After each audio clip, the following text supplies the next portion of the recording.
go. Are you ready? Ready? Let's go. Let's go. Are you ready? Ready to go. Are you ready? Ready to go. Let's go. Are you ready? Ready to go. Blood, sweat, and tears. I keep pushing on.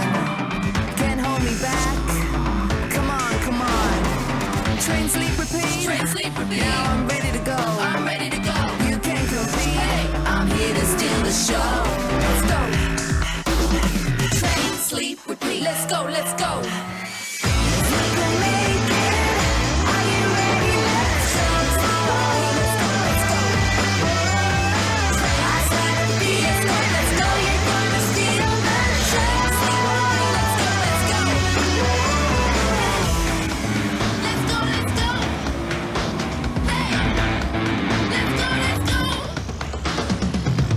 Toyota, all about the drive.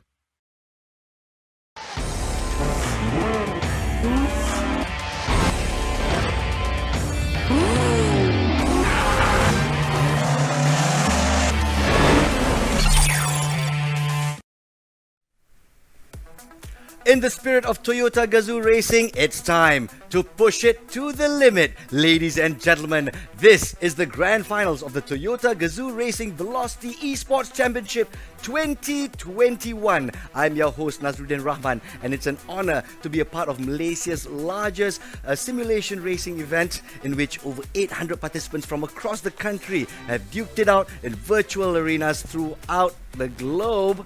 And right now, yesterday was our semi-final 1 and 2. The top 20 drivers duked it out for a place in the grand final, and now it's down to the final 10, ladies and gentlemen, who will be Malaysia's fastest e-racer, bringing home their share of the prize pool of 70,000 ringgit and a chance to represent Malaysia on the world stage. It has been an absolutely wonderful e-racing weekend, which we saw the likes of former champions, we've got former finalists and rookies all in the same mix. And of course, all this is brought to you by UMW Toyota. Thank you so very much, Toyota, for continuing to support the e-racing community since 2018.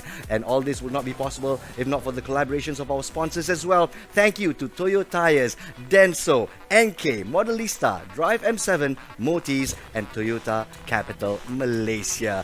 My goodness, it's my first, I'm going to share a little secret with you guys. It's my first e-racing event, and I could not be more thrilled. Let's deep dive into what we can expect at the grand finals of the Toyota Gazoo Racing Velocity Esports Championship 2021. It's time to introduce you once again to our competitors. Let's take it away, Victor Cax and Matthews Isaac. Alright, terima kasih Nas, dan selamat datang dan selamat kembali ke Toyota Gazoo Racing Velocity Esports Championship 2021 Grand Final. Anda bersama saya, Matthews Isaac, yang akan mengulas dalam bahasa Melayu, dan sebelah saya adalah Victor Cass yang akan mengulas dalam bahasa Inggeris. So nampaknya kita berada di Grand Final. So how are you feeling, Victor? We are the Grand Finals, man. I'm just brimming with anticipation right now because, you know, it's been building up to this, but finally we are here. It's grand finals right about now. It's going to be the top 10 drivers fighting it out to see who is going to be the best. Yes, kita ada juga beberapa momen yang cukup baik sebenarnya di dalam semi-final dan juga quarter final sebelum ini. But man, we are down to business for the grand finals. Yeah, it's hard to believe that, you know, when we started this off, you know, 200 people signed up for this season. So, I mean, it's incredible. We had to filter it all the way down to this top 10 here, and rest assured, the top 10 that we have here are literally the top 10 fastest drivers here that we have in Malaysia. Yeah, so itu dia.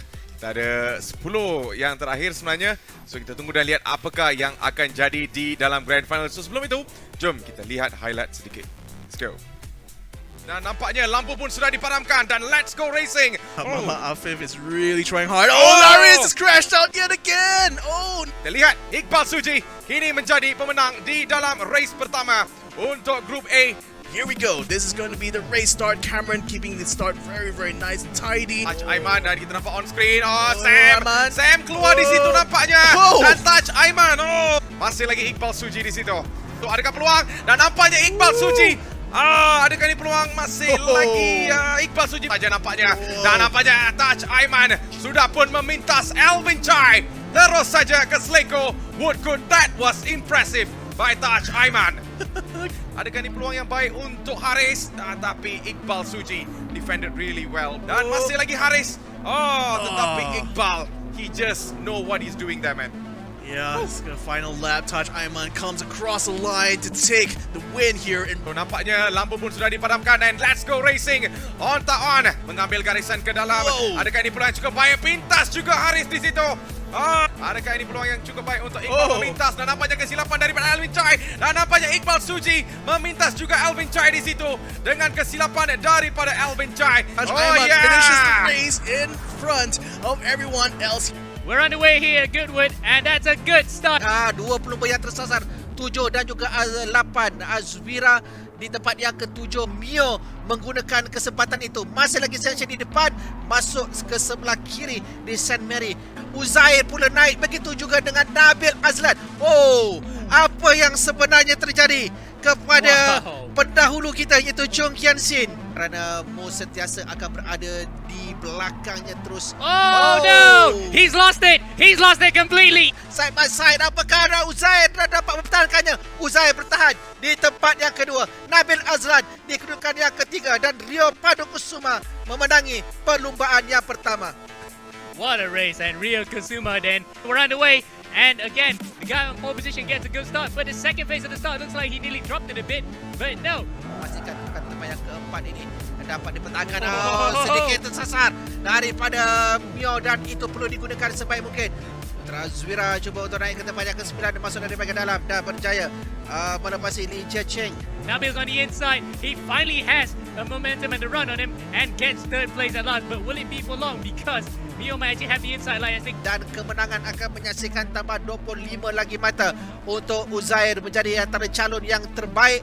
And we're underway for the final time here at Bathurst. Coming out to the final corner. Then Mio's on the outside. He hits actually one of the corner markers. Corner markers fly away. Kali ini Mio pula akan berada di bahagian dalam di sini. Jentera ataupun keretanya mengalami sedikit kerosakan di bahagian sebelah kiri dan kita perhatikan di sini Go yang bijak untuk mengambil sedikit peluang yang ada. Kali ini Uzair melepasi checker flag untuk menangi perlumbaan yang ketiga dan akan diikuti oleh Mo Xuan Jing untuk berada di kedudukan yang kedua buat kali yang kedua berturut-turut dalam aksi di peringkat separuh akhir. Quoting the words of Matthew, ons tak ons. That was the semi-final rounds, and of course from 20 drivers it's down to the final 10. The semi-finalists had to compete over 3 races, accumulating as many points as possible, and it really tested their driving skill because the first 2 races they had to race in a Toyota 2000 GT 1967, a beautiful classic car, but not easy to drive on a professional circuit. And the final circuit was Pump Panorama in Bathurst, Australia, with a GR Supra. As you can see, lots of thrills and spills, and the reality is the damage that your car takes in this e-racing event actually affects your performance. So strategies as well as skills come into play. Ladies and gentlemen, this is the grand finals and it's down to the final 10. Alright, we got Taj Isrin Aiman, 23 years old. Ya, kita ada Muhammad Uzair, 29 tahun. 23 years old. Muhammad Iqbal. Ya, Mu Xuan Jin, 32 tahun. Muhammad Afif, 27 years old. Rio Pandukusama, 32 tahun. Alvin Chai, 32 years old. Nabil Azlan, 19 tahun. Haris Syami, 26 years old. Mio Muhammad Hafiz, 33 tahun. Dan nampaknya that is the top 10, man. Yeah, that's our top 10. So Yeah. very, very excited to see that. And wow, and especially looking back at the semi-final highlights, I mean, it's just so crazy, right? Seeing all these drivers, you know, having to tackle it first with the vintage 2000 GT and then immediately go off to the modern Group 3 racing car that is the GR Super Concept. So it's so impressive to see all of our returning champions, rather our returning finalists, I should say, from our previous seasons. Ya, betul tu Victor. Kita can say we have a lot of races sebenarnya, almost 200 ya. Yeah, indeed. Seramai 200 sebenarnya dan kini kita berada di dalam top 10 saja. Then but remember there's not going to be pemenang di dalam tempat 4 ataupun 5 seperti quarter final ataupun semi final because there's only going to be top 3 saja. The first place, the second place, the third place as usual. But it's going to be crazy, man, because we have the top drivers from each groups are going to compete for each other. Yeah. Yeah. So in any case, we talk about our top 10 here. Do you have any kind of drivers that you are particularly going to be watching out for in this grand finals? Okay, boleh mengatakan sebeginilah kan. Saya dengan Victor memang mengulas Toyota Gazoo Racing ni agak lama juga. Dan kita ada juga experience untuk nampak beberapa pemandu yang cukup baik sebenarnya. So my take is going to be on this classic, boleh mengatakan kelas El Clasico of motorsport. Itu Mio Muhammad Hafiz dan juga Iqbal Suji and also Uzair. Uzair daripada Group B. Yeah, Uzair, it's quite impressive to see that he's managed to get all the way to the finals here, because Uzair actually was the first winner of the Velocity Championship back in 2018, and unfortunately he has not really been able to recapture that crown. So I'm just hoping that in 2021 this might be his year. Ia memang sangat-sangat terbuka sebenarnya, Victor. Yeah, well, it's all up in the air because, other than our veterans, returning in from this competition, we also have 3 rookie drivers, and these 3 guys, it's Nabil. We also have what's this other guy's name? Alvin Chai. Yeah. These guys are joining in for the first time here, so I'm expecting that hopefully we'll be able to see them start to challenge some of our veteran drivers here. Always like to see some new blood come into the sport, don't we? Yeah, talking about that, jangan lupa kita ada celebrity race kali Victor. Yeah, that is going to be one to watch out for here. So yeah, we're going to be having a group of our celebrities from the Gazoo Racing Festival, and they're going to be racing virtually here as well in Gran Turismo. Alright, so itu dia. So jom kita lihat apakah jentera yang akan digunakan oleh para pelumba untuk Grand Final hari ini.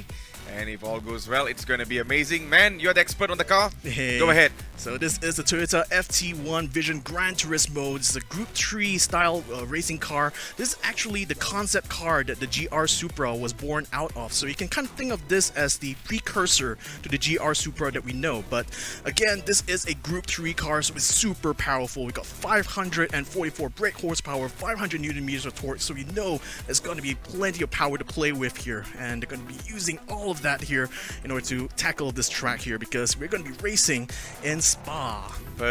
Satu jentera yang cukup baik, dan jom kita lihat track yang akan digunakan. Dan ini dia circuit di Spa ataupun di dalam dunia F1 lebih dikenali sebagai Belgian Grand Prix. Dan ini adalah satu track yang cukup panjang sebenarnya, which has 7 kilometers long and one of the longest track juga. So it's going to be amazing to watch apa yang akan berlaku, because my take is going to be from turn 2 hingga ke turn 4. That is where macam-macam berlaku sebenarnya. So down through Eau Rouge and up through Radion, and Spa is literally my favorite track. It's one of the most iconic tracks in the F1 calendar, and you can tell, the iconic Eau Rouge corner right here. It's certainly this is the corner, man. Yeah, this is the corner that both intimidates and also excites the drivers within. So again, this is going to be an interesting race here, because the first race we're going to be having here is going to be in the wet. Oh wow, Spa, wet race. Man, we are down to business, aren't we? Yeah, talk about El Clasico. That's a real classic there, wet race in Spa. So itu dia. Victor pun sudah mengatakan apa yang kita akan menggunakan wet race di dalam ini. So that's gonna challenge the racers there, Victor. Oh, yeah, pretty much. Again, it means that the grip is going to be not that ideal throughout the track, and Spa being very fast, it does mean that the driver is going to be very careful tackling some of the fast corners here.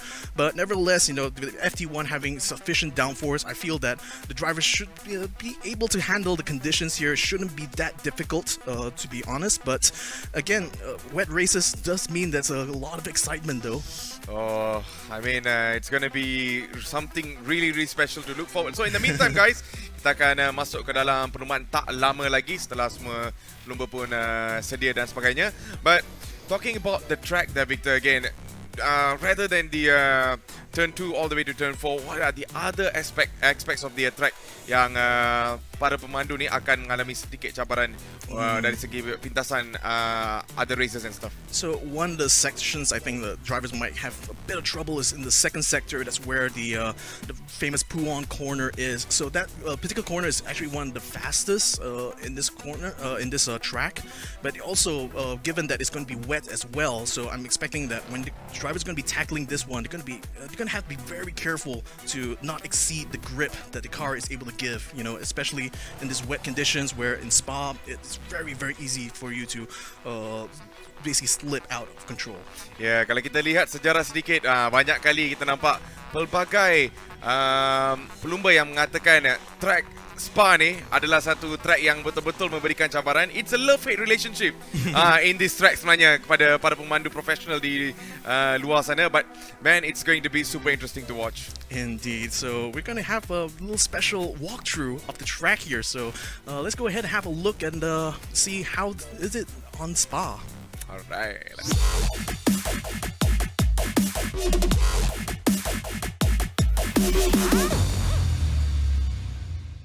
Hi, I'm Mika Hakimi, a TGR Rookie and sim racer, and for the first time in Velocity's 4-year history, I'm going to take you on a virtual track walk along one of the world's most iconic circuits, Spa-Francorchamps.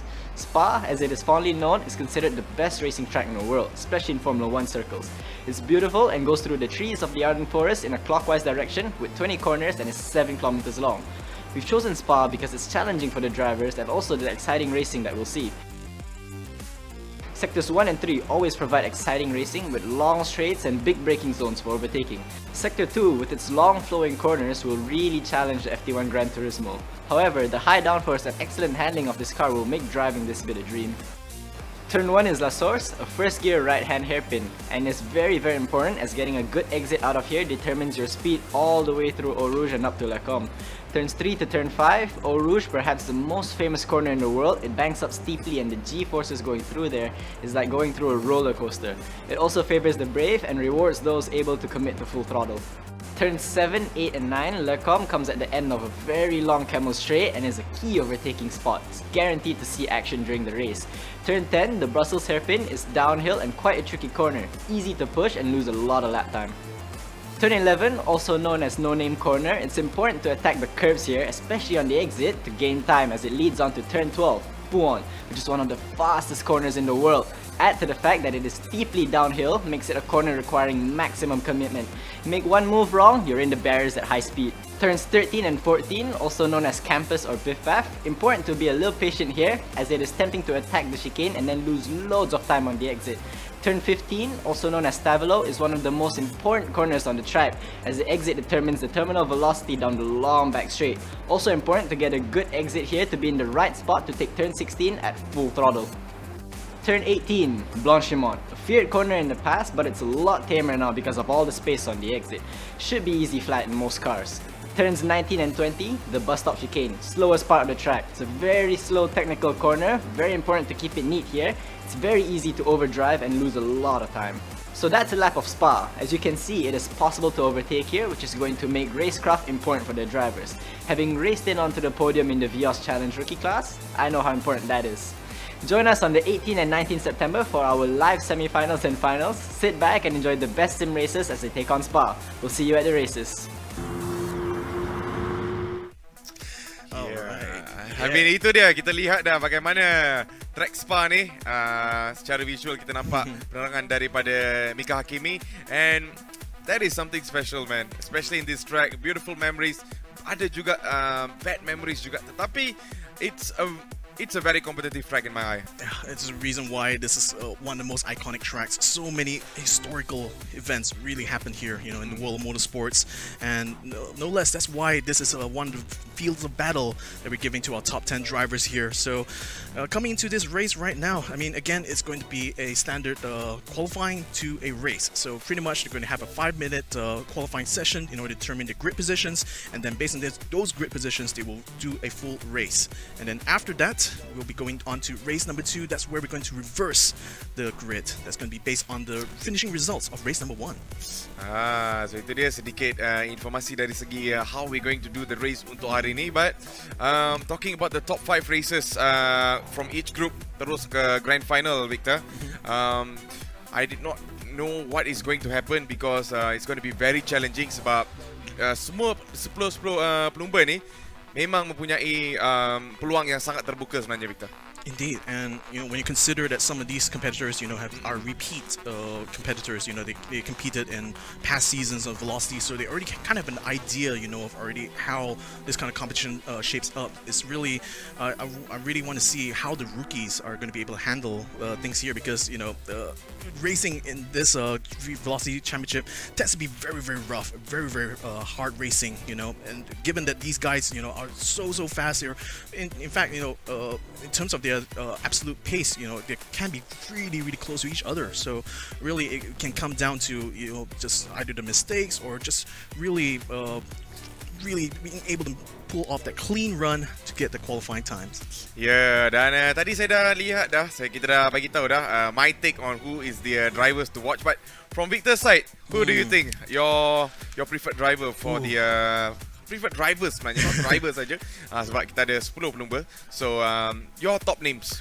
Wow, one driver I'm definitely going to be watching out for is Uzair. Because making it now to this grand finals here is going to be literally the fourth time now, I think, that he's going to be competing in here. So I really am hoping to see him actually make it all the way to the top here. So, all right, ladies and gentlemen, it's going to be start time now for the qualifying here in race number 1. We're going to be racing here in a very, very wet Spa-Francorchamps track here, and they're all driving out of the pit lane and into the track now to set their flying laps. Ya, so nampaknya hujan yang agak lebat di atas litar dan saya sangat teruja nak tengok Victor apa yang akan jadi. Tetapi kita tunggu dan lihat siapakah yang akan mencipta timing yang cukup baik untuk berada di dalam grid start yang lebih menarik sebenarnya. Yeah, some of the guys you're going to be watching out for are definitely going to be our former champions here. Uzair, Taj Ayman, they're certainly going to be some of the favorites here to get onto the front row. But then again, we also have our rookies here. Nabil Aslan, Albin Chai, as well as Haris Zefri joins us in the grand finals for the Velocity Esports Championship for the first time here today. So congratulations to our 3 rookies here. But now it's going to be time for them to fight against the big boys. Yeah, so itu dia nama-nama yang Victor pun sudah mengatakan kita dah ada dah rookie-rookie yang akan masuki ke dalam race ini. So on screen kita nampak itu Mu Shuang Jin, itu nama yang cukup baik juga yang kita lihat di dalam Group B semalam. And in the meantime, it's going to be the top 3. The top 3 on the list.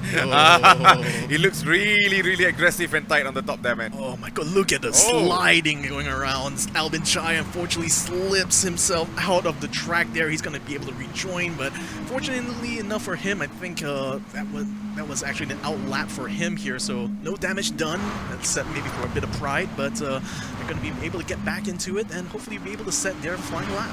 Yep, so itu dia. Kita nampak Muhammad Uzair yang kini berada di hadapan sebenarnya, dan kita tunggu dan lihat bagaimana pula timing beliau. So each sectors are very important here, Victor. Oh yeah, every single sector here is important, and you can tell that the drivers here, even with their very modern FT1, still struggling in these conditions. I mean, you can see even on the exits, the cars are a little bit squirrely as they try to apply the accelerator. So that kind of shows you, the level of non-grip, I should say, that's on this track. Ya, so seperti yang Victor mengatakan, kita akan race perlumbaan ini di atas litar Spa dengan hujan yang lebat. Yeah, Taj Ayman almost losing control there as he comes through the final sector. And again, this is another sector that drivers are going to have to be very, very careful, because you're going to be attacking Blanchimont at pretty much top speed, and then you're going to have to brake really hard for the final chicane. And as you know from your own personal experience there, Matthew, that final chicane can be kind of tricky at times, isn't it? Boleh mengatakan the final chicane yang saya tidak suka sebenarnya. Because I always lose speed whenever I'm driving there, Victor. Yeah. So it's a very challenging, tricky corner sebenarnya. Yeah. You need to be on time, your braking point kena tepat, dan your steering kena betul juga. Yeah. Because if you go a little late, then you are out of the off the road dah. Out the road, completely sliding out. But again, it's so tricky, especially that final chicane, because of the camber, a little bit on the negative side of there. So it's kind of really tricky if you attack that final chicane, a little bit too aggressively. It's liable to make your car spin out.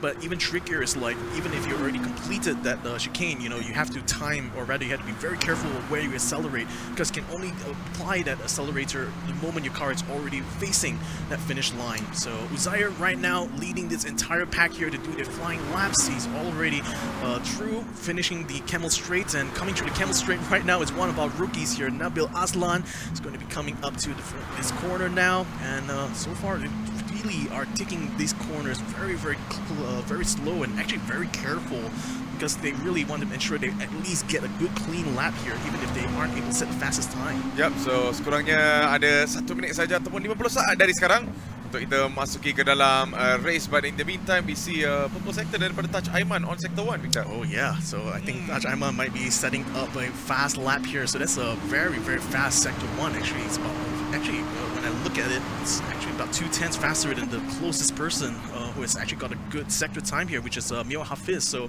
Taj Aiman now coming down through Puwan corner. This is going to be a very challenging corner here, but Taj Aiman handles this corner very nice and tidy here. Not even a hint of a slide coming out of that corner there. So Taj Aiman pretty much on a roll right now. I'm really curious to see what his sector 2 time will be. Is he able to keep it in the purples here? Is he going to be on track to get pole position though? Because as it stands right now, Taj Aiman is in 5th, and he really is attacking the corner very hard there. He really wants to set that time and beat Uzair to the pole. Yeah, so itu dia yang kita lihat secara on screen semua 10 pelumba yang terutamanya akan sertai grand final ini, dan tunggu dan lihat siapakah yang akan jadi juara. But in the meantime, we see Uzair who's having the best so far. Yeah, I mean, right now he's leading. He has the fastest time actually at this point right now. So as it stands right now, Uzair could be on track right now to start on the front of the grid though, unless someone else in this top 10 is gonna have the last word on that. Coming through the line right now, Uzair comes through. He's still in provisional pole for now though. Iqbal Suji comes in, has a very good time. Uzair, bumps down to P2 because Iqbal Suji has just set a pole time of 2 minutes 45 seconds. That's going to be really fast there for Iqbal. Yeah, seperti saya kata sebentar tadi, Victor, it's not only going to be the battle of the classics between Mio dan juga Uzair. Iqbal Suji also joins the team. Yeah. Taj Aiman finally completes his flying lap. He puts himself just next to Iqbal Suji. So it looks like Taj Aiman will be starting on the front row with his very rival from the semi-finals. Roll it back, I say. Yeah, roll it back, and this rivalry is just going to continue all throughout the grand finals here, I gotta say. Satu rivalry yang cukup baik. Kita tunggu dan lihat apakah yang akan jadi. So itu dia Taj Aiman yang kini berada dalam posisi yang kedua. So he will be on the second grid if I'm not mistaken. Yeah, so it's going to give them a little bit of an advantage in terms of being front, but things can change, Victor, especially in this track on a wet condition lagi. Once they've gone through, I really wonder if they're going to be able to get through La Source actually clean though, because we know from past F1 races, especially when they start in the wet, that turn that La Source can be very chaotic at the start of this race. So I just wonder what is going to happen here, especially when we got two really fast drivers starting on the front row here. Iqbal Suji and Taj Aiman, they're going to race each other to that first apex. Yep, so kita lihat Taj Aiman berada di dalam posisi yang kedua yang cukup baik sebenarnya untuk beliau. Dan if you have a look on the back, Victor, we see Mu Shuangjing, Nabil Aslan who's the rookie, Muhammad Uzair, and also Haris. They have been, they've been pretty decent so far. Yeah, these decent times. Yeah. Even within a second or two of the leader right now, so certainly going to be competitive enough. So really at this for this race though, it's going to be pretty much a 15-minute sprint. So really it's going to be a question of how many places you can make up though once this race actually gets started underway. So ladies and gentlemen, the drivers are now going to be completing their final runs here, and then once they do so, we're going to be able to start this race. Yep.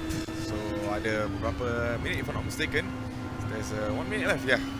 Hanya 1 minit saja yang terakhir di dalam qualifier ini. So anda sedang menyaksikan Toyota Gazoo Racing Velocity Esports Championship 2021, dan ini adalah grand final, dan kita akan masuk ke dalam race yang pertama. Ini yang corner saya mengatakan tadi. The exit corner yang saya sangat-sangat pantang, but it is what it is. Yeah, but over the time juga, Victor, this track has changed dramatically actually. Oh yeah, it's good. Have gone through a lot of changes, particularly the chicanes. You know, back in the 80s, the chicane actually used to be very clearly a bus stop shape, but they actually have modified that quite a few times. And now in this modern iteration, I feel that this is actually the most ideal form of spa for me. You know, because again, this is now the very spa that we have nowadays. So again, a very good track to race on, and certainly the best battlefield here for our top 10 drivers. So lining up the grid here, we're going to be seeing our top 10 racers in Malaysia race it off here in a very wet race in Spa. Iqbal Suji and Taj Aiman will be on the front row and will pretty much race each other to that first corner. So I can't wait, ladies and gentlemen. Finally, it is here. Lights are up, ladies and gentlemen. Once that goes off, we're going to be starting race number 1. And they're off. Iqbal Suji, Taj Aiman pulling off the line here very gingerly, but Taj Aiman actually managed to get in front just by a little bit, and that should be enough for Taj Aiman to take the lead now. Going through La Source, he pretty much is going to be able to take it. Ya, satu movement yang cukup baik daripada Taj Aiman, terus saja pintas Iqbal Suji di situ. Dan kita tunggu dan lihat apakah yang akan jadi di dalam corner yang akan datang, itu Your Watch. Kita tunggu. Dan masih lagi di P pertama adalah Taj Aiman, diikuti oleh Iqbal Suji dan diikuti oleh Nabil Azlan di belakang. Dan ini adalah momen yang cukup baik. Masih lagi Taj Aiman yang kini berada di hadapan, diikuti rapat oleh para pelumba yang lain.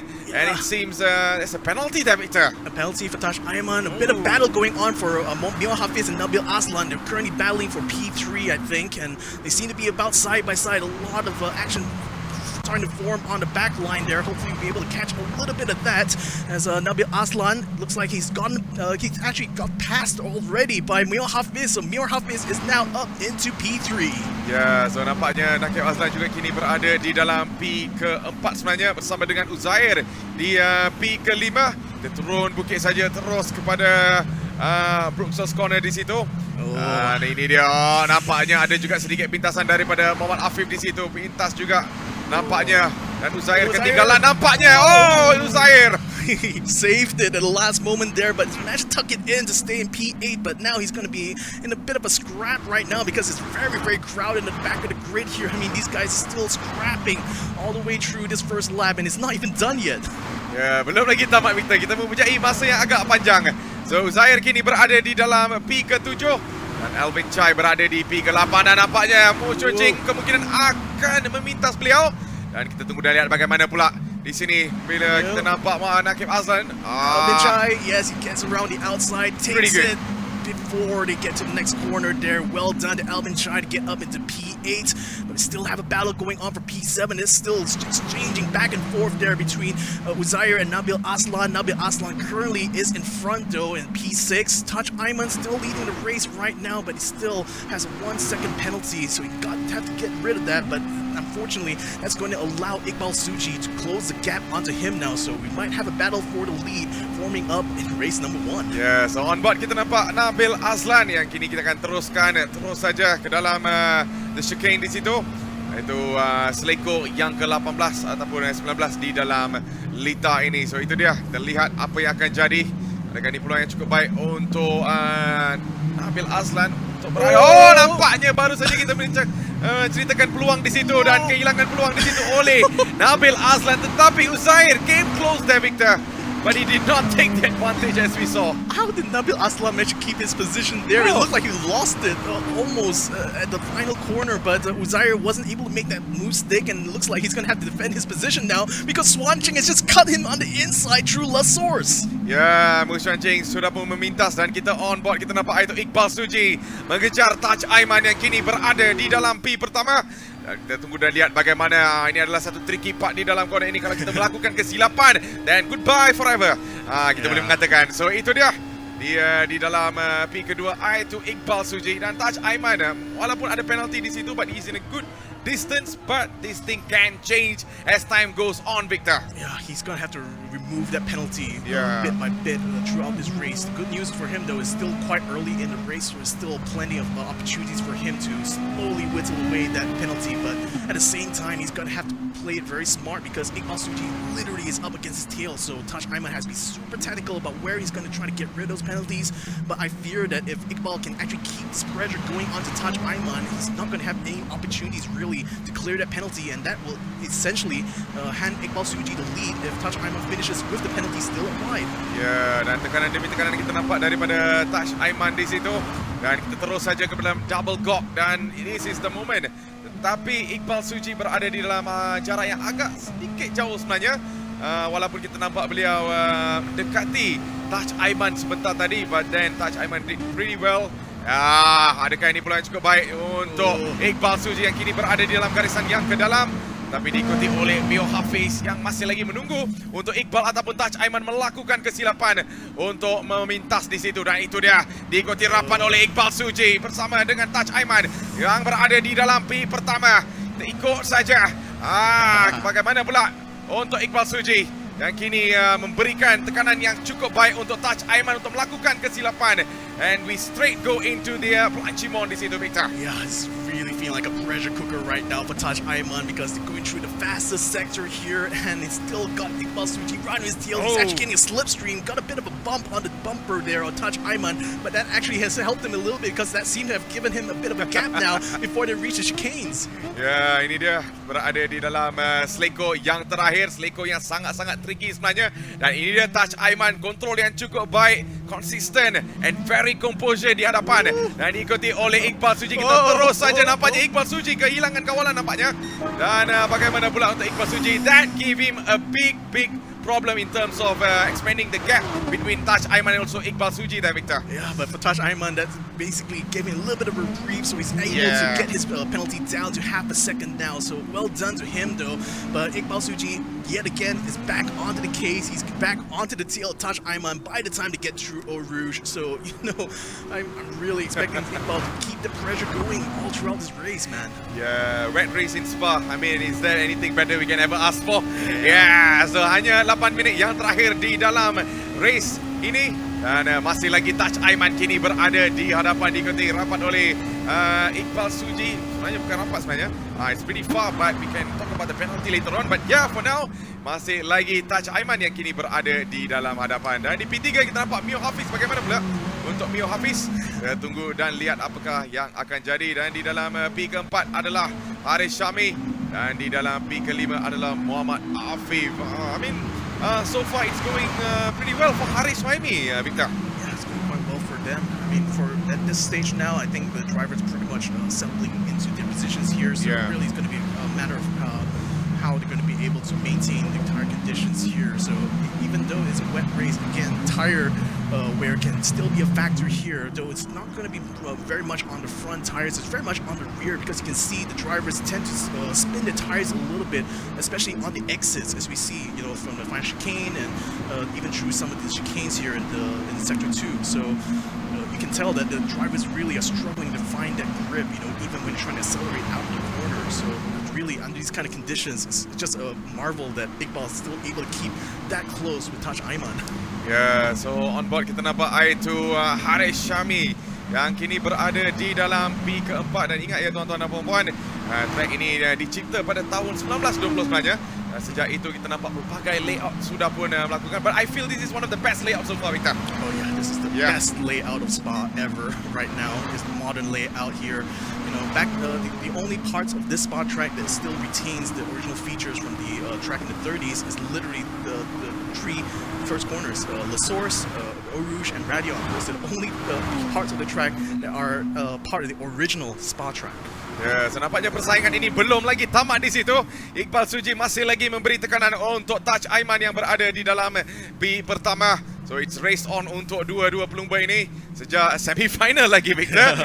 They are not done yet. Business is not settled so far for both of them. But in the back, kita nampak Mio Hafiz yang berada di dalam P ketiga hanya menunggu masanya untuk dua ini melakukan kesilapan. Tetapi kita terus saja ke dalam pusingan ataupun selekok yang pertama. Cantik di situ diambil oleh dua-dua para pelumba ni. Itu Taj Aiman dan juga Iqbal Suji yang terus saja menaiki ke bukit untuk selekok yang keempat hingga ke selekok yang keempat, 3 dan 4, Victor. Yeah, and looking at the way Iqbal is driving so far, it feels like he has a bit of trouble actually trying to clear the final chicane. It seems like that's the section where Taj Aiman is immediately able to build a gap and is able to clean up the penalty that he has right now. So it's already down to 0.2 seconds here. So pretty much I think Taj Aiman should be able to clear that penalty by the end of this race. So Iqbal Suji is going to have to close the gap sooner rather than later, because otherwise the opportunity to get past Taj Aiman might actually go past him from this race. Yeah, we have seen a lot of stunning moves daripada Taj Aiman all in the previous races, dari quarter final hingga ke semi final. Tetapi bagaimana pula di dalam grand final? Tetapi the best part is the rivalry still lives on, Victor. It's Iqbal Suji that is always behind him so far. Yeah.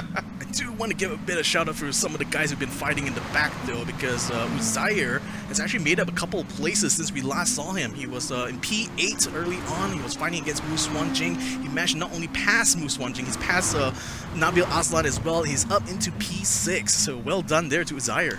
Yep, Uzair masih lagi menyawa di dalam race ini. So nampaknya kita hanya memiliki 5 minit yang terakhir.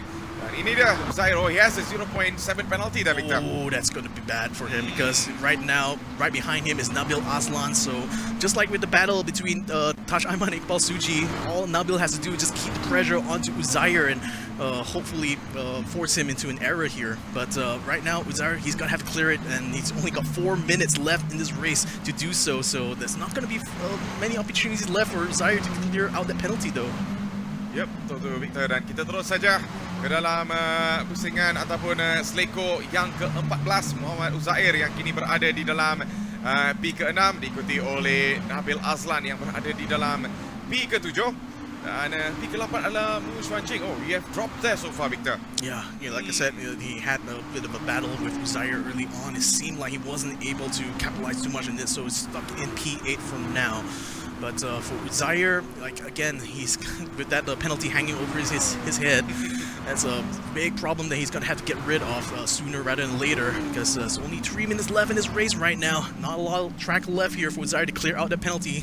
Ya, betul tu Victor. So walaupun track ini memang kelihatan yang cantik dan juga pokok-pokok yang suasana yang sangat tenang dan hijau, namun litar ini juga adalah ada juga kisah yang agak sejarah yang gelap. Itu sebanyak 48 nyawa terkorban di atas litar ini, dan paling recently adalah Anton Hubei pada tahun 2019, Victor. Yeah, very sad day that was in 2019. I mean, it just goes to show that, you know, even with the advances we've made with modern technology, you know, racing can never be 100% safe, you know, in the real world. So that's why, that's why I personally recommend a lot of people to, you know, take up sim racing, because for one, you know, it's way safer, you know, than actually going out on the track, and number two, it's way cheaper. All you need to do is literally have a console, have a wheel, and you can already start racing. Adakah ini peluang cukup baik daripada Muhammad Uzair? Nampaknya pintas juga Uzair di situ, dan Muhammad Afif jatuh ke tangga ke-6. Dan kita tunggu dan lihat bagaimana pula di dalam seleko ini, dan diikuti oleh Muhammad Afif. Baru saja yang melepasi posisi beliau kepada Muhammad Uzair yang kini berada di dalam P ke-5 nampaknya. Tapi masih lagi the battle is on antara dua para pelumba ini. The battle untuk P5 sebenarnya. Uzair has been doing so far from P6 to P5. He's climbing the ladder slowly, Victor.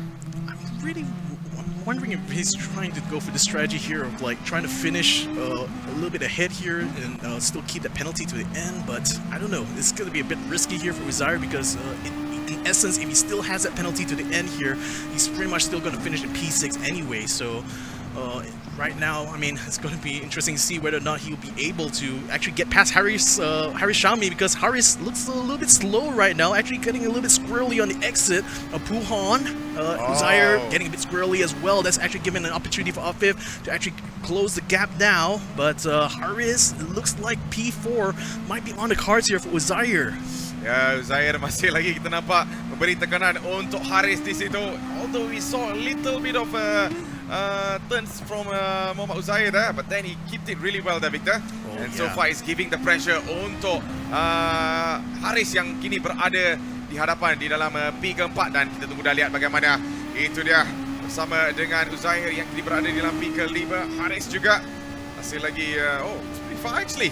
Yeah, it's actually- From the camera angle it look like it's near, you know, but then from this angle memang agaklah jauh juga lah, Victor. You know, to be fair, they're going through the fastest section here, but look at that, Uzair getting chased very, very hard there by Mama Afif, so pretty much they're going to be battling all the way to that chicane now. Afif, is he going to be able to have a look on the inside? He's going to be able to outbreak Uzair, takes the inside line before the chicane, and takes P5 away from Uzair. Ya, Muhammad Afif ataupun lebih dikenali sebagai TGR Rookies kini berada di dalam P ke-5 dan Haris terus saja kita nampak mereka akan masuki ke dalam seleko yang pertama. So, masih lagi di dalam P pertama adalah Touch Aiman. P kedua, bagaimana pula dan Uzair kembali juga ke P ke-5 tetapi belum lagi tamat di situ. Dan nampaknya Nabil Azlan juga mengambil advantage terus melompat ke P ke-6 dan Muhammad Afif jatuh tangga ke P7 di situ, Victor. With how close these guys are following through, I'm expecting a pass might happen on the Camel Straight. They're going through up to Radion. Uzair leading this pack of cars here in this three-way battle for P5. Afif almost losing it on the exit of Radion, but still managed to keep it together so that they can continue to barrel their way through the Camel Straight. Yeah, the battle is really interesting from P5 all the way to P7, man. But itu dia, Muhammad Afif yang kini berada di dalam P ke-7. Dan Nabil Azlan P ke-6, Uzair di dalam P ke-5.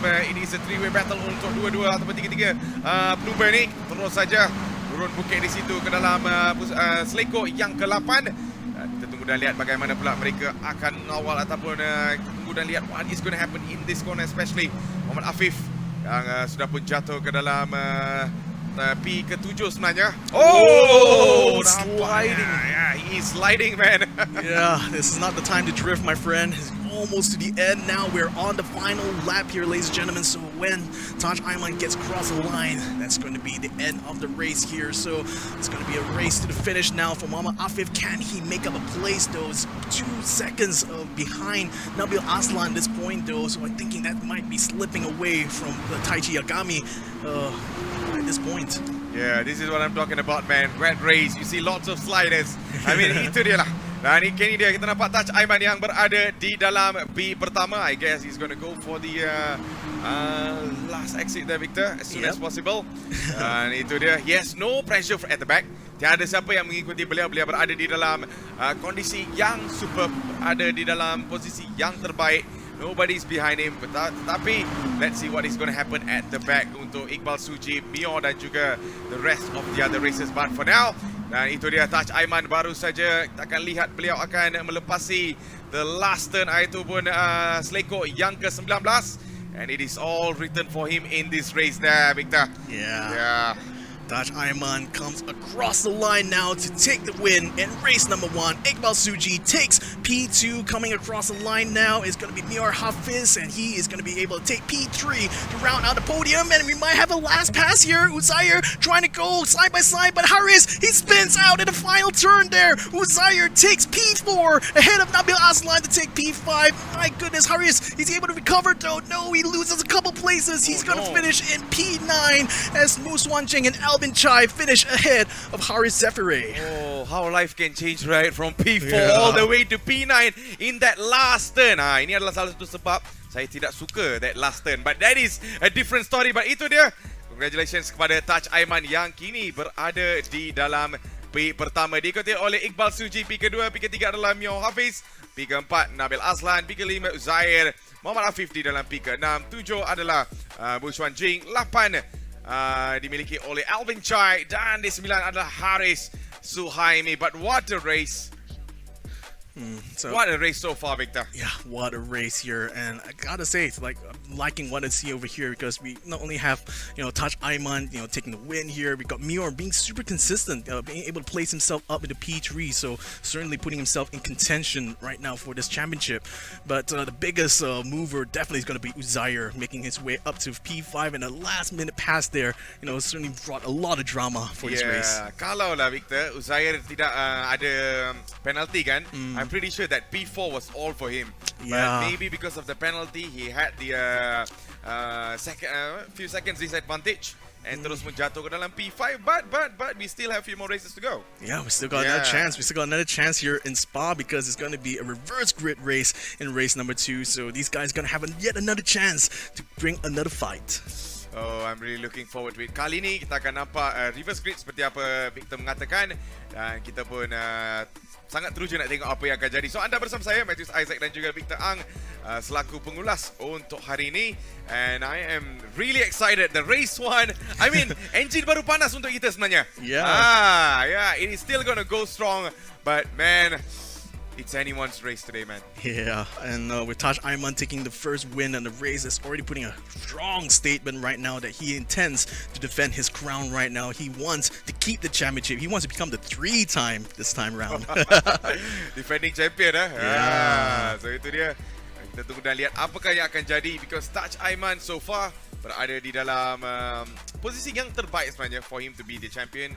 But in the meantime, you cannot discount the other races sebab mereka pun memiliki peluang untuk menjadi pemenang. So if you guys are watching, maybe in the comment box anda boleh mengatakan who is your best driver, and anda boleh juga listkan kepada kami who is going to win the race. Can make predictions, why not, kan? Yeah, just go ahead, put in the comments there who's going to be your favorite driver, who you're going to be picking to win this next race. That's going to be something interesting to predict.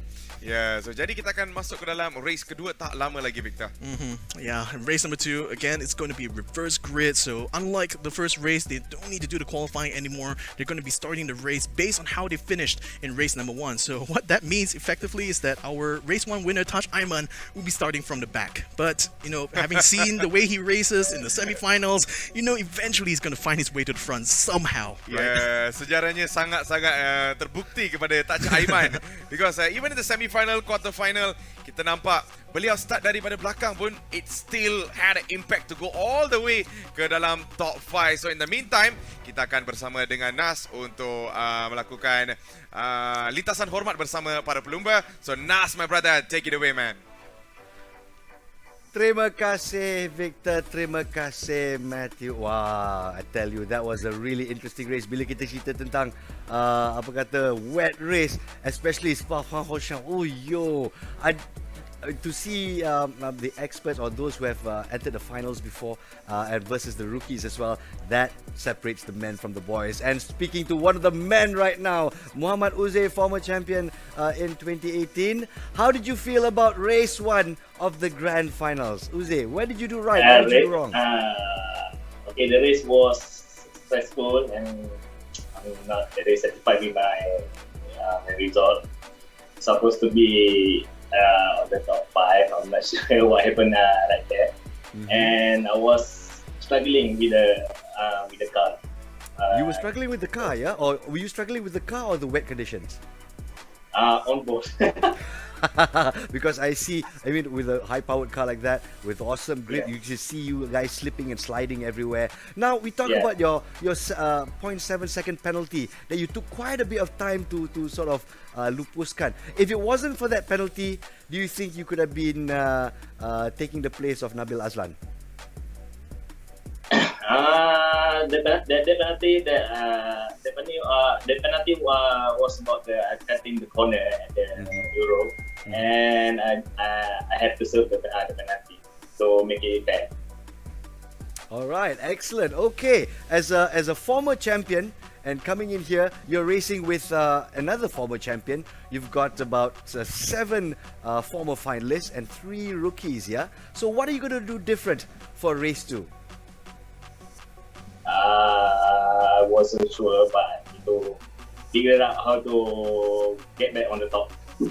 Get back on the top, yeah? All or nothing. Yeah. This is the grand finals, Muhammad Uze. So we're wishing you all the best in race 2. It's reverse grid in Spa-Francorchamps. Are you ready? Thank you.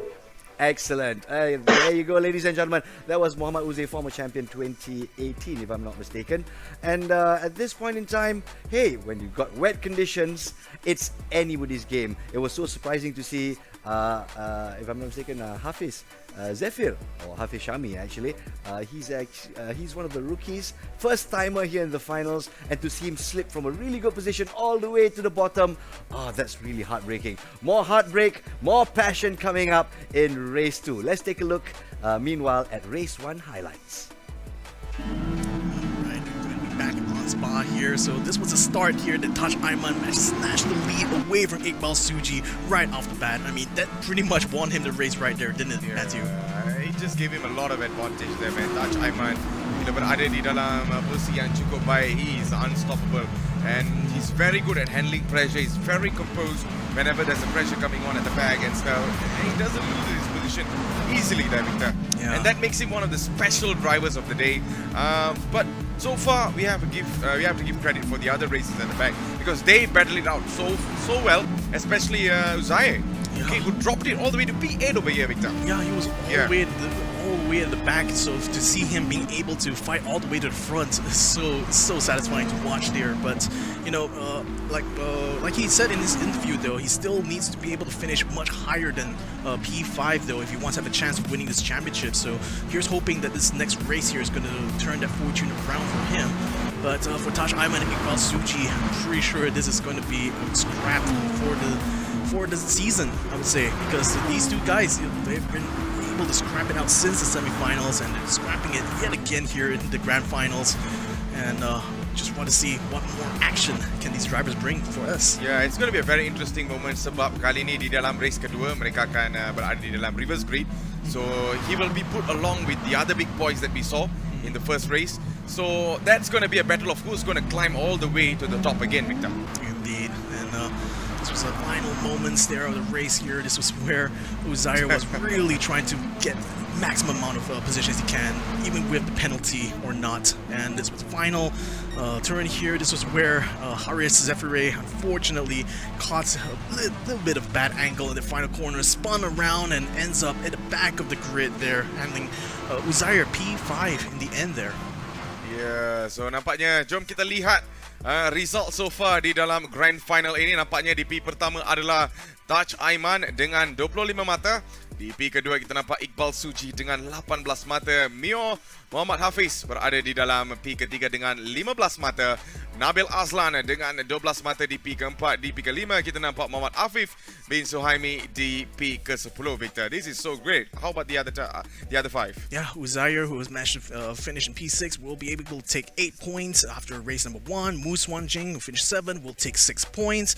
Alvin Chai will have 4 points for himself after race number 1. Haris Shami will be able to take the final 2 points in race number 1. Yeah, satu race yang cukup interesting di dalam race pertama, Victor. But I just want to ask you lah, very quick one, who's the driver of the day in race 1? Oh, in race 1. In race 1, we haven't gone to the entire thing yet. Just race 1. Yeah. Uzair. Zaire, Yeah, pretty much, for making all those moves and being able to regain positions, you know, not giving up even if the odds were against him. I'll vote him driver of the day for race 1. Why not? Yeah, so nampaknya kemungkinan di dalam race kedua bila ada reverse grid is going to be the actual El Clasico. Hey. So kita tunggu dan lihat what is going to happen in that race, Victor. Particularly that race, yeah. Yeah, so we still have 2 more races to go here. Still plenty of points to race for here for our top 10 drivers. And who knows who's going to be on top by the end of this, isn't it? It's going to be an unpredictable moment because racing is very unpredictable, as what it says. But in the meantime, I'm just going to look out for the drivers that has almost the points to take advantage in this race so far, Victor. Yeah. Especially when you see Mio on 15, we see Nabil on 12, and also Afif on 10. They have a lot of advantage on the next race. Oh, for sure. And again, you want to finish as high up as possible in order to gain the maximum amount of points. But, you know, when you got a racer like Taj Ayman, you know, who's super fast, so capable, you know, even in these reverse grid races. So race number 2 is going to be pretty tough, you know, even for our top 10 drivers. Yeah. Alright, so itu dia baru saja kita lihat the entire the scores. The results. Yeah, the results so far di dalam race yang pertama. So I'm really excited to see what's going to happen in race 2 actually. So but in the meantime, let's get back to Nas at the studio. So Nas, my bro, it's all yours, man. Thank you, dear commentators. My goodness, I'm going to pick up on a very interesting point that you guys picked up. So we're going to look at 2 battles right here. In semi-final 1, Taj Izrin Ayman as well as Muhammad Iqbal Suji were neck and neck throughout the whole semi-finals. And in semi-finals 2, the battle was between Muhammad Uze and Nabil Azlan. It's like they have a grudge against each other, and it continues on in the grand final. So these two particular battles, but in the end, there will be only one winner, and he will be representing Malaysia in the GRGT Cup Asian Regional Qualifiers, the Asia Pacific level, yeah? So it's about representing your country. Everything's at stake. Points are at stake, reputation at stake, and the chance to represent your country. And so, race 1 has come to an end. 2 more races to collect as many points as possible. We're going to go into race 2 in just a few moments. Here's Nazrin Rahman. Will be back right after this on the Toyota Gazoo Racing Velocity Esports Championship 2021. This is the grand final.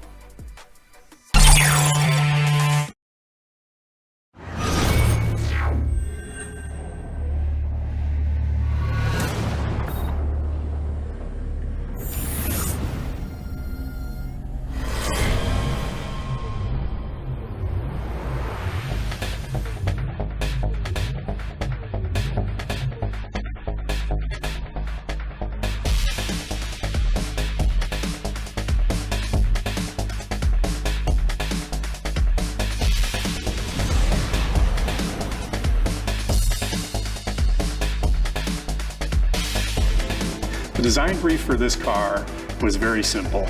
Take the FT1 concept car and turn it into the most kick-ass, badass, super race car you could imagine.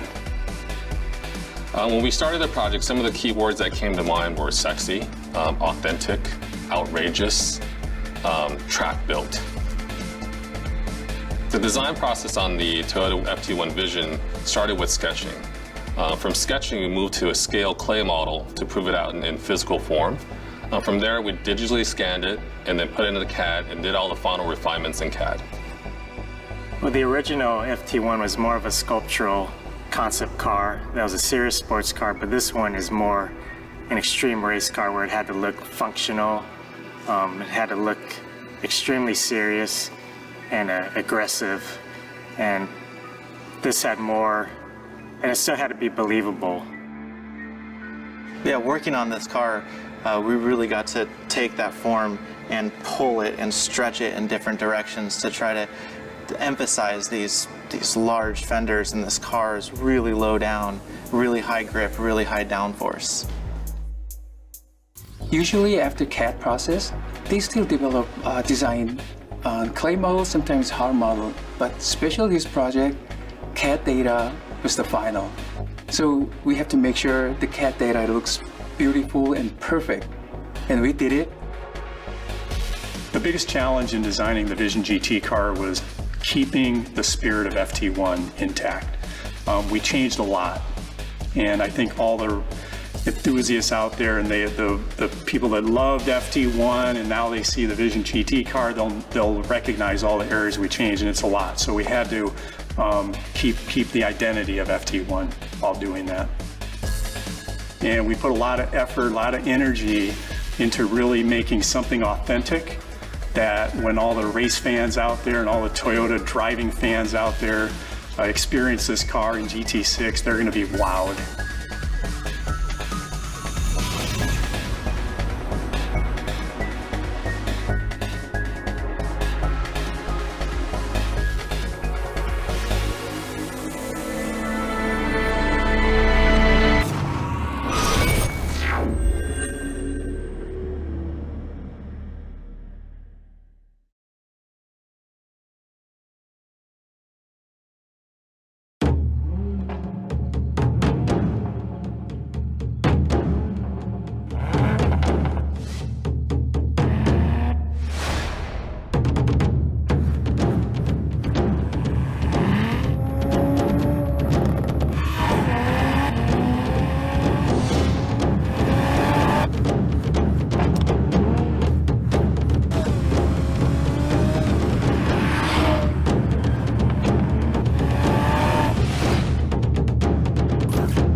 Toyota, all about the drive.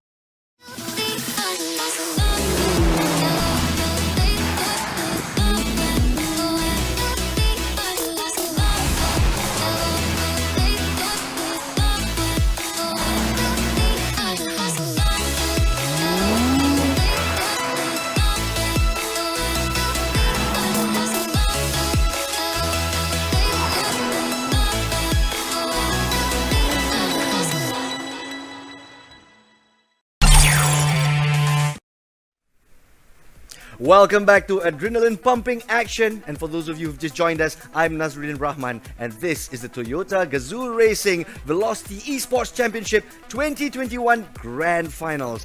10 of the fastest e-racers in Malaysia is right here vying for a piece of that cash prize of 70,000 ringgit and also a chance to represent Malaysia on the world stage. We start off with the Asia Pacific region. Now we've just concluded race 1 and there's some updates to the results. Taj Isrin is still at P1 at position number 2, and number 3 also remains. Position 4, Nabil Azlan remains, but position number 5 has been taken over by Muhammad Afif and Muhammad Uze. One of the favourites has slipped down to 6th due to a 5-second penalty in race 1. What's that all about? Will it make a big difference as we go into race through, still at Spa-Francorchamps, but it's reverse grid. And so it's down to our commentators to give us a little bit more on what's happening on the ground as we go into race 2. It's over to you, Victor and Matthews. Ya, terima kasih Nas, dan anda bersama saya, Matthews Isaac dan juga Victor Cass yang akan menjadi pengulas untuk Toyota Gazoo Racing Velocity Esports Championship 2021 Grand Final. So kita baru saja namatkan race yang pertama ataupun boleh katakan Grand Final Race 1. So kita akan masuk ke dalam race kedua. So Victor, what is your expectations in race number 2? Yeah, it should be a little bit easier for the drivers now because it's no longer going to be a wet race. It's going to be dry this time around, but it's going to be early in the morning. So I think the track temperatures might be a bit low. Don't quote me on that, but we'll have to see. In any case, in this second race here, this time around, it's going to be a 1 pit stop mandatory, which means that during this race they have to make at least 1 pit stop and they have to use at least a racing medium or a racing hard during the race. They can choose to use it for the first stint, or they can choose to use it for the last stint. It's really their choice.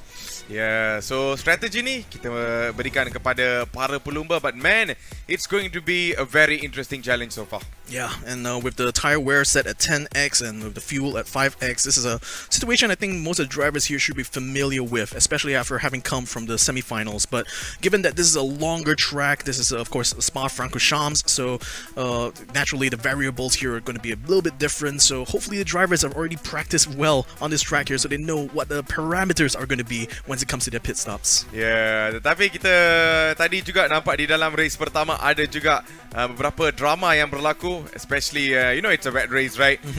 So ada juga few jentera yang spin out dan sebagainya, but now it's going to be a dry race. That's what Victor kata. So it's going to be a totally different outcome. So kita tunggu dah lihat apakah yang akan jadi di dalam race ini, because I am really excited to see forward di dalam race kedua. Bila ada reverse grid je, there'll be much more advantage given to the front drivers, but the battle is still on between the El Clasico rivalry antara Uzair dan juga Mio and Taj Aiman. We can put it that way jugalah. So kita akan bersama dengan Nas. So Nas, my brother, take it away, man. Thank you very much, gentlemen. Thank you. And now we're going to go one-on-one with the baby-faced racer. He looks cute, he looks cuddly, but on the track, he is going to leave you in his dust. Ladies and gentlemen, we've got Mika Hakim in the house. Hey Mika, how you doing? Yeah, I'm doing good. I remember your first race with Toyota Gazoo Racing. You did really well, going neck and neck with Nakib. And do you guys still have that blood? No, actually we've been racing each other a lot in the sim world as well. It's like really cool to battle with him, not just in the real world, but also in the sim as well. Exactly. So is he your arch enemy of sorts? Not really. We help each other a lot, of course. We motivate each other. Of course, battling with each other really close. It motivates motivates us to be a lot better. So it's a good competition.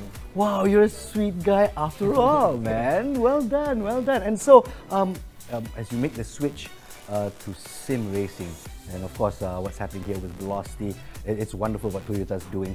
It's in its 4th edition right now. So, the biggest difference between real life on track and sim racing? I personally don't feel that much of a difference. A lot of people say in the real world you have the movements of the car. To me, the only difference is just the monitor. You don't see out as much. In the real car, you have a huge windscreen you can look out from. Sim world, just the monitor. Everything else, I think you require the same skills. If real world drivers say they're not as quick on the sim because it's not realistic, they just got a skill issue. That's it. Ooh, fighting words, man. So you're really telling me that is the adrenaline the same? Is the quick reactions, the muscle memory, is it all the Hussein? Oh, it's even harder on the sim because in the sim, without the movements of the car, you don't get much adrenaline. You don't feel the wind, coming and everything. It's a lot harder to keep yourself like sort of feeling, not nervous. It's you feel a lot more pressure. I think an F1 driver once said that they feel more pressure in the sim than they do in real life because you just don't have much senses. I see. You don't get to feel the road, as what the veterans say, right? So in this case, we talk about a system that can mimic almost real conditions with different variables. So what can you control in a sim? I think the best is just the steering wheel. The more you can feel sort of like the different surfaces of the road, the more you can sort of control the car. But at the end of the day, you just still need the same set of skills. The skills you need on the sim are the exact same skills you're going to need on the racetrack, which is why you see the best drivers, they don't, most of their time is also on the sim because it's a really good tool. I asked the big boss earlier, I asked Alex Young about the safety aspect. When you're playing a video game, you don't think about it so much because, hey, if you crash or if something happens to your car, hey, we start again lah, So, in real life it's a lot different. So how do you make that distinction and how do you train yourself for that mindset? Well, the good drivers, they sort of just put that at the back of their mind, especially when they're on track. They don't, if you think about the cost, if you think about your life too much, you're not going to drive on the edge. You're going to always want to push the car. Same in the sim, even though you can restart and everything, if you're racing in an online competition, once you crash, you're out. You're going to lose. So, at the end of the day, it's still a winner's mindset where you just want to be at the front. But, to finish first you got to finish. So even the disappointment is the same? Yeah, exact same. Like, the feeling of, getting pushed out, whether in the real world or the sim world, the competition is, just as tight. So it's always the same. Excellent, excellent. So Alex tells me that you guys race 8 hours a day, 40 hours a week. Now, is that fun? It sounds like fun to me, It actually can get quite mentally draining because, especially when you're practicing for an upcoming race, you spend so much hours in a week. Sometimes a lot of those hours, 80% of the time, is just trying to figure out why you can't, be on the pace, why you're struggling so much, and it can really start to take a hit. So, but days where it does go right actually feels quite rewarding. All right. Okay. So as we go into the final race, maybe a bit of advice for the finalists out there. What should they be focusing on? I think best advice is to probably keep the racing clean because we've seen very big accidents take out big contenders. So for sure we want to see the best driver come out on top, not in the gravel trap. So clean race, everybody. Clean race is what we're looking for. Mika Hakimi, thank you so very much. And here's hoping one day your star will shine brightly, not just for your career, but for our country, Malaysia. Thanks very much. And it's back to you guys. Yeah, so kita pun sudah kembali and that was a really interesting interview daripada Mika Hakimi. Yeah, Mika, it's so nice to see him again. I mean, this kid has really grown a lot since the last time I seen him. I mean, I still remember back in the day, just commentating some sim races, and you've got this little kid named Mika who's able to race, with the big boys, and then now to see him, racing real cars, on Sepang. I mean, it was such a wonderful moment. Yeah, seorang bakat yang muda sebenarnya. He's very young in the first place, but you have a look at his name also cukup iconic. Yeah, Mika Hakimi. Mika Haikinen, Kimi Raikkonen. Ada kombinasi ya. Ada. That shows why he's there. Yeah. Alright, so jadi kita akan masuk ke dalam race kedua tak lama lagi. Kita sedang menunggu untuk para pelumba melakukan persediaan, and I'm really looking forward to this because it's going to be a reverse grid. And it's going to be super interesting to see who's going to be in the top 5 to get more points this year, Victor. Yeah, it's going to be another opportunity for our rivals to fight against each other once more. So reverse grid means that the guys who finished first are going to start last in race number 2. So just like in the semi-finals for race number 2 here, the drivers will have to make a minimum pit stop. That's going to be mandatory, and they will have to use either a racing hard or racing medium at least once during this race here. So they have the option to go onto the racing softs, but they have to use at least one of the mediums or hards during this race. Ya, satu rules yang cukup baik sebenarnya daripada di dalam race ini untuk para pelumba. So jadi kita tunggu dan lihat what is going to happen so far because different rules, different way of stuff there, Victor. Yeah, very, very different, and it's going to be very interesting to see how these battles that started in race 1 will continue in race number 2. Because for the most part, the guy who are faster are going to be starting a little bit behind. So, which means that the ones who weren't able to make out the positions now will suddenly find themselves a little bit ahead, in the next start. So that's going to give them an opportunity really to maintain their positions there and hopefully be able to keep that by the finish. But given that this is going to be a 30-minute race, it's all going to be about that tire strategy. Betul tu, Victor. So kemungkinan kita akan lihat apa yang akan jadi di dalam race kedua. In the meantime, there's going to be something very interesting, Victor, sebab di dalam race pertama kita nampak kereta yang digunakan, genre yang lain digunakan sebenarnya. Tetapi I'm really looking forward to see di dalam race ini juga. Yeah. And again, it's going to be dry and same cars again. I really want to see whether or not Iqbal Suji and Taj Ayman will still be able to continue their rivalry here, because this time it's going to be Taj Ayman is going to be behind Iqbal Suji. So Iqbal should be able to get a good start here, hopefully be able to stay in front of Taj Ayman. But having seen how he raced in the semifinals, I wouldn't be surprised to see Taj Ayman win race number 2. I mean, again, he's just that fast.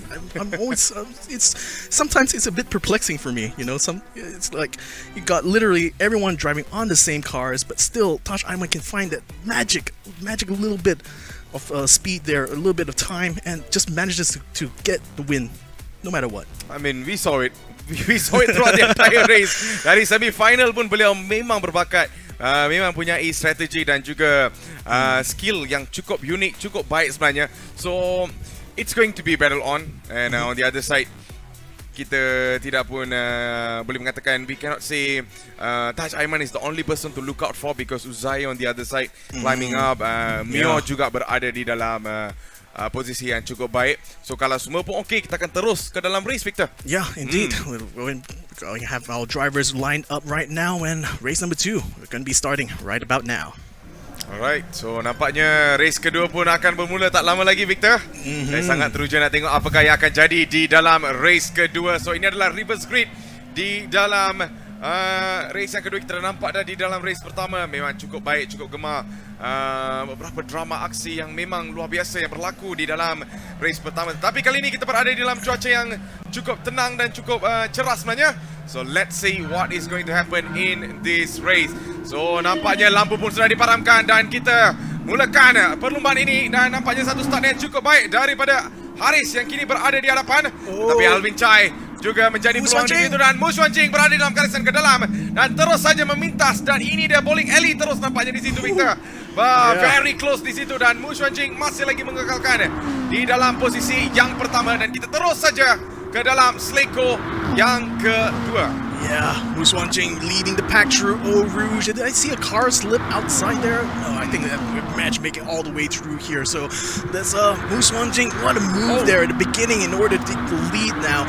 Albin Chai, he started in the front row. He's down into the 4th place now. Has a 1-second penalty on hand. And it's gonna have to try to make up some places now, because Uzair is right in front of him, and it's now thinking about going over the move onto Haris Zafari.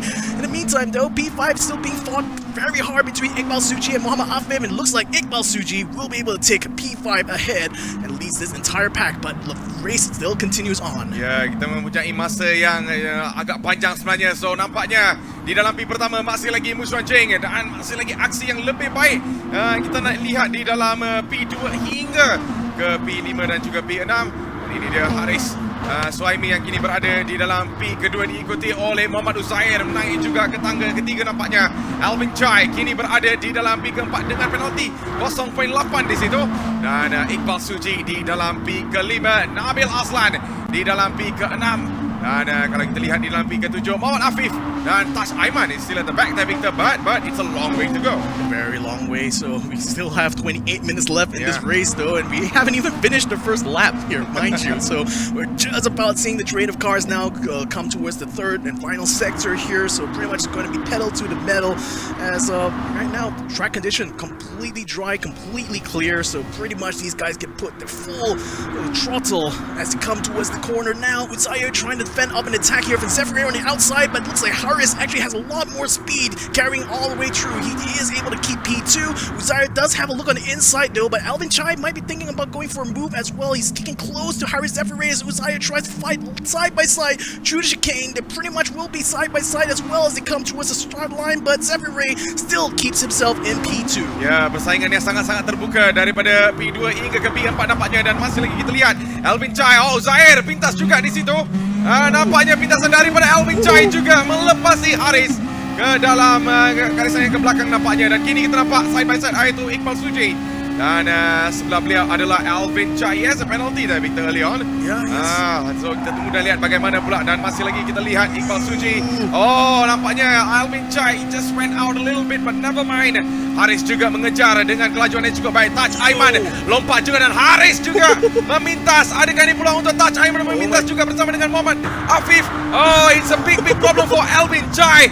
He's being the man to be left behind there, Victor. Oh, that was just Did you so saw painful. the shift of position so fast? Yeah, so painful to watch there for Alvin Chai. It just feels so bad for him. Man. That final pass there happened while he was ghosted as well, so he had no way to defend. Now Mior Hafiz is going to put the final blow in him and puts him all the way in the back of the grid. Oh, this is just torture to watch here for Alvin Chai. Oh, nightmare untuk Alvin Chai di situ. Nampaknya beliau pun jatuh ke tangga agak belakang di situ, tangga ke-9 nampaknya. And that's a really bad moment, but still it's a long way, and hopefully kita akan nampak recovery yang lebih menarik di dalam masa yang akan datang. So kini kita nampak Mior berada di lampi ke-8, dan ini dia masih lagi rapat sebenarnya jarak antara Alvin Chai dan juga Mior Hafiz. Adakah kita akan nampak satu move yang cukup baik daripada Alvin Chai di situ? Dan masih lagi terdapat Mior mempertahankan garisan ataupun posisi beliau di hadapan, dan kita terus saja ke Sleko yang ke-12. Dan masih lagi kita lihat, kita terus saja di dalam Sleko yang ke-15 kali ini. And it's Alvin Chai, and the gap is getting really far ahead of Mior there, Victor. Yeah, coming through this fast section, I think Alvin wasn't able to keep the pressure onto Mior throughout, so he's going to have to try again, but perhaps he could even think about going for a long strategy here. Again, given that this is going to be a mandatory pit stop race here, really the drivers have a lot of options to go with. Oh, Alvin going for a very brave move there, does cut Mior through the chicane, but loses the position before they get through the second part of that chicane there, so Mior Hafiz still maintains P8 there. Better luck next time though, Alvin Chai.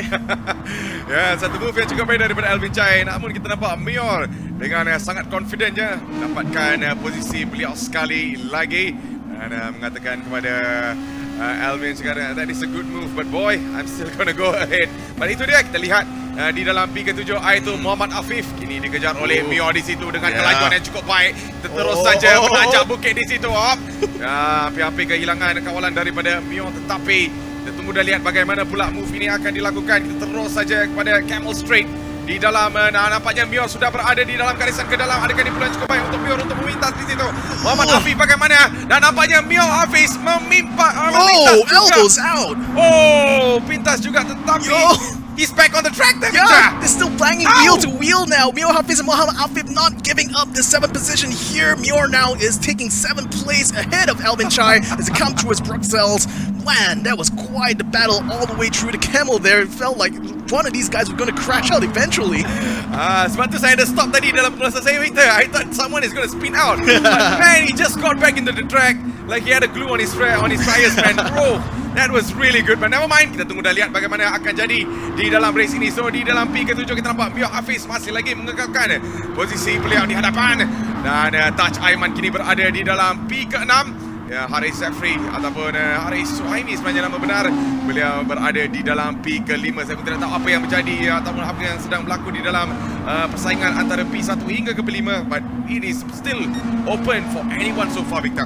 Yeah, and I'm starting to see that, you know, the drivers are wearing out the rear tires a lot more compared to the front tires here. So they're pushing the car a lot, man. Pushing the car a lot, and I think this is also a direct result of a lack of traction control. As Haris Zephyr gets passed there by Taj Ayman. Taj Ayman now into P5. That's 5 positions that he has made up in the last 3 laps. Ya, kejar, jangan tak kejar, mengatakan Taj Ayman di situ. Kini berada di dalam P ke-5.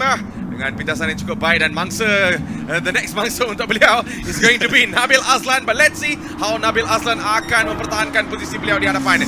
So kita tunggu dan lihat, kita terus saja ke dalam seleko yang pertama. Soloz yang adalah satu seleko yang cukup baik sebenarnya, cukup hebat sebenarnya, dan masih lagi kita nampak Nabil Azlan mengekalkan posisi beliau di situ, Victor. Yeah, we're going to be riding on board now with Taj Ayman. I really want to see how he's going to make this move against Nabil Azlan. He's keeping close to him. True Eau Rouge coming up to Radion. Look at that. He's closing the gap down to Nabil Azlan. By the time they get to Kemal straight, he's going to flash him a little bit. Let him know that he's going to be passing him around the outside. And it looks like Taj Ayman might just make that move stick here. But he needs to nail that breaking point there in order to make this P4 become a reality. Ya, nampaknya beliau pun sudah pintas, dan nampaknya Nabil Azlan, he made a little bit of a mistake when he was going through the Radion. Maybe he slowed it down too much. Kita nampak Taj Ayman terus mengambil advantage di situ dan memintas beliau. But let's see what is going to happen so far. Kita terus saja menurun bukit di situ ke dalam seleko yang ke-8. Bruxelles nampaknya boleh dikatakan, dan kini kita nampak di dalam P keempat itu Taj Ayman yang ada jarak yang agak jauh daripada Iqbal Suji sebenarnya, tetapi kita tunggu dan lihat apa yang akan jadi kepada Iqbal Suji yang kini mengejar Muhammad Uzair, who's in the P2, man. Yeah, Uzair right now in P2, and he's in a very good position to earn a lot of points here, ladies and gentlemen, because again, you know, what's going to determine the result of this race here is definitely going to be tire strategy at this point. And what I can tell you about the tire situation for all these guys, though, is that Wu Xuanjing is really making the most of his soft tire stint here. He's setting fastest lap after fastest lap. He's building a huge lead now, 5-second lead ahead of Uzair at this point. So really, I'm thinking that if he can play his cards right, if he can do a good run on these soft tires here, we might see Wu Xuanjing get a win here. Yes, nampaknya nama beliau adalah the hot name so far. So, tunggu dan lihat bagaimana, dan kini beliau pun berada di dalam P pertama dengan posisi yang sangat-sangat luas, sangat-sangat selesa untuk beliau. Tiada pressure, tiada tekanan yang sangat tinggi daripada para pelumba yang lain, because the rest of them at the back are fighting for each other's positions there. Dan kini dia kita nampak Muhammad Uzair baru saja melepasi chicane di situ, dan Iqbal Suji mengikuti rapat juga di belakang sebenarnya dengan 5 second ke belakang, dan Taj Ayman kini berada di dalam P keempat, Nabil Azlan di dalam P kelima, as we go straight into turn pertama. Yeah, Iqbal Suji now keeping close with Uzair as they come around towards Soloz. Now it's going to be a dive down towards Eau Rouge now, so Iqbal Suji is going to try to make the most of this slipstream now. He's going to be getting off of the back with Uzair in order to try to take away P2, so there's going to be a very crucial battle for the lead here between Iqbal and Uzair. It looks like Uzair a little bit slow on the exit of Radion, but unfortunately he blocked Iqbal Suji, so he lost a bit of speed though, so he's not able to make the pass on the Camel straight. He might have another opportunity in the chicane up ahead though, so let's go ahead and watch out. Yep, kita terus saja ke dalam seleko Escums dan juga Melmedi, tetapi masih lagi kita nampak Uzair mempertahankan posisi beliau. Iqbal Suji memberikan sedikit tekanan di situ, menunggu untuk Uzair melakukan kesilapan, but so far the man is solid as a rock in front. Victor. Yeah, as is expected of our former champion here from 2018, Uzair. Right now he's in the race of his life right now, because if he can successfully place high up in race number 2 here, that's definitely going to maximize his chances of getting high points, especially when it comes towards race number 3. Iqbal Suji continuing to chase now as they go towards Puan. Looking at the tires though, wear-wise, I think both of them are pretty much on par with each other. I mean, they're both running medium tires. I mean, actually, most of the grid is running medium tires. Only Xuanjing is running on the softs. So really, that's the only reason why Xuanjing is able to set the fastest laps all throughout the last 5. So I'm wondering like whether or not he'll be able to extend his stint though, because we're already past the 10-minute mark here, and it looks like Xuanjing's tires may not be lasting that well at this stage. Ya, bila kita menceritakan tentang tayar, ingat dia wajib to enter the pit at least one time ya, Victor. Dan itu adalah salah satu rules di dalam race kedua, tetapi kita teruskan saja. Yang kini Wu Xuanjing berada di dalam P pertama, walaupun kondisi tayar yang sudah pun half of it almost gone there, Victor, especially on the left, but still let's see bagaimana Wu Xuanjing akan melakukan tire management yang cukup baik, ataupun beliau akan memasuki ke dalam pit. It is his own choice sebenarnya. So diikuti belakang itu Muhammad Uzair dan Iqbal Suji yang kini berada di dalam P ketiga. P keempat adalah dimiliki oleh Taj Ayman, dan kita terus saja ke dalam seleko yang pertama, itu Soloz. Dan kita tunggu dan lihat adakah ini memberikan peluang untuk para pelumba untuk memintas as we are going straight into Yarouj dan juga Radion di situ, Victor. Yeah, Taj Ayman now up into P4. He's looking like he might actually eat up a podium position here because he's starting to bring the chase onto Iqbal Suji, who is also bringing a chase onto Uzair. So this might actually end up becoming a three-way battle right now for P2 here if Taj Ayman can close this gap. Yep, quite an unusual daripada Mio Hafiz sebenarnya yang kini berada di dalam P ke-8. Ya, adakah ini peluang cukup baik daripada Iqbal Suji? Sudah pun mendekati Muhammad Uzair di situ. Taj Ayman memberi sedikit saingan daripada P4, tapi jauh juga kali ini. Let's see what is going to happen so far, dan kita terus saja ke dalam seleko yang ke-8 di atas litar sirkuit di Spa, dan masih lagi diikuti rapat Taj Ayman di situ, Victor. Is this the moment for Taj Ayman untuk memintas Iqbal? But man, the gap is going in and out, in and out.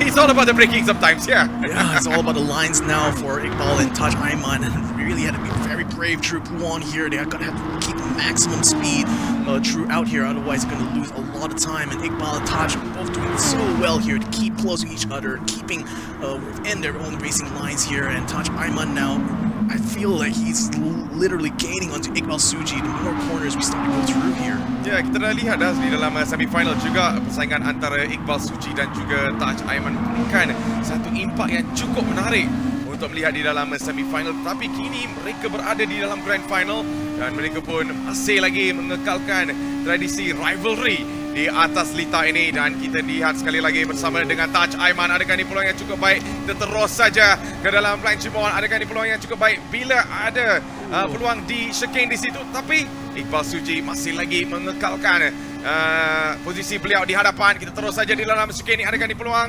Dan nampaknya not the best so far, but Iqbal Suji is defending his line so well, Victor. Well, they're going to dive straight into the pits now, ladies and gentlemen, so this is going to be it now. So, like I said, the only person running soft tires at the start was Moose Wanjing. Everyone was running mediums, so pretty much they can switch off to either a soft or maybe even another medium here, because it seems like the mediums have a lot of pace here. But the softs definitely are providing the fastest times here, so certainly, especially those guys that might be thinking about going for a two-stop, might try to go for a soft tire stint at the final run. But then again, at this point now, it's going to be up in the air right now. It's going to be seeing a quite jumbled grid right about now. Harid Zephyr has been upgraded to P2. That puts him ahead of Uzair, ahead of Alvin Chai, and ahead of Iqbal Suji, who is currently down into P5. Taj Ayman now, unfortunately, is going to be all the way in the back of the grid now, having come out of pits, but he is fitting on a medium set of tires, so pretty much I think it's going to be mediums all the way through. Mediums all the way, man, maybe. Alright, so nampaknya hanya 15 minit yang terakhir yang berada di dalam perlumbaan ini. Dan kalau kita lihat litar ini juga bukan saja menjadi litar yang khas yang kita menggunakan untuk final Toyota Gazoo Racing Velocity Esports Championship, tetapi di dalam dunia relatif litar ini juga digunakan untuk Formula 1 dan sebagainya. Tetapi kita lihat kali ini Taj Ayman yang kini berada di hadapan, dan Nabil Azlan memberi sedikit saingan di situ. Adakah ini peluang yang cukup baik? Kita terus saja ke dalam seleko yang seterusnya, dan masih lagi Nabil Azlan berada di belakang Taj Ayman, berada di garisan yang keluar, dan nampaknya Taj Ayman kemungkinan akan melepasi di situ, dan Nabil Azlan memintas juga Taj Ayman. Tetapi itu dia, what happened there, Victor? What a move, actually. It was a good move, actually. Very, very late braking there by Nabil Aslan in order to try to get side by side alongside Taj Ayman. So that pretty much allowed him to get the move done here. But now he's going to have to defend against Taj Ayman, who had passed him early on. That's how he was able to get up to him at the camel straight. So now Nabil is just going to have to try his best now to keep literally the fastest guy in Malaysia right behind him. You can say that again there, Victor. So kali ini kita nampak di P7 itu Nabil Azlan baru saja memintas Taj Ayman dalam persaingan yang cukup baik sebenarnya di dalam seleko itu, dan kini pun kita terus saja di dalam seleko yang ke-12 di atas litar ini. Dan kalau kita lihat di dalam P pertama, Haris masih lagi on the pit di situ, Victor. Mio and Haris and also Alvin Chai is on the pits for now. Yeah, they're going to be going to the pits now to refuel and change up the tires here. Swan Jing, who had gone for the pits there, is going to be coming out with a medium set this time around, so that's going to fulfill the requirements for this race now. And being in P4, that's a very good position to be in. So it looks like taking the soft tires at the start has worked out very, very well for Moose Swan Jing. Ya, kalau kita lihat di belakang, Iqbal dan juga Uzair mendatang dengan kelajuan yang cukup baik di situ. Dan Uzair kini berada di dalam P ke-6. Dan kita tunggu dah lihat bagaimana pula Iqbal Suji yang berada di dalam P ke-2. Uzair P ke-4 nampaknya it's changing drastically because some of the racers are inside the pit actually. Dan kita terus saja ke dalam seleko yang pertama, Ayatullah Sos. Cantik di situ garisan daripada dua-dua para pelumba ini, dan kita terus saja ke dalam seleko yang akan datang, iaitu Yarosh dan juga Radion, Victor. Yeah, 13 minutes left in this race right now, so Uzair definitely wants to try to make some moves now, and Iqbal could be the next target in mind here as it come up through the Camel Straight. Musu Wanjing retakes the lead now after the pits have already been concluded for all the drivers, so pretty much starting on the soft tires works out very, very well. That's Nabil Aslan getting passed there by Taj Ayman, so Taj Ayman finally has made the move now, but is he going to be able to keep it though? They're coming through the chicanes here. Nabil Aslan is still within range to try to fight back, especially around Bruxelles, but if he can't get the gap closed up with Taj Ayman, and if Taj Ayman pulls ahead, pretty much that's going to be P4 here for our defending champion. Ya, kita dah nampak dah tadi Nabil Aslan memberikan saingan yang cukup baik untuk memintas Taj Ayman, tetapi we see the tables have been turning left and right all the time. But itu dia istilah perlombaan motorsport sebenarnya. So on the far kita nampak Taj Ayman masih lagi mengekalkan posisi beliau di dalam P ke-4. Kalau kita lihat di dalam P ke-3, it is Muhammad Uzair yang cuba mengejar Iqbal Suji yang berada di dalam P ke-2. Mu Chuanjing can't say he's in a very comfortable position there, Victor, because malam we saw Taj Ayman was in a pretty far ahead, but then it was still able to Elvin Chai was basically in a very good position, but unfortunately Taj Ayman made it all the way to P1, so that shows you're never safe so far. Never safe. Taj Ayman will find you eventually.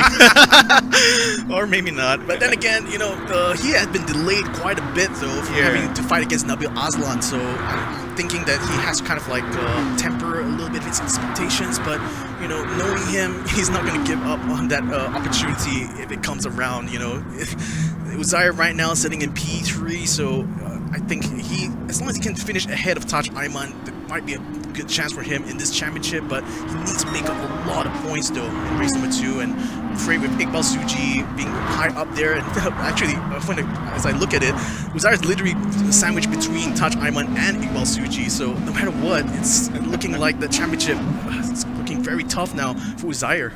Ya, dan masih lagi kita on board bersama dengan Mu Chuanjing yang kini berada di dalam P pertama. Kita terus saja ke dalam seleko yang akan datang. Kita terus, dan nampaknya Iqbal Suji berada di dalam garisan yang keluar. Adakah dipulang cukup baik untuk memintas? Dan nampaknya Iqbal Suji memintas juga. Mu Chuanjing di situ terus berada di dalam P pertama. Dan adakah ini memberikan advantage yang cukup baik untuk Iqbal Suji mengekalkan berada di hadapan, ataupun beliau akan merasai segala ketekanan yang diberikan oleh Mu Chuanjing seterusnya dan diikuti oleh Muhammad Uzair di dalam P ke-3. But Ben, this front four is changing drastically, man. It is, and you know, I think especially for Iqbal Suji, this is going to be a critical moment for him, because now that Mu Chuanjing is literally between his two closest rivals here, this is going to be an excellent opportunity for Iqbal to try to get a good gap here in the lead. So right now we still have 10 more minutes in this race here, so Iqbal's victory here may not be guaranteed though, so he has to be able to keep this lead for the next 10 minutes. Yap, so seperti apa Victor mengatakan, masih lagi mempunyai masa yang agak panjang sebenarnya, so anything can happen di dalam perlombaan ini. Kita on board bersama dengan Taj Ayman, diikuti oleh Nabil Aslan yang belum lagi give up sebenarnya. Antara persaingan dua-dua pelumba ini yang cukup hebat sebenarnya yang kita lihat from start of the race. Dan masih lagi Taj Ayman mengekalkan posisi beliau di hadapan, dan Haris juga kali ini berada di dalam P ke-6. That was fascinating. He came all the way there, Victor. Yeah, he mentioned Elvin Chai especially there, but Mio, I'm not sure about Mio, but it feels like he's having a bad day, especially in race 2. Oh dang, he's got a penalty as well here, so yeah, he's certainly not having the best of days here. So unfortunately for Mior, he's now down into P8, and I think like at this rate, it's going to be quite hard for him to make up any additional places now, isn't it? Well, Nabil Aslan though is already caught up here with this train of cars here that literally are fighting for the lead here. Iqbal Suji is currently the one holding it for now. but whether or not he'll be able to hold it at the end of this race, who knows? That's going to be up to the drivers here to be able to make that happen now as they come down through La Source to its Eau Rouge. Ya, itu tertakluk pada para pelumba. So nampaknya on board kita nampak itu Nabil Azlan. Dan kalau kita lihat kelihatan beliau di dalam sprint sangat-sangat fokus sebenarnya. Dan beliau cuba mengejar Touch Aiman yang kini berada di hadapan. But the classic rivalry is still going on between Touch Aiman and Uzair there, Victor. But right now Uzair berada di dalam garisan yang keluar sebenarnya. Adakah ini peluang cukup baik untuk memintas? Dan nampaknya sudah pun memintas. But Mu Xuanjing memberi saingan di situ. But Uzair masih lagi berada di P kedua. Satu tahanan, satu movement yang cukup baik daripada Uzair. Mu Xuanjing came close there, Victor. Yeah, he came close, but unfortunately, that battle has also conceded yet another place here. Xuanjing has dropped down to P4 now. Touch Aiman is in P3, so wow, that one move there has just cost a lot here for Mu Xuanjing, and now he's forced to fight here against Nabil Aslan to try to defend his place currently in P4. Yeah, and what's interesting right now is Touch Aiman back again on the tails of Zaire sebenarnya. Let's see what's going to happen antara dua-dua pelumba ini yang kita lihat dari season pertama di dalam Toyota Gazoo Racing Velocity Esports Championship. Adakah ini Touch Aiman akan mengambil peluang yang baik di dalam Sleko yang akan datang? Kita tunggu dan lihat. Muhammad Uzair masih lagi mempertahankan garisan beliau di hadapan. Touch Aiman masih lagi menunggu untuk Muhammad Uzair melakukan sedikit kesilapan di situ untuk mengambil advantage, tapi it's getting closer. Touch Aiman berada di dalam garisan cukup baik dan memintas juga Touch Aiman di situ. Touch Aiman mengatakan, biarpun cuaca yang terang dan tenang, asalkan saya menang. You can say that again, man. But this guy is so fast, and we have a lot of time, Victor. Yeah, too fast, too furious. 6 minutes to go, and Touch Aiman is on a roll. Only one more person is left here for him to eat up, and I wonder if he's going to be able to do that, though, because Iqbal Suji currently has a decent lead now. Touch Aiman is going to be bringing the chase. Yeah, Touch Aiman nama yang kita boleh mengatakan a big name sebenarnya so far di dalam entire Toyota Gazoo Racing Velocity Esports Champion Series. But in the meantime, kita tunggu dan lihat apakah yang akan jadi, sebab kita masih lagi mempunyai 5 minit yang terakhir. Kita terus saja ke dalam Euros dan juga Sleko Radion. Naik je itu Touch Aiman yang menajak di situ bersama di hadapan itu Iqbal Suji. Iqbal Suji is in a very comfortable position, but in the meantime, it's never safe when Touch Aiman is at the back, man. Yeah, he's still gonna have to push very, very hard for this next 5 minutes. Zafare getting the move done to Mu Xuanjing. Looks like Xuanjing's fortune is starting to be a bit bitter right about now. He's still continuing to try to fight with Hari Zafare, but that actually might open the door for Nabil Aslan trying to fight. Wow, what the heck was that? Mu Xuanjing lifts himself up in the air, drops back down, still is in P5 though, as Hari Zafare takes away P4 from Mu Xuanjing. Unfortunately, his car just like turned out like, just converted into a Deluxo, man. that is impressive, but wow, he's still on the track. I didn't know that Toyota knows how to make flying machines though. That'll be about it. Alright, so masih lagi kita nampak Mu Xuanjing yang kini berada di dalam P ke-5. Haris yang berada di dalam P ke-4. But this race is going to go on and on, man. Changes of positions every time. Things can change in a blink of an eye. One mistake, you're at the back. And, you know, it changes so fast, And the race is not over until it's over here, ladies and gentlemen. These guys are still going to go flat out for the next few minutes now. 5 minutes remain. No, actually 4 minutes remain now. It's getting ever closer to the end of this race here. And Nabil Aslan still desperate to try to make the move onto Mu Xuanjing, who's looking like a bit of like an injured bird right about now because he's losing a lot of speed, especially on the straights. Nabil Aslan not able to get past this time around. He's going to try to outbrake Mu Xuanjing, but Xuanjing went a little bit wide. They don't lose too much speed, but Nabil Aslan does have the slipstream coming to a chicane. He had a look on the inside, can't quite get the braking done onto him, but he's going to try to attack around the outside, switches around immediately onto the inside here. Nabil Aslan keeps himself right behind Mu Xuanjing. He's going to continue to fight here. He really wants that P5. I love this kid, man. He's giving a good show there so far. Nabil Aslan yang kini berada di dalam P ke-6 dan nampaknya berada di dalam garisan yang ke dalam. Dan nampaknya Mu Xuanjing still says, you're still going to be at the back of me, man. better try next time. But still, it's not over yet, Victor. Yeah, that was a really good move there on the outside. He maintained his speed. That's how he was able to keep defending his position here against Nabil Aslan. Nabil getting a bit squirrely. True Radion, you can sense the desperation in his driving right now. He's really struggling to try to get past Muswan Jing after all these attempts. Ya, dan sekali lagi Nabil Aslan melakukan movement di situ. Berada di dalam garisan keluar dan memintas juga nampaknya Muswan Jing. This guy is hungry, man.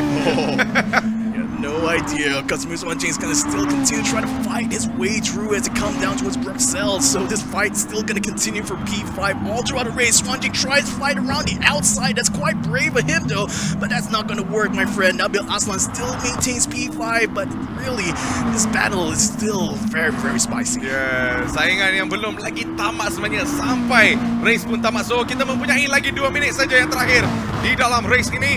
Dan masih lagi kita lihat Iqbal Suji yang kini berada di hadapan.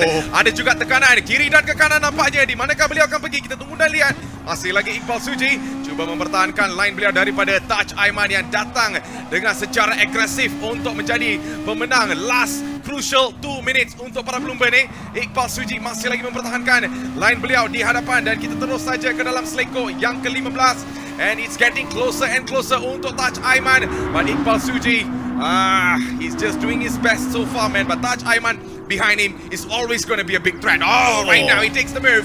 Aiman, masih lagi Taj Aiman. Kita terus saja ke dalam Blanchimon dan Iqbal Suji masih lagi mempertahankan di situ. Taj Aiman keluar di situ, tetapi never mind to that. Taj Aiman terus saja ke chicane. Adakah ini pula cukup baik untuk Taj Aiman memintas dan memintas juga. Taj Aiman, how fast this guy can be. Unbelievable. Unbelievable. Taj Aiman now has the lead, but Iqbal Suji, he takes it back though before they get to the line. It's going to be the final lap very, very soon though. It's still 1 minute 24 seconds and this is a battle not just for the lead. This could be for the championship. Yeah, this can change over time and it looks like Taj Aiman sudah pun memintas Iqbal Suji sekali lagi.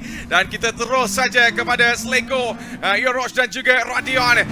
Inilah satu boleh mengatakan one of the most crucial spots of the track kali ini.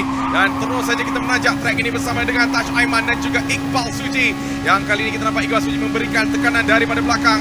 Taj Aiman masih lagi berada di dalam garisan yang luas banyak. Cuba mempertahankan dan nampaknya ada umpan daripada belakang untuk Iqbal Suji. Uzair memintas Iqbal Suji. Adakah peluang untuk Uzair memintas? Taj Aiman juga masih lagi berada di hadapan. Dan Uzair, boy, from where did you came from, man? How? From where did you came from? I can never understand this. This is insane. Insane. Literally out of nowhere, Uzair managed to snatch away P2 from Iqbal Suji, and this is literally at the cusp of the end of this race. Man, this is really, really so spicy. My mouth It's is not just over yet, Victor. It's not over yet. Belum lagi tamat dan inikah peluang yang cukup baik untuk Iqbal Suji memintas Uzair yang tiba-tiba datang ke hadapan beliau. And let's see if he's able to mengekalkan posisi di hadapan as we are going straight into turn number 12 kali ini. Dan Uzair masih lagi berada di hadapan, cuba memberikan saingan untuk Taj Aiman at the back. Iqbal Suji hanya menunggu untuk dua-dua para pelumba ini melakukan kesilapan. Jika ada kesilapan, man, we know these positions are going to change very, very fast, Victor. Yeah, Harry Zephyr is also caught up here, so it's literally a four-way battle right now. The final lap marker is up, ladies and gentlemen, so that means that it's going to be a race to the finish line. Taj Aiman still leading Uzair right about now. It's going to be about 8/10 of a second between the first place and the second. Uzair right now just keeping an eye on his rearview mirror because he doesn't want to let Iqbal Suji take away his P2. Neither does he want to allow Zephyr. He's going a little bit wide. That might actually open the door. They're going 3 wide through the chicane. Zephyr on the outside, Iqbal in the middle, Uzair right on the inside. He takes away P2. He wants to keep the inside line though. He's getting ghosted. He has a penalty. Though. Iqbal Suji will take P2 ahead of Uzair, who ends up in P4. Taj Aiman, man, this guy is insane, man. Like, even in the first race, boleh mengatakan biarpun hujan yang lebat, asalkan saya hebat. Di dalam race kedua, biarpun cuaca yang terang dan tenang, asalkan saya menang. Itulah Taj Aiman yang kini berada di dalam P pertama. P kedua dimiliki untuk Iqbal Suji. P ketiga Aris, Suhaimi, Uzair made it up to P4, maybe because of the penalty there, Victor. Dan di dalam P ke-5 Nabil Aslan, Muswan Jing di dalam P ke-6, Mio Muhammad Hafiz berada di dalam P ke-7, Alvin Chai di dalam P ke-8. Wow, race 2 and it's already at this level. I wonder what's happening in race 3, man. Woo! If we just follow this trend, I can only expect race 3 to be even more explosive than this one. So, my goodness, Taj Ayman, the man, the myth, the legend, yet again taking the win here in race number 2, ahead of Iqbal Suji, ahead of Haris Zafireh, who finishes in P3. Uzair, it's so unfortunate, he yet again caught a penalty at the end, and that's costed him the 2 positions now. So, wow. In any case though, Nabil Aslan will be able to take P5 ahead of Muswan Jane, who had been leading the race, for most of this, but unfortunately he lost a lot of pace towards the end. Mior Hafiz will take P7 ahead of Alvin Chai and Muhammad Afif to round up our top 9. Oh, tuan-tuan dan puan-puan, jangan gerak ke mana-mana dulu sebab kita ada race ketiga, and race kedua ni pun sangat-sangat hebat. Kita pun sudah berdiri sebenarnya masa kita bergulas. It was so intense, and that is one of the best races so far I've seen. Hopefully di dalam race ketiga kita dihidangkan dengan race yang cukup baik, cukup hebat daripada kontender-kontender yang berada di dalam top 5 yang kita lihat sebentar tadi. But man, I have one thing to say. I do not know how Uzair came through. Saya tidak tahu bagaimana Uzair tiba-tiba berada di dalam top 3. But so far di dalam race ini, Victor, who do you think the driver of the day? I mean, you need to ask anymore. Uzair, obviously. He was fighting so hard. He was fighting so hard in race number 2. I almost thought he could have gone for the win. It's just so unfortunate that, again, mistakes still happen to this man. So I really wonder what it's going to take before we see this man be able to challenge for the championship yet again in this velocity. Yeah, kita tunggu dan lihat adakah the man, the myth, the legend Taj Ayman akan mengekalkan di dalam race ketiga, or is he gonna be the champion? We don't know. We don't know really, but let's hope and see what's gonna happen in race number 3. Sebelum itu, kita akan bersama dengan Nas dan juga lintasan hormat bersama dengan para pelumba. Nas, my man, take it away, brother. Thank you, my man. And I tell you, just listening to the commentary, I want to share a little bit of a side secret right here. The 2 commentators were on their feet already. I gotta say, what an insane race today we had, especially towards the end. We got lots of thrills and spills. There were hopeful hearts suddenly broken into, berderai begitu saja. Dan antara yang kita ingin berbicara, kita bersama-sama dengan P2 iaitu Muhammad Iqbal Suji. Assalamualaikum, Iqbal. Waalaikumsalam. Wow, what a gila punya race. Orang kata gila betul. I mean, looking at your fight dengan Taj Ayman, nombor 1, dipintas nombor 2 dan sebagainya. Dan tiba-tiba Muhammad Uzair datang dari tempat ketiga, hampir-hampir memintas anda. Jadi perasaan anda setakat ini selepas menamatkan race yang kedua. Silakan, Iqbal. Tadi masa hujung-hujung tu ada miscalculation sebenarnya. Pada asalnya memang saya sudah agak touch pun dia guna pace dah mula mengejar. Jadi tapi ada ingatkan nak guna street stream nak cuba potong dia, tapi pada asalnya saya back off pada last lap tu, pada main straight tu, supaya saya ada chance untuk overtake pada last straight tu. Tapi saya tak faktorkan ada 2 pesaing iaitu Zair dan juga Haris. Jadi ada miscalculation sikit dan terpaksa bergelut pada tempat kedua pada minit-minit terakhir.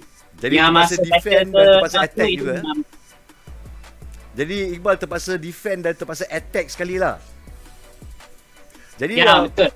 Masa tu memang sangat pelik. Saya pun tak pasti apa the right course of action, tapi itulah apa jadi. Itulah dia, rapla jingga kata orang utara. Sekejap tu kan, tak tahu apa nak buat. Dengan tiba-tiba Muhammad Uzair dan juga seorang rookie iaitu Haris Syami tiba-tiba datang daripada belakang. Jadi sekarang ni Taj Ayman berada di hadapan. Jadi apakah perasaan Iqbal dalam kita memasuki race ketiga ini? Masih ada peluang ataupun tidak? Ini kata-kata yang selalu diorang ucapkan semasa satu pertandingan, iaitu anything can happen. Jadi saya cuma ingin perform yang the best lah untuk race ketiga. Strategi sudah ada, tapi itulah apa yang berlaku exactly. Sebab tu race tu memang kita sendiri tak boleh nak tentukan. Itu yang akan dibuat, cuma do the best lah.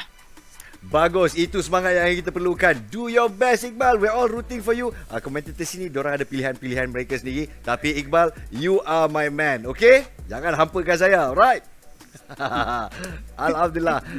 There you are, ladies and gentlemen. In second place, Muhammad Iqbal Suji giving a good fight to the favourite Taj Aiman, and also having to fend off at the final lap the challenges from Muhammad Uze as well as Haris Shami. Good stuff, good racing in race 2, and now it's down to the final race. So prepare yourselves, it's going to be a wonderful one.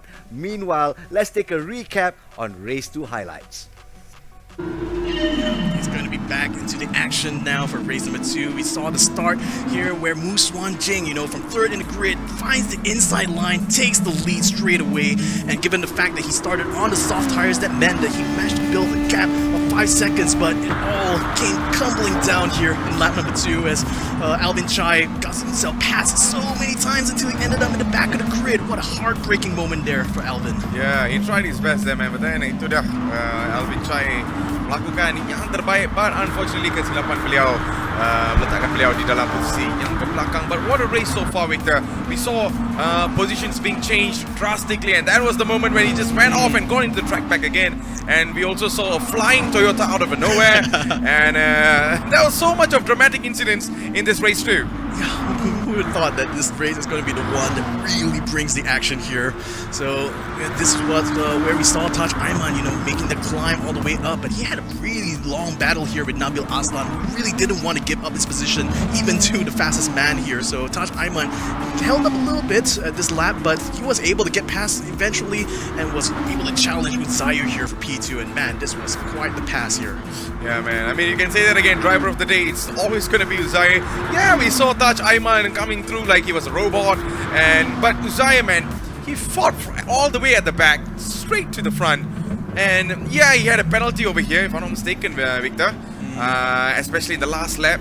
But he's always there in the top 5. Yeah, this was how Haris Zephyr managed to end up creating this 3-wide situation into chicane. Uzair, even though he was ahead though, he ended up with a penalty, and that unfortunately put him down into P4, but that could have been a P2 there for Uzair, and one could only wonder what the points would have been at that case. Alright, so jadi ini dia result so far di dalam race kedua.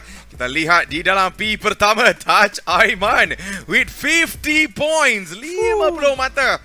Dan di dalam P kedua kita nampak Iqbal Suji dengan 36 mata. Oh, Nabil Azlan, my man, di dalam P3 dengan 22 mata. Tapi we see Mio Muhammad Hafiz berada di dalam P keempat dengan 21 mata. Just only 1 point different. Di dalam P kelima kita nampak Muhammad Uzair masih lagi kekal di sini juga di dalam top 5. Itu dengan 20 mata. Bagaimana pula for the rest of the races, Victor? Yeah, Haris Shami is going to be able to keep P6 here in the championship with 17 points. Swan Jeng able to upgrade himself to 14 points here, so that's good enough for P7. Muhammad Afif bin Suhaimi managed a good run here, but unfortunately it's only good enough for 2 points in this race, so that's going to be 12 points in its total. Alvin Chai finishing last year only gets 4 points here to add to his total of 8. Alright, so itu dia keputusan yang so far di dalam race ini, but man, race 3 is going to be much more intense. Oh, certainly, and especially Taj Aiman already having such a huge lead though. I mean, Can we say that he's going to be the favorite at this point? Can we say that? You can say that again. Oh my goodness, 50 points to 36. Man, this is one heck of a driver here that we have in our hands. So, what else can we say? Yeah, I mean, ini adalah satu race yang cukup hebat, cukup baik. But I'm really looking forward to race number 3 sebab kita akan menggunakan track yang lain. Track lain? Yeah. Track lain. Everything's going to be different, but still the same champions. Yeah, it's still going to be the same thing, but I'm really looking forward to it, Victor. Alright, so let's go ahead and head back to our host Nas with all the deets. And I've got all the deets right here. Taj Izrin Aiman leading with 50 points, winning the first 2 races. And looks like it's a clear highway all the way to the final. And he might be the one representing Malaysia in the Asia Pacific region. But Hey, it's about racing. Anything can happen in race 3, ladies and gentlemen. And of course, congratulations to Nabil as well. I mean, for a rookie, making it up to the top 3 is really a big feat as well. A really big achievement for him. So for now, we're going to take a quick break. Kepada racers kita, kurangkan gemuruh anda as we head into race 3. Tapi yang penting sekarang, kepada penonton-penonton sekalian, ladies and gentlemen, we're going to witness an exhibition race coming up in just a few moments, comprising of the Toyota Gazoo Racing Rookies, the youngsters taking the electronic stage. We've got Tengku Janlei, the ambassador of Toyota Gazoo Racing, pushing them to the limit, and we've got 4 Toyota Gazoo Racing celebrities. 3 of the celebrities are really top racers, and the 4th is an invited guest. Who is he? My goodness, all this in the exhibition race coming up as we go into race 3 of the grand final Toyota Gazoo Racing Velocity Esports Championship 2021. We'll be back right after this.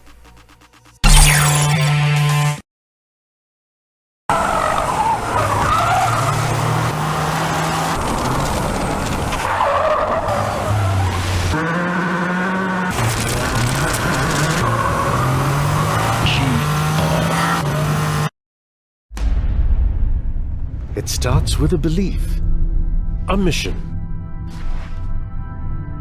a desire to rise through every challenge with our sight aimed at the sky.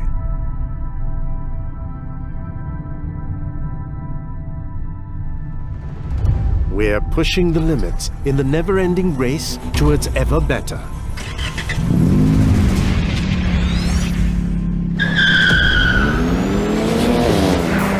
Every lap is a discovery of what it takes to accelerate our capabilities. And we're not slowing down.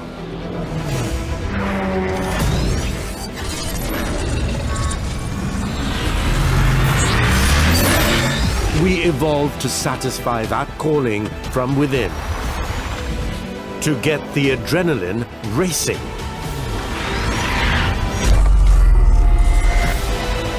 To bring extraordinary to the everyday. Take on the exhilaration. New Vios GR Sport. Built to thrill.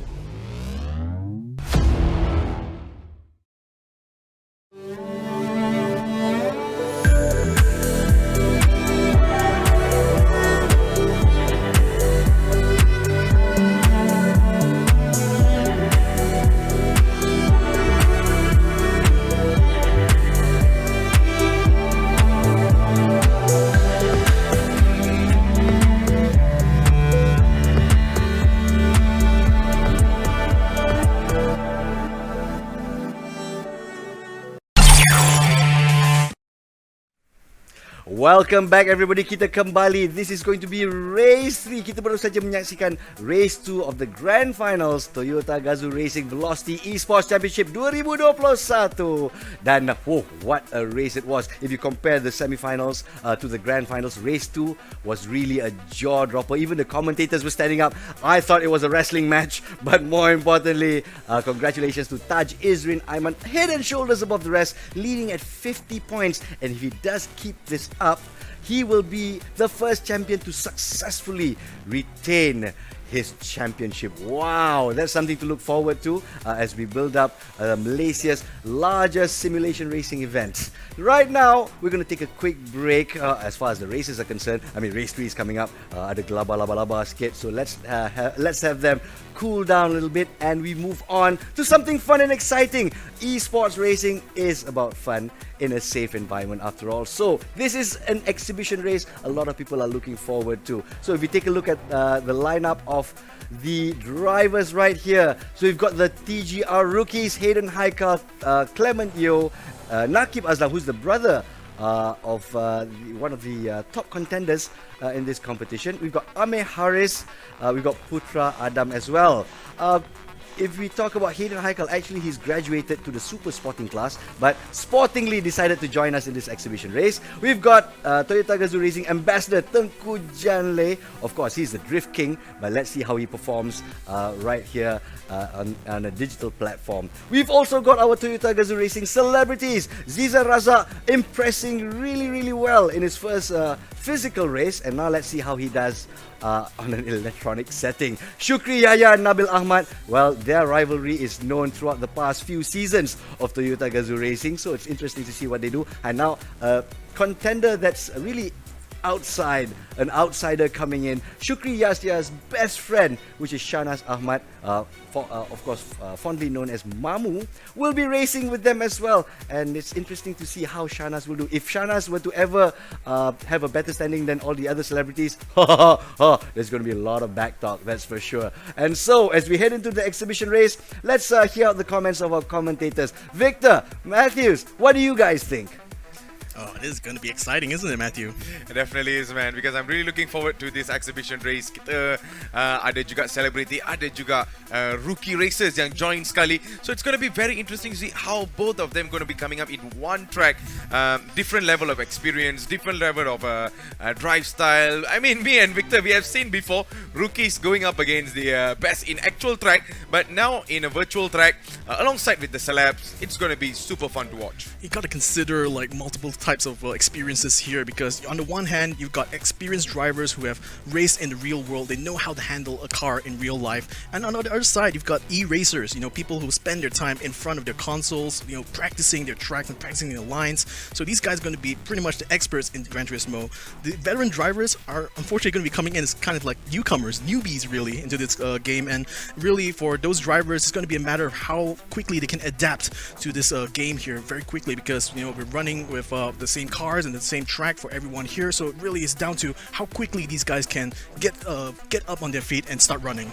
Ya, apa yang lagi mencabar adalah mereka akan menggunakan kereta yang agak klasik juga dan juga track yang agak klasik. But in the meantime, kita akan melintas hormat bersama dengan para pelumba ataupun host juga. So let's go and have a look in there. Thank you very much, boys, and what an exciting race that we've witnessed just now. And as we tabulate the score and see what the positions are like, we're going to go one-on-one once again with the Toyota Gazoo Racing celebrities. Which celebrities am I talking about? Pada kali ini kita menjemput Jana Nik, Nabila Razali dan new entry Zizan Raza. Waalaikumsalam warahmatullahi wabarakatuh. Budak baru baru belajar macam ni. Tapi bila kita cakap pasal GR Velocity Racing, virtual racing, saya difahamkan Jana dan juga Nabila pernah mencuba ya. So Jana, apa beza dia virtual racing dengan racing betul-betul kat track? Ada beza tak? Oh, untuk saya memang sangat banyak perbezaan, sebab kalau saya prefer racing on track, sebab racing secara virtual ni untuk saya terlalu susah, pasal saya tidak biasa dengan main game dan sebagainya. So untuk saya benda ni sangat tak biasa untuk saya. Macam mana pula dengan feel? Tak dapat rasa jalan, tak dapat rasa angin, tak berpeluh, kan? Feel dia kalau dari segi pemanduan pada saya lebih mencabar, sebab kita bila dekat steering tu kan, dia macam dia punya feel atas jalan tu lebih keras berbanding dengan kalau kita betul-betul bawa kereta on track lah kan. Kalau kita tekan sikit je dia macam boom macam tu. So dia memang sangat-sangat memerlukan teknik yang hebat lah kan. Jadi untuk saya, siapa yang memang terlibat dengan e-racing ni memang sangat-sangat power lah. Power. Itulah dia saranan daripada Jana Nik. Nabila, do you feel the same way? Of course, sangat-sangat berbeza. Of course it requires skill juga.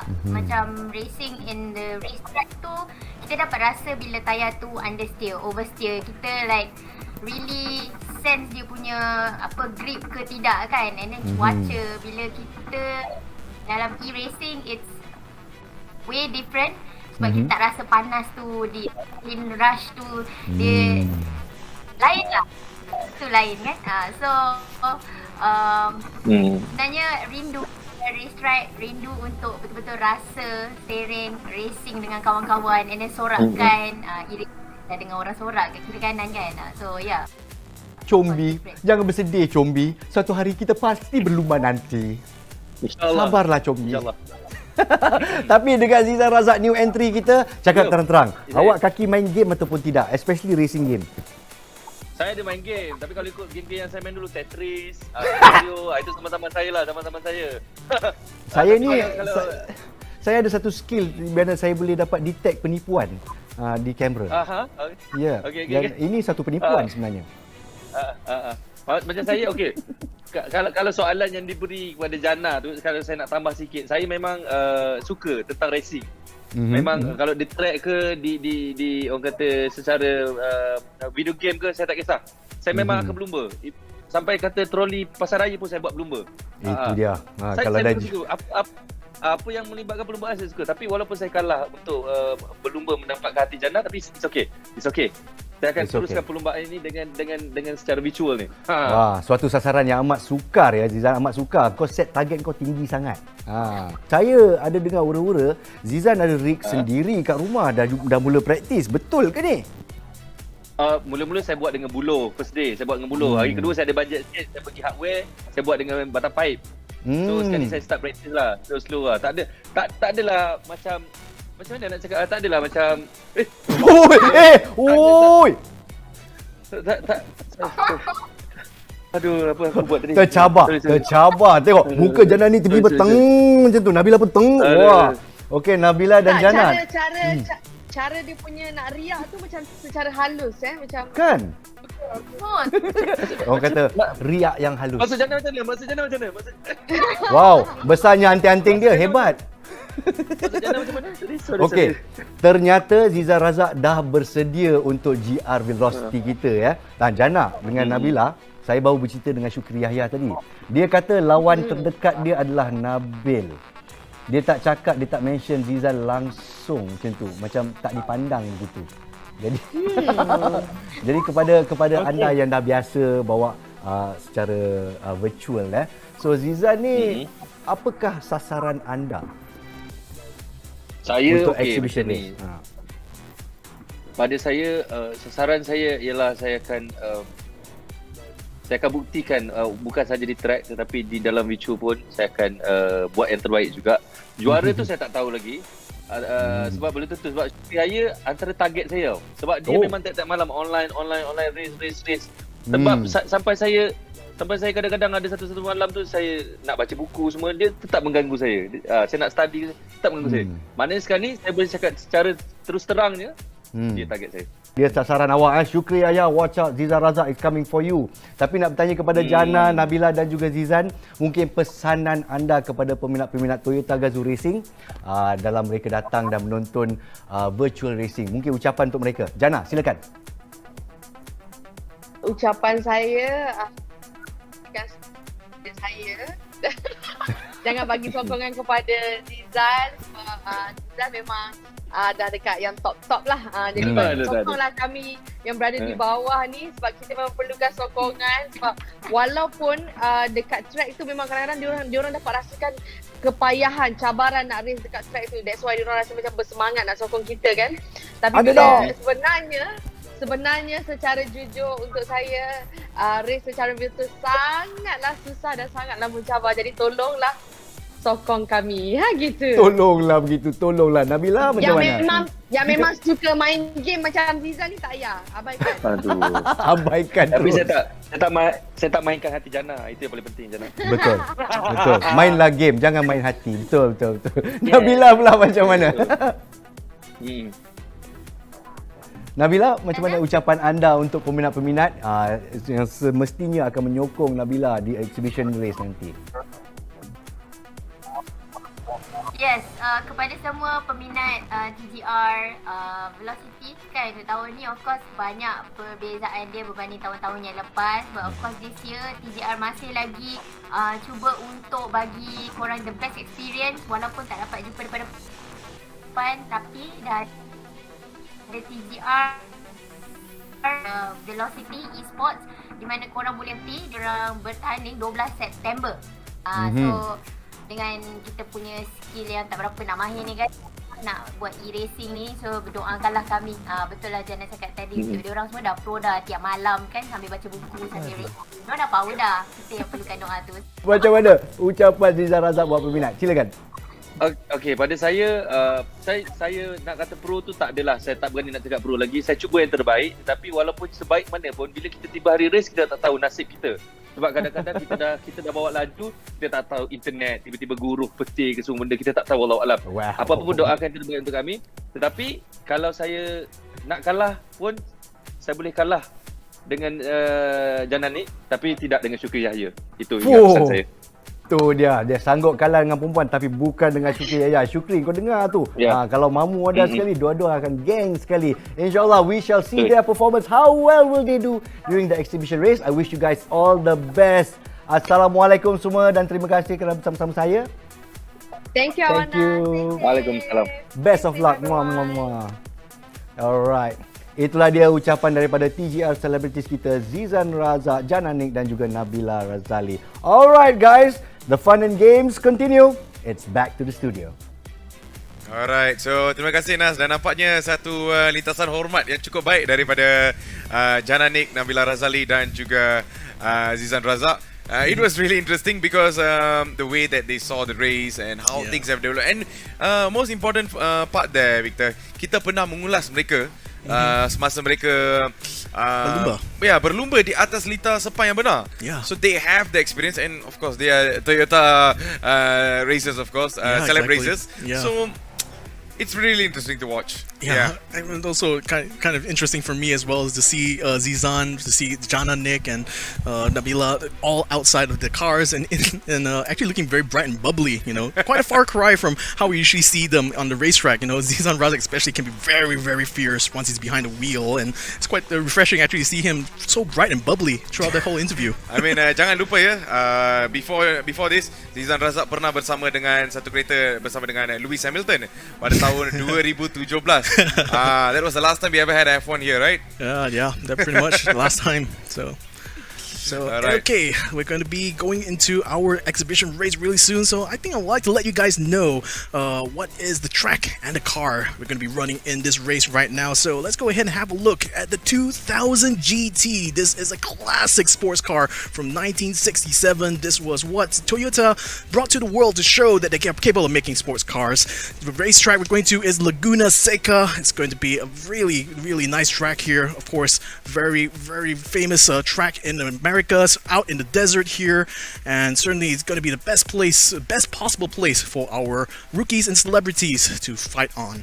Yeah, satu track yang cukup ikonik seperti apa Victor mengatakan, and what's the most important part, most interesting part actually is the elevation of the track here, Victor. Yeah, so race format wise is going to be pretty much qualifying to a standard race, so they're going to have 5 minutes here to set their fastest time in the time attack, and then they're going to race for 15 minutes. But unlike some of our racers here, this 15-minute race actually has a minimum 1 pit stop. So the drivers here will still have to make a pit stop, and with the tire wear set at 20 times the simulation rate, you can expect the tires are going to wear out very, very quickly. I mean, this is going to be very interesting because we're going to have the racers yang akan, which is celebrities and also rookie racers together sebenarnya to come up with the best pit stop strategy dan sebagainya. But in the meantime, if the race is already sudah pun sedia, kita akan terus ke qualifier yang pertama untuk race ini. Jom. In Laguna Seca, they're going to be running on the 2000 GTs and they're going out right now for the qualifying session. Ya, so kita tunggu dah lihat apakah yang akan jadi di dalam perlumbaan ini, dan kali ini kita berada di litar yang agak lain sebenarnya, Victor. Satu litar yang agak klasik dan juga ikonik lah dari pandangan saya, iaitu Laguna Seca ataupun kini dikenali sebagai WeatherTech Raceway. Yeah. I've seen a lot of changes on this track here, but literally the main things always stay the same. The corkscrew still as intimidating as ever and is still the main feature of this track here that all these guys are going to have to tackle. But not only the challenge is the track, the bigger challenge though is going to be the cars for sure, because this 2000 GT is a car literally from the 60s, and the moment you start to turn, that back end will want to slip out right and just catch you off guard. So really what we've seen from the semifinals, is that even the best drivers drivers can struggle a little bit on his car, so what more our rookies and celebrities. Ya, betul tu Victor. Dan kita tunggu dah lihat apa yang akan berlaku di dalam race ini. Yeah. So hopefully mereka akan menciptakan timing yang cukup baik. So kita ada 3 minit saja, less than 3 minutes actually. Dan kita tunggu dah lihat apa yang mereka akan cipta di dalam qualifier ni, Victor. Yeah. So we've got Hayden Heikal right now. He is actually a real live racer. He, in fact, races in the super sport class in the Gazoo Racing Vios Challenge here in Malaysia. So it's quite refreshing to see that he's going to be battling with our rookies here in this virtual arena. Yep. So kita on board bersama dengan Hayden Heikal. Kita tunggu dah lihat bagaimana beliau akan kita timing yang cukup baik, because for now using this car is going to be a little tough for them, Victor. Yeah. Because this car is going to give them the classic overlook actually. Rasa dah macam we have to go back, but in the meantime we have to give a little bit focus on our drifter Malaysia. Drifter Malaysia yang sangat terkenal, iaitu Tengku Jan. Mukanya sangat fokus di situ, Victor. Oh yeah, very intimidating. He's like, I'm not here for any fun, huh? He's here to eat somebody up, and well, Tengku Jan is going to be going on a run here with this 2000 GT. So certainly, I'm really curious to see how the real-world drivers are going to be able to handle this, because I know for a fact that sometimes, even though you can be a really good driver in real life, sometimes you just put yourself in front of a steering wheel here in Gran Turismo and suddenly it seems like you're not able to drive. Yeah, sangat-sangat benar, Victor. Sebab dunia yang lain. Yeah. So hopefully they are able to adapt in the time when the time comes. So kali ni kita nampak Clement Yeo yang kini berada di dalam on screen yang kita lihat sebenarnya. Masih lagi cuba mendapatkan qualifying time yang cukup baik untuk berada di dalam grid start, which is a perfect grid start for him. Yeah. Maybe in the top 4, top 5. maybe. Maybe. See. Sebab lagu Nasikan is it's pretty short actually. It's pretty short, it's but pretty short. Yeah. still got a really big drop here at this Yeah, corkscrew. the elevation is the most Crazy. interesting part about this track. Yeah, and the craziest part is that, I hope we'll be able to get an onboard as we approach the corkscrew, but, one of the things that makes the corner so challenging is that the approach is actually practically blind, because you're going uphill as you're going up to the corkscrew, and then by the time you get to the turn, it's literally a dead drop all the way down. You cannot see the bottom until you literally enter the corner, so that's why it's so tricky to get that one corner right. Yeah, so kita on board bersama dengan Hayden Heikal sekali lagi. Itu dia wajah beliau di dalam top right corner sebenarnya. Dan in the meantime, kita tunggu dan lihat bagaimana pula untuk racer-racer yang lain juga. Zizan Razak juga berada di dalam perlumbaan ini.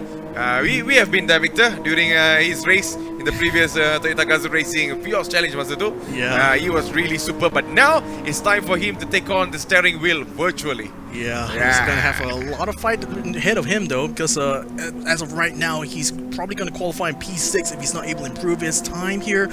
But for now, I really want to see how these guys are going to race later on, because it's going to be chaotic, especially in that first lap. But nevertheless, right now, looking at the results here, we've got Nakib taking the lead away from Hayden Heikal, setting a time of 1:37.9. That's the fastest time we've seen so far out of everyone here, and he did it on soft tires. He's been very impressive there, Victor. And let's hope he's able to keep that momentum up all the way till the end of the qualifiers.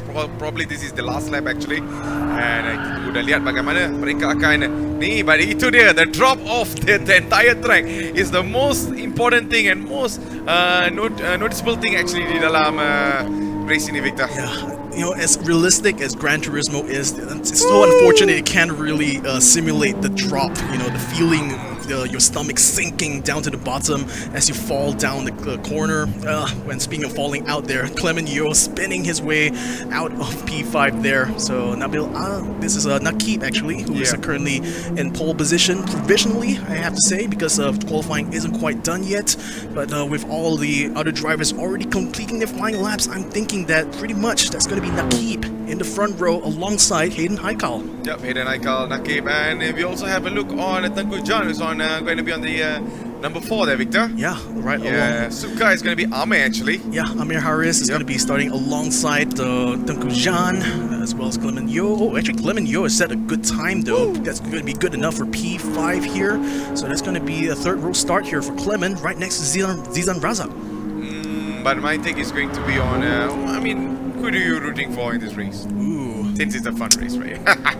I'm actually really curious to see how Hayden Heikal is going to perform here, because knowing his performance in the real world, I'm pretty sure that he has the talent necessary in order to adapt very quickly to this game. And the fact that he was already able to compete for that pole position here seems to tell me that Hayden's already off to a pretty good start in getting used to this game.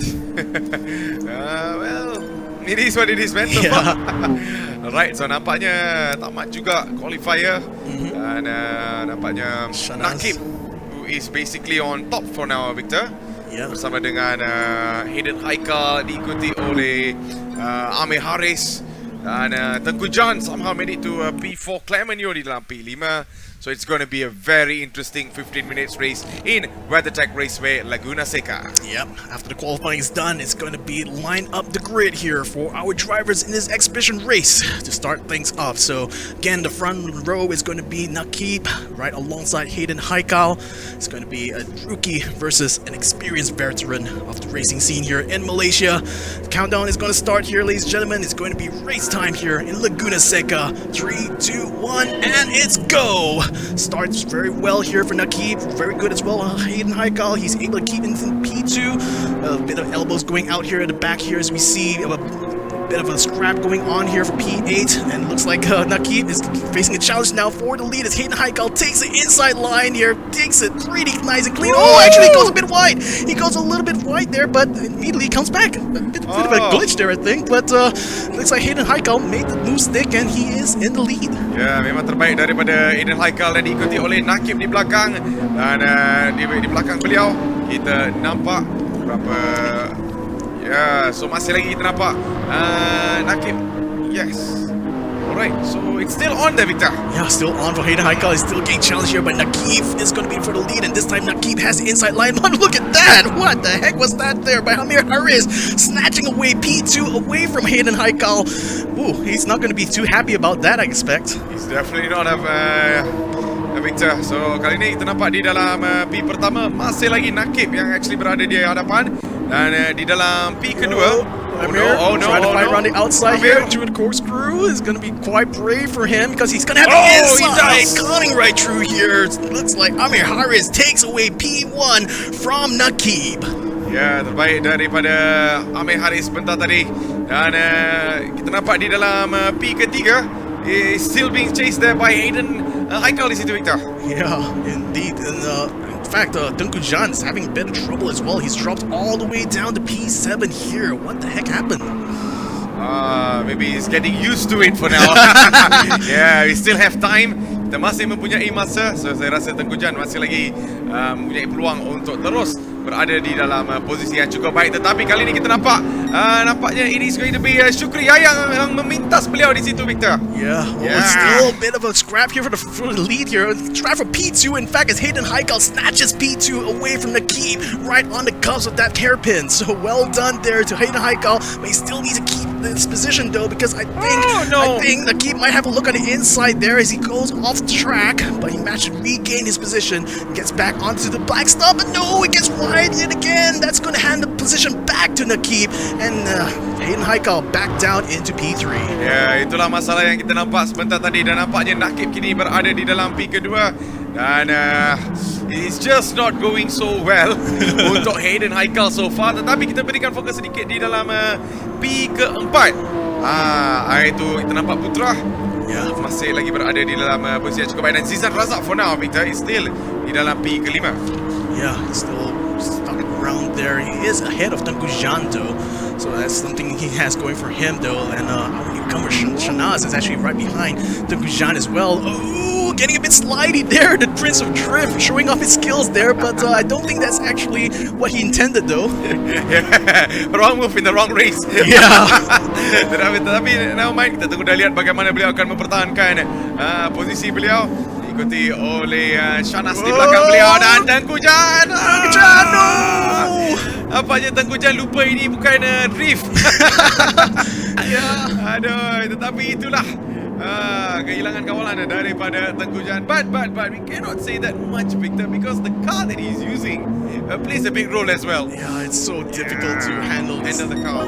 vintage car. I mean, the suspension system is so old. You can see the body roll off of these cars as they turn these corners here. So you can tell that the weight shifting around just makes it such a wild beast to handle, really, this 2000 GT. The only thing fortunate for them, though, is that the horsepower, at least, is not too bad. So they can pretty much go flat out for most of these corners here. That's really the only thing they have going for them, really, because other than that, you know, the grip is very, very bad. You have very little brakes to lean on here, so really these guys are just at the mercy of their machines. Ya, pertahanan posisi yang cukup baik daripada Zizan Razak yang kini berada di dalam P5, diikuti oleh Clement Yeo di belakang. Shanas juga memberi sedikit tekanan. Zizan Razak dipintas lawannya. Lalu melanggar para pelumba yang lain juga, tetapi itu dia Zizan Razak. He came too fast, I believe. Kita lihat sekali lagi highlight sebentar tadi apa yang berlaku. He went inside and the exit, kemungkinan beliau terus keluar di situ, Victor, dan langgar Shanas pula di situ. Dan that is not going to be a good moment, but what a shame for Zizan there, man. Yeah, such a shame there, especially for Shanaz. You know, he's just an innocent party in that regard there. Yeah, wrong place, wrong time there for him, I'm afraid. So, in any case, look at this. Amir Hari is getting challenged now by Nakib for the lead this time around, and Nakib, though, doesn't quite have the speed to catch up to him before they get to the line, though. But perhaps the next hairpin here is going to be the point of attack here for Nakib, as he has the inside here right alongside Amir Haris. He actually gets his elbows out, pushes Amir Haris a little bit to get around the outside, and he takes the inside now, takes it pretty much into P1 now for Nakib. Ya, memang terus cukup baik daripada Nakib di situ, walaupun diikuti oleh Amir yang cuba melakukan movement daripada belakang. Kita tunggu dan lihat. Kita terus saja selekok yang keempat kali ini. Dari mana kereta itu datang? But never mind. Kita terus saja, dan nampak aja kali ini kita Amir pun sudah memintas Nakib kali ini, but belum lagi saja. It's still side by side. Tadi provisional saja, dan kali ini kita nampak Nakib is still up front there, Victor, but Amir is still not giving up. No, he's not going to give up. It's going to be the uphill section now towards a corkscrew. So we did see Amir make a move on the corkscrew one time. Can he do it a second time, though?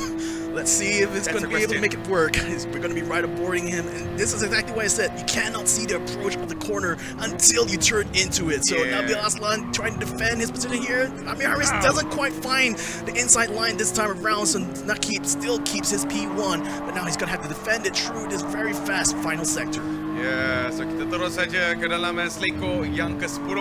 Itu kita nampak masih lagi Nakib kini berada di dalam posisi yang cukup baik. Itu di hadapan, tetapi diikuti oleh nampaknya belum lagi. Amir sudah pun memintas di situ. That was really good. Satu movement yang cukup baik daripada Amir, lalu memintas Nakib. And it's going to be a rat race between both of them, Victor. Oh yeah, I'm thinking that they're going to try and keep trading places against each other here throughout the entire race. But don't forget, though, ladies and gentlemen, they still have to go for a mandatory one pit stop, though. So that pit strategy here could actually mess up this battle here, I have to say, because those tires are not looking very good, though, especially on the fronts. Yep, nampaknya mereka push the car so far di dalam race ini. So kita terus saja dalam seleko yang ke-11 sebenarnya, yang kedua sebenarnya, dan kali ini kita nampak Syukri Yahya on board di situ. Kalau ada penyokong daripada Syukri Yahya di dalam Facebook, berikan sokongan anda, sebab di dalam musim lalu ini kita dah nampak ada aksi-aksi yang cukup baik daripada Syukri Yahya di atas litar Sepang yang benar. Tapi kali ini beliau berada di litar yang virtual, iaitu WeatherTech Raceway Laguna Seca. Kita tunggu dan lihat bagaimana beliau akan manage tire beliau kali ini. Tires are getting pretty bad there, Victor. Very, very bad on the fronts. It's pretty much the same situation for everyone all around. That's why you're seeing a lot of understeer from these guys here, as that pit window is now quite open here, already at the 7-minute mark here. So that's pretty much the midway of this race here. Look at that, Tengku John trying to fight against Clement Yeo for P5 here. Unfortunately, went a little bit wide and lost a lot of speed. So Zizan Razak will be able to take advantage of that to snatch away P6. But now it's going to be Clement Yeo to try to defend P5, and we did see Putra Adam also following the way through. Look at the drop there. I mean, you can only imagine how much forces does that actually put on your body when you're driving this in real life. Ya, pressure yang sangat tinggi, tetapi nampaknya Tengku Jan belum lagi tamat persaingan beliau dengan Zizan Razak di hadapan. He is giving a big fight there, Victor. Masih lagi kita nampak Zizan Razak yang kini berada di dalam P ke-5, ikuti belakang Sekali lagi the same turn. Oh, Syukri Ayat juga join sekali di situ. Shahnaz almost jadi mangsa kedua almost jadi mangsa kedua untuk kali kedua sebenarnya, but when he just went past this time, he doesn't want Zizan to bang him again. Shahnaz in this situation is kind of like Moses, and Zizan Raza and Syukri Yahya were like the Red Sea. They just parted aside to let Shahnaz through. Oh man, what a way to put it, right? Alright, so kali ni kita nampak di dalam P ke-6 itu Shahnaz yang baru saja menepasi the Red Sea. Kita tunggu dah lihat apakah yang akan jadi di dalam seleko yang keempat. Kita terus saja sama dengan para pelumba kita. Kalau anda sedang menyaksikan live stream ini, berikan sokongan anda kepada selebriti kegemaran anda, and if you are basically rooting for the racers, the actual racers yang juga berada di dalam race ini, kita tunggu dah lihat bagaimana. Tengku Jan is now in P4, man. Yeah, he managed to get past him that time though. Engine dah panas. This was literally oldest guy on the grid versus one of the younger guys on the grid here. One of our rookies, Putra Adam, unfortunately gotten passed here by the Master of Drift. Shahnaz, what the heck did you do there, mate? What did you do to deserve that penalty? Oh, good thing he's going to be able to get rid of that by the time he gets through the corkscrew. Shahnaz kata, saya memandu pun salah, orang langgar saya pun salah, semua salah. Siapalah salah saya? Itulah Shahnaz mengatakan. But for now, have a look at this. Siapa tu nampaknya Tengku Jan sudah pun melepasi beliau di hadapan. But man, someone is going into the pit so far, Victor. Yeah, that should be Putra Adam. I think his tires are pretty much done now. And Tengku Jan has a very interesting tire wear situation because his rear tire is actually a lot more worn compared to other drivers. So maybe that drifting skill has cost him a little bit of performance here. It does, man. He played a big role actually early on when he was chasing down Shahnaz and the rest. Actually chasing down Zizan early on. Dan kali ini kita nampak on board bersama dengan Shahnaz yang kini berada di dalam P ke-3. But on the top there, Victor, it is still Nakib. Oh, yeah, Nakib right now. But his tires he needs to go to the pit now. Yeah, very much done now. I mean, I'm very much impressed that he's able to still keep the car on track though with tires worn all the way down like that. But pretty much that means that he's going to have to come into the pits now to take a set of tires. It's going to be either a medium or a hard here. He's already used his soft set here, so this is going to be a crucial part here because the thing is he has a 20-second lead ahead of Tengku Jan. So I wonder if he is able to get in and out of the pits and still maintain the lead. Yeah, so itu adalah tertakluk pada Nakib sebentar tadi. So on board kita nampak itu Amir sebenarnya kini berada di dalam P ke-4, diikuti oleh kita nampak itu Hayden Haikal yang berada di belakang sebelah. Dan meantime, let's see what is going to happen, who's going to go into the pit, what is the race strategy untuk para pelumba ini. But man, Tengku Jan, I feel he still has a chance because kemungkinan di dalam awal perlumbaan it took a little bit time for him to adapt, but man, he's the prince of drift. He knows what he's doing, and given a track like this, for real, he can do wonders, man. But for now, virtually he is getting up there. Looks like it's going to be pits time now for both Nakib and Tengku Jan, so this is going to be a very interesting moment now. See who is going to be able to keep that lead. Hayden Haikal has a half-a-second penalty on him, and being in P5, he certainly has a lot of places he needs to make up for. Nakib going to be changing out his soft tires for a set of what appears to be mediums, maybe, but he's going to be able to come out of pits. Where he's going to be landing though in the grid though, looks like he should be able to come out in P5 here. So I think see if he's going to be able to make up some places now. Ya, hanya 2 minit yang terakhir di dalam perlumbaan ini dan kita nampak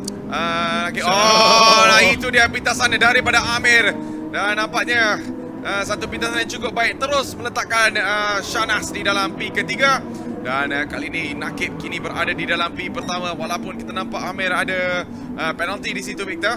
But he's still chasing on into Nakib, who is on to P1 for now. Yeah, Nakib has managed to retain his P1 position even after the pits right now. So this is looking like a very good race for him. But Amir Haris might want to try to rain on his parade at this point, though. But with that 0.7-second penalty there, it's certainly going to hang over his head for quite a bit now as he comes up towards the uphill approach now towards the corkscrew. Nakib is going to have to try to defend the lead now as Amir Haris is going to go ahead straight for the flurry attack around the outside here. He's not going to let this one go without a fight though. Nakib elbows out, tries to keep Amir Haris at bay. Pretty much keeps the lead though, even through the corkscrew. Amir Haris not able to find a gap to get past Nakib. Ya, Nakib masih lagi mengekalkan posisi beliau di hadapan. In the meantime, Amir memberi sedikit tekanan di situ, but still it's not enough there, Victor. Nampak je Nakib knows what he's doing. But di dalam P ketiga, kita nampak Hayden Haikal juga berada di dalam posisi yang cukup baik. Shanas di dalam P keempat. Dan di dalam P kelima, oh, nampaknya Tengku Jan jatuh. Clement Neo baru memintas di situ, Victor. Yeah, they're battling early on, and looks like Clement has managed to get a good bit of revenge there onto Tengku Jan. Let's see if Tengku is going to be able to give a good reply. Amir Haris still trying to get past Nakib Aslan, but unfortunately with the penalty causing his car to ghost, it's not really a good move. But look at that move at the end there. He forces Nabil Aslan practically off the track there to take away P1. Man, these two guys just love scrapping at each other, don't they? Yeah, penukaran posisi all the time antara dua ni, iaitu Nakib dan juga Amir. But still for now, kita nampak Amir yang kini berada di dalam P pertama, although he has a penalty of 0.2 second there, Victor.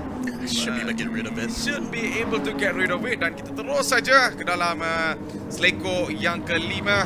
Masih lagi mengekalkan posisi yang cukup baik, iaitu Amir yang berada di hadapan. Dan di dalam P kedua, Tengku Jan kali ini adakah ini pula cukup baik untuk memberikan sedikit balas dendam kepada Clement Yeo di situ yang baru saja memintas. Adakah ini peluang untuk Tengku Jan sekali lagi as we are going straight terus ke dalam turn kelima. Yeah, we got Putra Adam also in the back. Oh, he actually crashed into Tengku Jan, and Jan is going to go straight through the gravel trap here. Oh no, that is terrible there. Tengku Jan is pretty much confused. He's like, what is going on? And he's frustrated, man. We understand that feeling. A feeling of a racer, you know. But itulah apa yang jadi di situ untuk Tengku Jan, dan terus saja jatuh ke tangga ke-8 di situ, Victor. Man. Yeah, so unfortunate because it really wasn't his fault, really. It was impact on the back here. We got Nakib taking the lead and taking the win away from Amir Haris. Has come across the line right now. It's going to be Hayden Haikal who will be able to take third place now. Shanaz should be coming across the line very, very soon, and he should be able to take P4. I don't think he expected to be able to get that, but look at that. Putra right now is able to take away P6 from Zizan Raza. Oh, it's just so wonderful to see, man. Especially in the last few laps, things have been changing drastically. But it is what it is so far. Dan nampaknya satu race yang cukup hebat, and it seems to be Nakib yang berada di dalam pertama dah, Victor. Yeah, he is. I mean, he maintained it so far. Well, I would say more like he fought for it. He fought for it and very he maintained hard. it at the same time. Like, you know, he was being chased so closely at the back by Amir, but it is what it is, man. Yeah, it is. But man, what a chaotic race, though. I have to say. I mean, all these guys. Actually, right, the most interesting point here is that the adaptation to this, the way that these races actually adapted to this into the virtual simulators. And we have Tengku Jan. We saw him few drift scenes. Kepada anda yang sedang menonton ni, siapa-siapa yang pernah tengok Tengku Jan melakukan drift move, kita nampak juga di dalam race ini. Tetapi it was not the perfect place to do it. Not the ideal place to do it, but man, we saw a little bit of his action and his actual skill. But it is result yang sudah pun ditentukan, and Akib Aslan. But what a match, what a race antara Amir and also Nakib, man. Yeah, it is certainly. So it's going to be off to the races now to its grand finals. Yeah, we'll be going into the grand finals really soon. But what a race so far in this, and I'm really looking forward to it. But man, I hope that we see a lot of adaptations to virtual racing today. Yeah, indeed. So that was pretty much, that's going to be the end of our exhibition race. We're going to go ahead back to our host Nas to go ahead and digest this a little bit. Thanks, guys. Actually, I wanted to have a little bit of a chit-chat with you guys. I mean, after we've seen the semi-finalists and then we've seen the first two races of the grand finals, this was a rather crazy race. I must say, of course, nothing was at stake. But at the same time, I think a lot of people were racing for pride. We were talking about the rookies, the Toyota Gazoo Racing Rookies.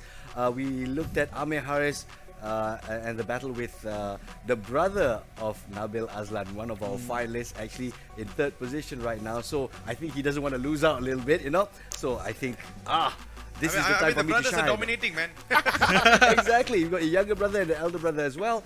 And at this time, I also wanted to say a little bit about Tengku Jan's performance right there. Of course, I mean, he's two-time D1 king, you know, and Toyota Gazoo Racing ambassador.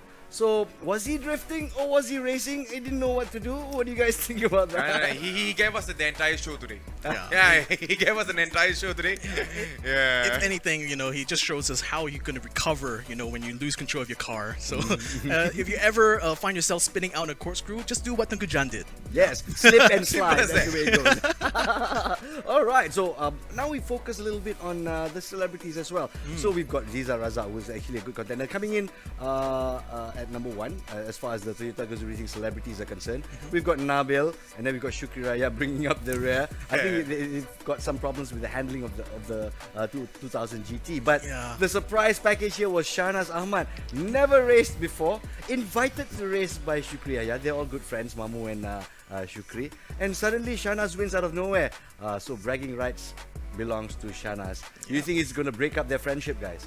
It's definitely going to put a strain on it, that's for sure. It's going to put a little bit of a strain on it, but it was a good race for him. Shahnaz, I mean, like, he had few unlucky moments in the race where we saw Zizan came and hit him in the first time. The second time he escaped, he's like, okay, finally, saya dah lepas dah daripada beliau. I can just move for now. I loved how you guys described Shahnaz's passage as, you know, the parting of the Red Sea by Moses, and zoom, he goes clear. I mean, that happens in a race sometimes. You just count your lucky stars when that happens. But nevertheless, I know they're all good friends all together. But I think this win by Shahnaz is going to cause a little bit of friction, as Shahnaz would like to rub it in their noses a little bit. Hey, you all dah race berapa lama lah, dah berapa kali dah. Aku datang sekali, aku dah menang terus. Apalah korang ni? Well, there's a new content on the block now. Yeah. So do you think we should be inviting Shahnaz Ahmad for the actual Toyota Gazoo Racing? No, we cannot do that. We cannot allow him to win just like that, unfortunately. So, sorry. You cannot allow that. No way. All right, the commentators have spoken. Ladies and gentlemen, let's take a look at the highlights of the very, very fun exhibition race that we've just had. All right, thank you very much, Nas, for that little back and forth. But yeah, it's back to the action here in Laguna Seca, and really, most of the story of this really is that battle for the lead there between Nakib as well as Amir. Yeah, it was so interesting, man. They have been fighting since the first lap, actually. And it was being close call by the rest of the other racers. Amir came close, Nakib came. They were basically shifting positions left and right. As we know, the elevation of this track has been so incredible. And that's one of the reasons why it is a little bit tough to race here at the same time. Today it hosts MotoGPs and stuff. It shows that the level is not easy actually in this track. Especially we see Tengku Jan, who actually spin out at that moment. Zizan this is not the first time. This was not the first moment. This time he hit Shahnaz, and again he will come back again for Shahnaz again. And this time Shahnaz just went past, like you said, the Red Sea story again. But you can start to see, you know, as the race dragged on, that the drivers really started to struggle for grip. You know, people not only going wide, people getting understeers all around, maybe even oversteering through off the track. But in the end, though, it's the drivers that are able to keep it clean, keep it tidy. They're able to get the win. Thank you very much for the overview on the exhibition race. The commentators actually having a lot of fun. They're actually talking while I'm talking right here, right now, you know. And so congratulations once again to the winner, Nakib. And hopefully you'll be giving that little bit of luck to your brother as well as we head into race 3. There you are. The exhibition race is over. Bragging rights for a few months, inshallah. But now it's time to concentrate on the fastest drivers in Malaysia when it comes to simulation racing. The top 10 will be vying for the honor of representing Malaysia in the Asia Pacific region. Right now, we're going to take a quick break. We're going to refuel and sort of take stock of the situation. When we do come back, it's race 3, ladies and gentlemen, in a very iconic track, Mount Fuji on the horizon. All this when we come back.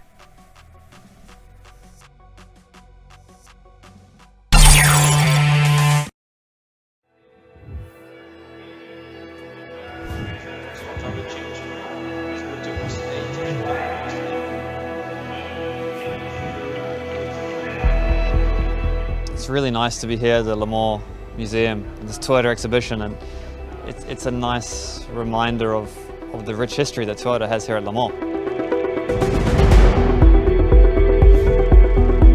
To see them all together, how much those cars have evolved over the years, and it's an amazing improvement, and it's nice just to see the story within just a few square meters. To see the cars, the history, you see it like this, brings up nice memories from when I was a kid, and it brings up nice memories from also this race. So yeah, it's special. I never see in the one place having like such cool car. Really happy to be here and quite interested to see, everything, all of the history of Toyota.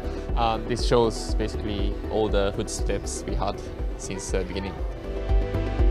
It's so cool to see 7 of these Le Mans cars, and a nice reminder of why we do it.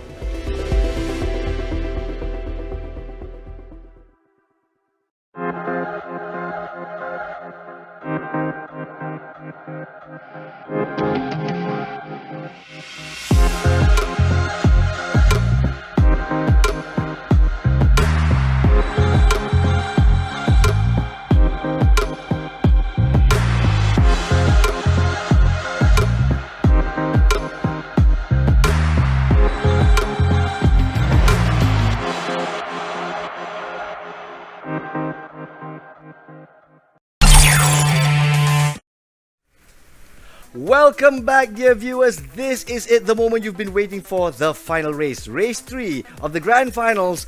This is Toyota Gazoo Racing Velocity Esports Championship 2021 Season 4. We've seen a lot of racing over the weekend, from the semi-finals to the Grand Finals, Race 1 and Race 2. And of course, the top 10 races are accumulating as many points as possible to be crowned champion and have a piece of that 70,000 ringgit cash prize. So at this point in time, ladies and gentlemen, the top rider or the top racer that we should be looking at is, of course, Taj Izrin Aiman, who has accumulated 50 points and right now head and shoulders above the rest.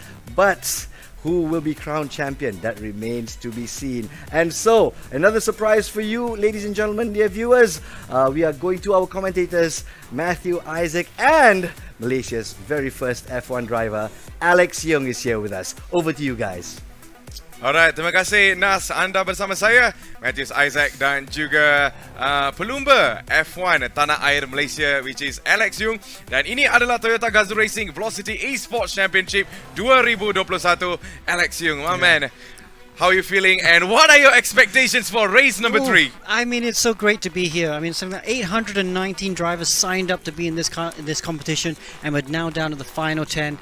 Race 3, we've seen some great racing today. Race 1 and Race 2, some awesome overtaking moves, and I think it's just going to get best for this last Race 3. Ya, kita pun sangat teruja nak tengok apa yang akan jadi di dalam race ketiga. So, saya pun sangat menunggu sebenarnya, sebab kita dah ada nama-nama besar seperti Taj Aiman, Zahir, Iqbal Suji, semua berada di dalam posisi yang cukup baik untuk menangis. And looking at the point difference as well, there is still a chance for other races there. Well, yeah, I mean, Taj, what a great job he did. He won Race 1, he won Race 2, but Iqbal Suji, you really feel he should have won Race 2, but he finished second in both races. So now, if Iqbal wants to win the championship, he has to win. I think that's the only fair thing he can do. And of course, he needs Taj to finish outside the top 4. If Taj finishes 5, 6, 7, 8, 9, 10, then Iqbal will win. So nampaknya all the races races ni semua ada istilah yang agak special sebenarnya. So jadi kita akan lihat kepada semua pelumba-pelumba yang baru. Talking about the new rookies as well, Alex, what are your thoughts so far? Yeah, I mean, obviously, I think the standout one has to be Nabil Aslan. Aslan, He's only 19 years old. He's third in the standings at the moment. Let's see if he can stay there. Some of the other new guys, Alvin has been very spectacular. His teammate Mu has also been very good. Who's also been good? Haris Zefi, on occasion, has been very quick. You can see he's been right up there. Almost got second place in race 2. but maybe the consistency isn't there just yet. But yeah, I can't wait to see them come back next year because they're going to be right at the front. Ya, so itu dia sedikit informasi tentang para pelumba yang sangat-sangat kita menantikan untuk tengok apa yang akan jadi di dalam race ketiga. But man, kalau anda adalah penyokong daripada mana-mana pelumba, give your support di dalam live stream ini sebab kita akan masuk ke dalam race ketiga tak lama lagi. So in the meantime, it's going to be a change of a different track kali ni, Alex. Yeah, different track, absolutely. We are at Fuji Speedway in Japan. We've been to this track so many times because we love going here. It's a great track to drive. It's quite flowing still, and it's great for overtaking. Wow, that straight is 1.5 kilometers long, so you get a slipstream, you can easily overtake. So we have seen some great races in the past. Yeah, so nampaknya kita akan masuk dalam race tak lama lagi. Tapi sebelum itu, kita ada lintasan hormat bersama dengan Soloz, Penjahat dan juga DaddyHood bersama dengan Nas. Take it over, man. Thank you very much, boys. And now, right here, Nazruddin Rahman has a golden opportunity to speak to 3 influencers, 3 key opinion leaders when it comes to video games. Guys, they were racing last year at GR Velocity, and this time around, we're going to be inviting them to ask opinions. How did they perform last year, and how the virtual environment has changed the way we interact with people around the globe. So, ladies and gentlemen, once again, let's invite Soloz. Yeah, for those of you guys who are into video games, this guy is really awesome. Just follow him on YouTube, follow his Instagram. You can also follow DaddyHood, he's here on set as well. Dan juga Penjahat. Dan walaupun nama dia penjahat, tapi saya pasti hati dia memang baik begitu. Betul tak? Assalamualaikum semua. Hai, apa khabar? Waalaikumsalam. Baik, alhamdulillah. Bila kita tengok online dan bila kita tengok masih online, rupanya memang betul-betul handsome korang bertiga ni. Bagus, alhamdulillah. Jadi nak bertanya pengalaman anda berlumba secara maya di GR Velocity tahun lepas. Tahun lepas Soloz dapat nombor berapa? Saya nombor 5. Nombor 5? Tahniah. DaddyHood macam mana? Kita pun dah bersabar tu. Masih dapat nombor 5 lagi. DaddyHood pula macam mana? Saya sepatutnya champion, tapi pasal seat tu tak boleh nak adjust. Saya tak sampai pedal tu. So saya nombor 3 je. Kita akan hantarkan protes lain kali ya. Kita hantar surat protes. Penjahat pula nombor berapa? Saya sepatutnya boleh dapat champion, tapi ada masalah teknikal gear tak nak masuk. Jadi saya nombor 2 di belakang, nombor 7. Sempat lagi cakap nombor 2 di belakang. Memang orang Sabah ni memang pandai propaganda begitu. So thank you for participating last year. Jadi nak bertanya pengalaman anda semualah, sebab semuanya bermain game seperti PUBG Mobile, Mobile Legends dan sebagainya. Tapi racing, korang semua avid racers ke tidak? Soloz? Macam saya tak adalah race sangat kat luar ke, tapi bila diberi peluang untuk race dalam virtual ni, rasa benda tu bukan senang. Macam mana kita tengok orang race kan, nampak macam senang je, tapi bila kita rasa punya susah benda tu. Dia kena ada kesabaran yang tinggi, comparekan dengan game-game yang saya main selama ni. Jauh hari juga mengenal manikam ya. DaddyHood pula macam mana pengalaman anda? Virtual ataupun saya rasa awak ni macam suka bawa kereta dalam track yang sebenar. Jadi macam mana? Saya memang seorang jiwa kelajuan. Saya suka benda-benda yang laju, kereta yang laju, tapi in a good way lah. Maknanya dalam track yang halal lah maksudnya. So berlumba di GR Velocity ni dia memang menguji kesabaran lah, sebab objektifnya kita kena habiskan berpuluh lap. So benda tu bukan mudah. Kita perlu ada endurance, kita perlu ada sabaran, kita perlu ada fokus yang tinggi. Kalau tak, pusing sikit, nanti kita akan jadi macam XK Penjahat. So pada saya racing virtual ni pun memang satu benda yang mencabar. Lebih kurang sama macam racing in a real life lah. Okey, Penjahat. Nampaknya orang cucuk kau dari tadi kan. Jadi betul ke, setuju ke dengan DaddyHood tadi? Pengalaman dia seakan-akan sama dan perlukan kesabaran yang tinggi. Betul. Macam saya tak boleh sabar lama, saya tak boleh tahan. Sebab tu saya dapat nombor 2 dekat belakang tu. Jadi awak kata tadi kesiliman teknikal, tak boleh masuk gear kan. Jadi tiba-tiba pula kata tak cukup sabar. Geram nak paksa masuk gear, tapi Tapi lebih serius lah. Sekarang kita tanya lebih serius. Jadi pendapat anda tentang syarikat seperti Toyota yang membawakan perlombaan maya ini untuk rakyat Malaysia. Pendapat anda, Soloz? Sekali lagi tadi macam tersangkut. Bagaimana pendapat anda tentang suatu syarikat seperti Toyota yang membawakan perlombaan GR Velocity secara maya ini untuk rakyat Malaysia? Apakah pendapat anda? Untuk saya, pendapat saya bagus lah sebab tak semua orang boleh race dekat ni kan, dekat real life kan. Nak kena proper, bukannya pergi ada kereta je kita boleh race kan. Bahayalah macam tu kan. So bila ada macam race dekat online ni, so ramai orang boleh rasa, boleh feel lah macam mana rasa dekat real life. Cumanya dekat online ni diorang boleh belajar macam mana nak lap, macam-macam cara apa semua. So orang kata kalau silap dekat online, mungkin kalau real life dia buat macam tu, mungkin dia sakit-sakit badan kan. So dekat online tu ada boleh belajar orang kata kesabaran tu. Takut nanti kan kalau macam, sebab saya pun ada berpusing sekali last time saya main. So bila sekali berpusing tu terus kena potong dengan orang.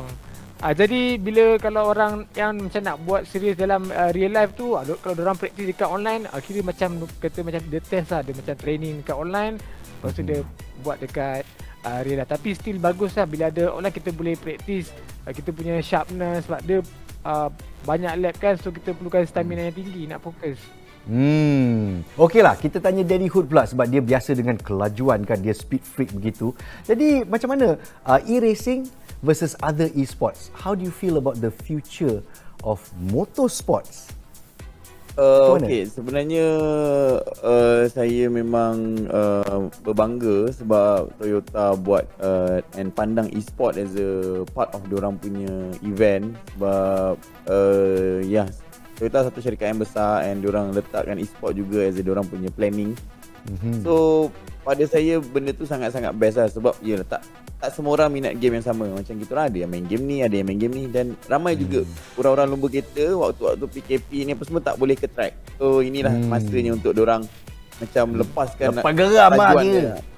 Lepaskan geram dia, kelajuan dia dekat dalam track alam maya ni. So yelah, ramai orang yang dah spend dekat nak beli dia punya seat, dia punya steering, dia punya konsol untuk diorang main game kereta kan. And bila Toyota bagi tahu ada race macam ni, bagi peluang kepada pecinta-pecinta kelajuan ni untuk try bermain online. Memang mantap. Mantap, great advice kepada mereka di luar sana yang nak mencuba tapi macam ya ke, susah ke dan sebagainya. Harap-harap memberi perangsang untuk anda untuk mencuba virtual racing. Dan untuk penjahat pula, mentang-mentang lah awak dapat nombor 8 kan, 2 dari belakang, yang lain semua pandang rendah awak. Tapi bila racing di alam maya ni, adakah penjahat rasa ada meningkat sikit skill anda, dan bila bawa kereta di jalan raya rasa mahir sikit lah? Pendapat penjahat? Pendapat saya, kelebihan kalau macam kalau kita bawa real life kan adrenaline naik kan. Tapi kalau dekat virtual kan kita boleh belajar lah macam mana nak kontrol ni mental. Kalau bawa laju lepas tu nak kawal semuanya tu, ni ada bagusnya juga untuk mengelakkan nanti daripada orang nak merempit dekat luar kan. Baik orang merempit dekat game. Betul. Kalau accident tak ada orang yang cedera, betul. Accident kat dalam game je. Jangan accident kat luar sudah. Patutlah you tak kisah nombor 8 pun tak apa, berpusing pun tak apa. Janji tak cedera. Baiklah, terima kasih banyak-banyak kepada Soloz, DaddyHood dan juga Penjahat. Mereka telah menyertai GR Velocity tahun lepas. Jadi tahun ni mereka menjadi penonton saja tapi terus memberikan sorakan untuk semua pelumba-pelumba kita. Boleh? Boleh. Mesti boleh. Alhamdulillah. Jadi teruskan perjuangan anda juga. I see you on YouTube, guys. Okay, Assalamualaikum semua. Thank you very much for your time. Those were our key opinion leaders who we invited last year for GR Velocity, and this time they're around just to sort of give a little bit of color to the event as well. It's great that they shared their experiences, and hopefully it'll encourage you guys, anda di luar sana yang masih belum pernah mencuba, terasa macam betul-betul nak rasa bawa kereta semula. Inilah pelantanya. Meanwhile, it's back to you guys. Alright, so jadi itu dia boleh mengatakan lintasan hormat bersama dengan Soloz, Penjahat dan juga DaddyHood. Mereka ni sangat-sangat terkenal di arena e-sport sebenarnya. Siapa-siapa yang berada di dalam e-sport confirm kenal tiga orang ni. Ada lagi satu yang keempat sebenarnya, but he's not here today. But only three of them, it was just good enough. But kita tunggu dan lihat apakah akan jadi. For now, Alex, we're going to go into race number 3. So let's talk a little bit about the track first. Yeah. Well, it's 4.5 kilometers long. I used to race. I actually used to stay at this track. I lived there for 2 years in Gotemba. You can see Mount Fuji just there in the back of your shot, going out to the left. Yep. Now coming down the start finish straight out of the last corner. This long start finish straight. You can stop, minum coffee, wait, chill, maybe take a phone call. Well, maybe not while you're driving, but you got plenty of time. All the way down this long straight, and in the TSO 50 hybrid you'll be reaching about 320 kilometers down that straight. And here we have a shot of the hybrid. Look at that, really small windscreen, you don't really see much out of it, but yeah, you don't need to see much as a race car driver. Maybe if you see less, it's even better. And you can see that. Look at that top speed, 340 kilometers, 875 kilograms only. And it's all-wheel drive. Don't forget, it has a hybrid system as well, where when you brake, it recharges the battery, and that battery will give you more power down the straight. And it has a lot of downforce as well. These cars are awesome fun to drive in real life and also in the virtual world. So itulah sedikit informasi tentang jentera yang akan digunakan di dalam race ini.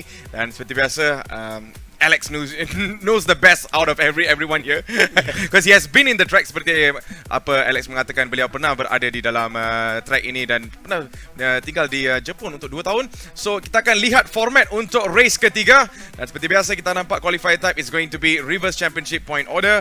Race ini will be going on for 40 minutes long, dan you can talk a little bit on the tires there, Alex. Yeah, because everyone has to use the racing hard or racing medium at some point in the race. So you cannot just go soft tire the whole race, and you have to do one pit stop. So 40-minute race, I mean the tire wear is quite high. I think it's at times 10.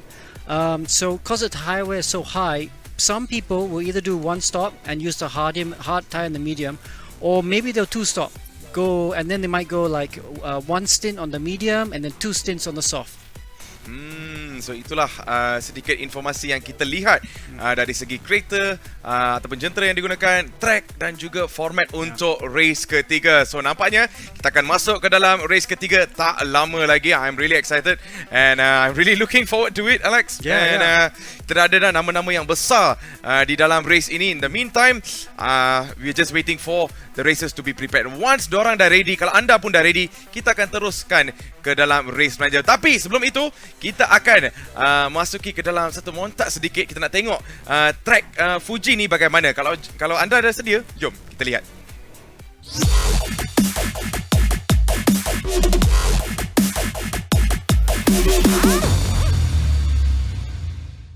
Hi there, my name is Nakib Aslan. I'm a professional sim racer and also a GR rookie. Today, for the first time since we started racing in the Velocity Esports Championship, I'm going to give you an inside look at one of the tracks we'll be featuring in our grand finals, the Fuji International Speedway. Fuji is one of the most iconic tracks around and is easily identifiable worldwide. Due to the historical significance of this track and the fact that we get such a good racing here, is why we have chosen it for the final. It has one of the longest straights in the world at 1.4 kilometers, and you really have to have a good top speed to be quick here. It's why we have chosen a TSO 50 to race here, as like at Le Mans, knowing how to slipstream and how to use it in your racecraft is key to winning here. Turn 1 is a tight first gear hairpin where the cars will be slowing from over 300 kilometers to about 60 kilometers an hour. We should see a lot of action in the race with lots of overtaking. Turn 3 is a fast corner that really rewards you if you attack it. Touch the curb at the apex and use all the curb at the exit to be fast here. Turn 4 is known as the 100R and is a corner that demands maximum respect. Many drivers have ended their races in the barrier there. It's definitely a corner which requires confidence and bravery. Turn 6 is a hairpin that opens up quite a bit. There are a couple different lines through that corner that allows drivers to express themselves, but it's very important to get a good exit to have a good speed down the back straight. Going down into turn 10, which is another heavy braking spot, good opportunity for overtakes. Then it leads into turn 11 and 12, so you need to compromise T11 a bit to make sure you get out of 12 well. Turn 13 is an off-camber corner where you always have understeer, so being patient with the throttle is important to keep the car online or with the rise on the apex. Turn 14 and 15 tightens up on the exit, and it is tempting to carry more speed than the front tires can cope with, so it's easy to run wide and miss the apex there. An easy corner to get wrong, but get it right and you gain a lot of time. Turn 16 is arguably the most important corner on the track as it leads onto the start-finish straight. However, you can take two different lines through there and you often get people diving down the inside to overtake at the apex. It's a tricky move, but it can win you races and championships. So don't be surprised if a last corner, last lap happens here. Then it's down the long front straight for the TS050, which don't forget, has won Le Mans 3 times. Fuji always brings good racing, so it'll be the perfect track for the final race of this championship. Just like in Vios Challenge Rookie class, where I finished on the podium, winning at Fuji can change your racer's life, so watch out for who comes out on top. Join us on 18th and 19th September for our live semi-finals and finals to find out who will win at this iconic track and win the ultimate title of Velocity Champion. We'll see you at the races.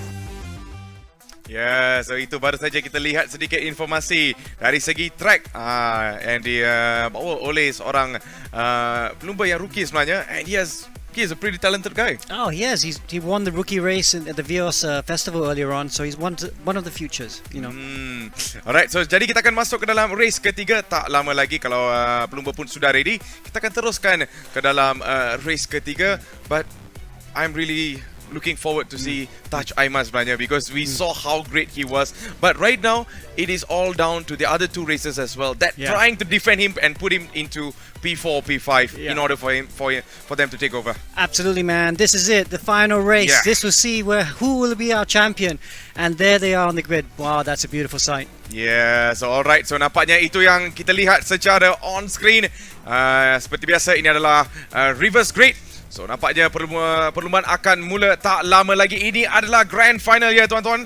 Dan kita berada di Fuji International Speedway. So nampaknya lampu pun sudah dipadamkan. And let's go racing on on. Sekali lagi. Dan kali ini kita nampak satu start yang cukup baik daripada Rio yang berada di dalam P pertama. Dikejar oleh Alvin Chai. Dan kita terus saja ke dalam selekok yang pertama. Oh, banyak bumper di situ.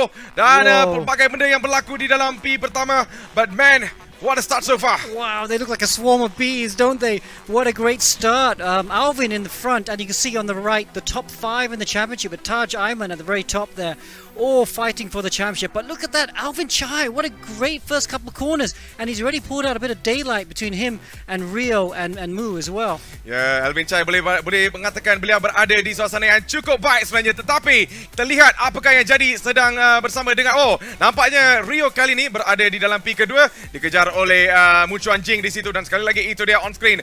Itu Rio kali ini terus saja ke dalam Dunlop corner, dan masih lagi Rio yang berada di dalam P kedua, diikuti oleh Mu Chuan Jing bersama dengan Muhammad Afif. Mio kali ini berada di dalam P kelima, dan kita terus saja ke dalam selekok yang ke-14 so far, Alex. Yeah, great start by Mio Hafiz. You know, he's finished second in the first Toyota Velocity Esports Championship, so great for him because he was right at the back.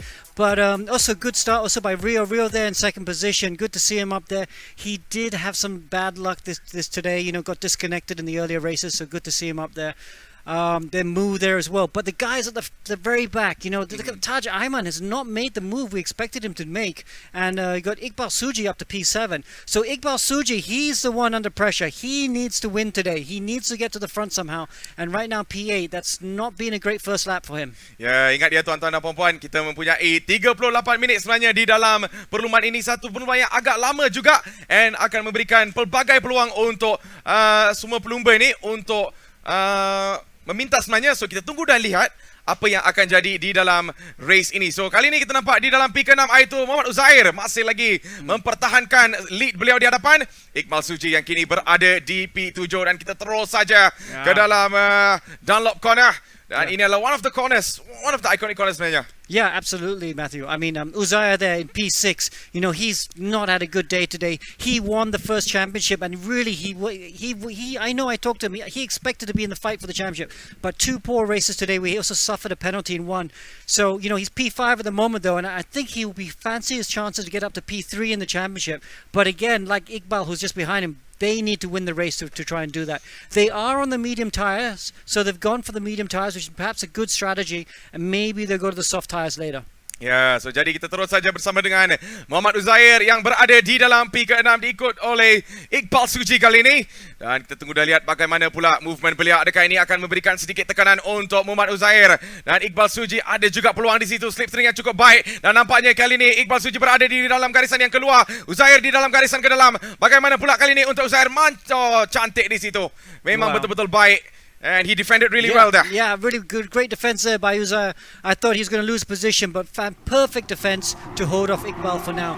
But hopefully, Iqbal's looking really impatient though. They are on the medium tire. They can't stress too hard. I think the guys at the front, they're on the soft tire, so that's why they're playing the hare, while these guys are playing more the tortoise, where they're a bit careful with the slower compound tires, which hopefully should allow them to do a one-stop and not have to do a two-stop strategy. Ya, so kita sudah pun melihat semua informasi yang cukup baik daripada seorang expert di situ. Kali ini kita nampak movement daripada Iqbal Suji kali ini yang berada di dalam garisan luar, tetapi tidak mencukup di situ untuk memintas Muhammad Uzair yang kini berada di dalam P ke-6. Kalau kita lihat sejarah sedikit Fuji Speedway ataupun litar Fuji ini dicipta pada tahun 1963 sebenarnya untuk host perlumbaan NASCAR, tetapi kini menjadi untuk pelbagai acara. Dan now we are here for Toyota Gazoo Racing. Yeah.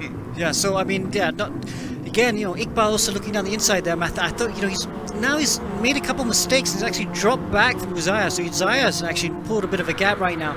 I'd love to go back to the front though, see what tires Alvin Chai is on, because I got a feeling he and Rio are on the soft tires. Yeah, look at that. You look at the bottom left, it says RS Soft S, which means they're both on the soft tires. And that's why they're sprinting away. We saw Mu do this in race 2. He took out a big gap at Spa on the soft tire, but then he had to go to medium tire at the end, and that's why he was caught and passed at the end. So these two know that they have to pull out a big gap on the soft tire, so when they come into pit and go either to the medium or the hard tire, because then they'll be a lot slower. And these guys in third position, you see that Mu is also on the soft tire as well, but he doesn't have the pace at the moment. But the cars behind him, like Muir and Uzair, they're on the medium tire. Ya, so itu dia sedikit informasi dari segi tayar sebenarnya, because di dalam race ini tire management is really important kepada semua para pelumba. Dan kali ini kita nampak on screen iaitu Mu Xuanjin yang kini berada di dalam P ketiga. Kita terus saja di dalam Dunlop corner, baru saja melepasi di situ. Dan Muhammad Afif kali ini berada di dalam garisan ke dalam dan dipintas juga, tetapi dikeluarkan oleh dua-dua para pelumba, tetapi Afif somehow made it to P3. Yeah, but he pushed him off, and now Mu's lost another bit of... Harris Zephy's also got past Mu as well. So, yeah, that was right on the edge. I'm not sure if that was legal. So Afif might come under scrutiny from the stewards there, because while we do allow a bit of contact in this, if you have the sort of contact where you push someone off the track, that's too much. So, might get a penalty for that. Kita dah dengar dah. So ada juga protes-protes pada akhir perlumbaan ini. So kita terus saja di dalam seleko yang pertama.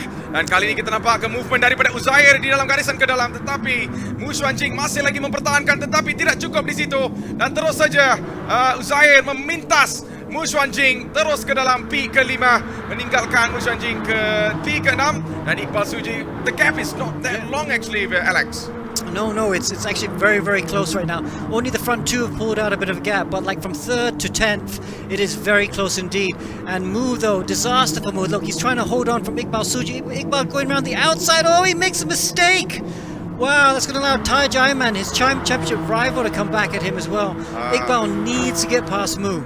Ya, Taj Aiman saja menunggu di situ untuk melakukan kesilapan di situ. Tapi kali ini kita nampak Iqbal Suji masih lagi memintas Mu Xuanjing, melepaskan beliau di dalam P ke-7.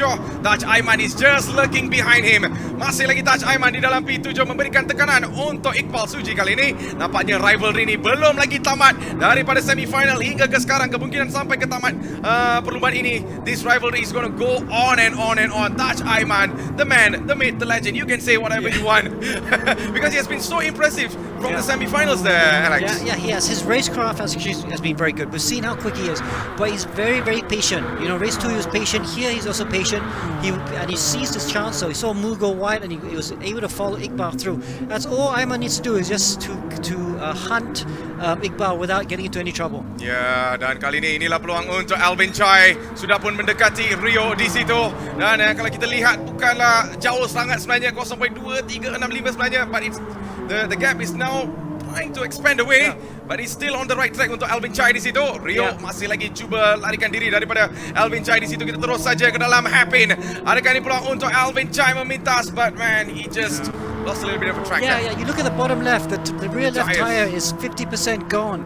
It's all red now. So he's using up that soft tire, and that's allowed Rio to overtake him off camera. But we're only 9 minutes into this race, and the soft tires are chewing up way too fast for me. So that I don't think Alvin can go many more laps. He needs to pit either this lap or the next lap. But that means he's committed to a two-stop strategy at least.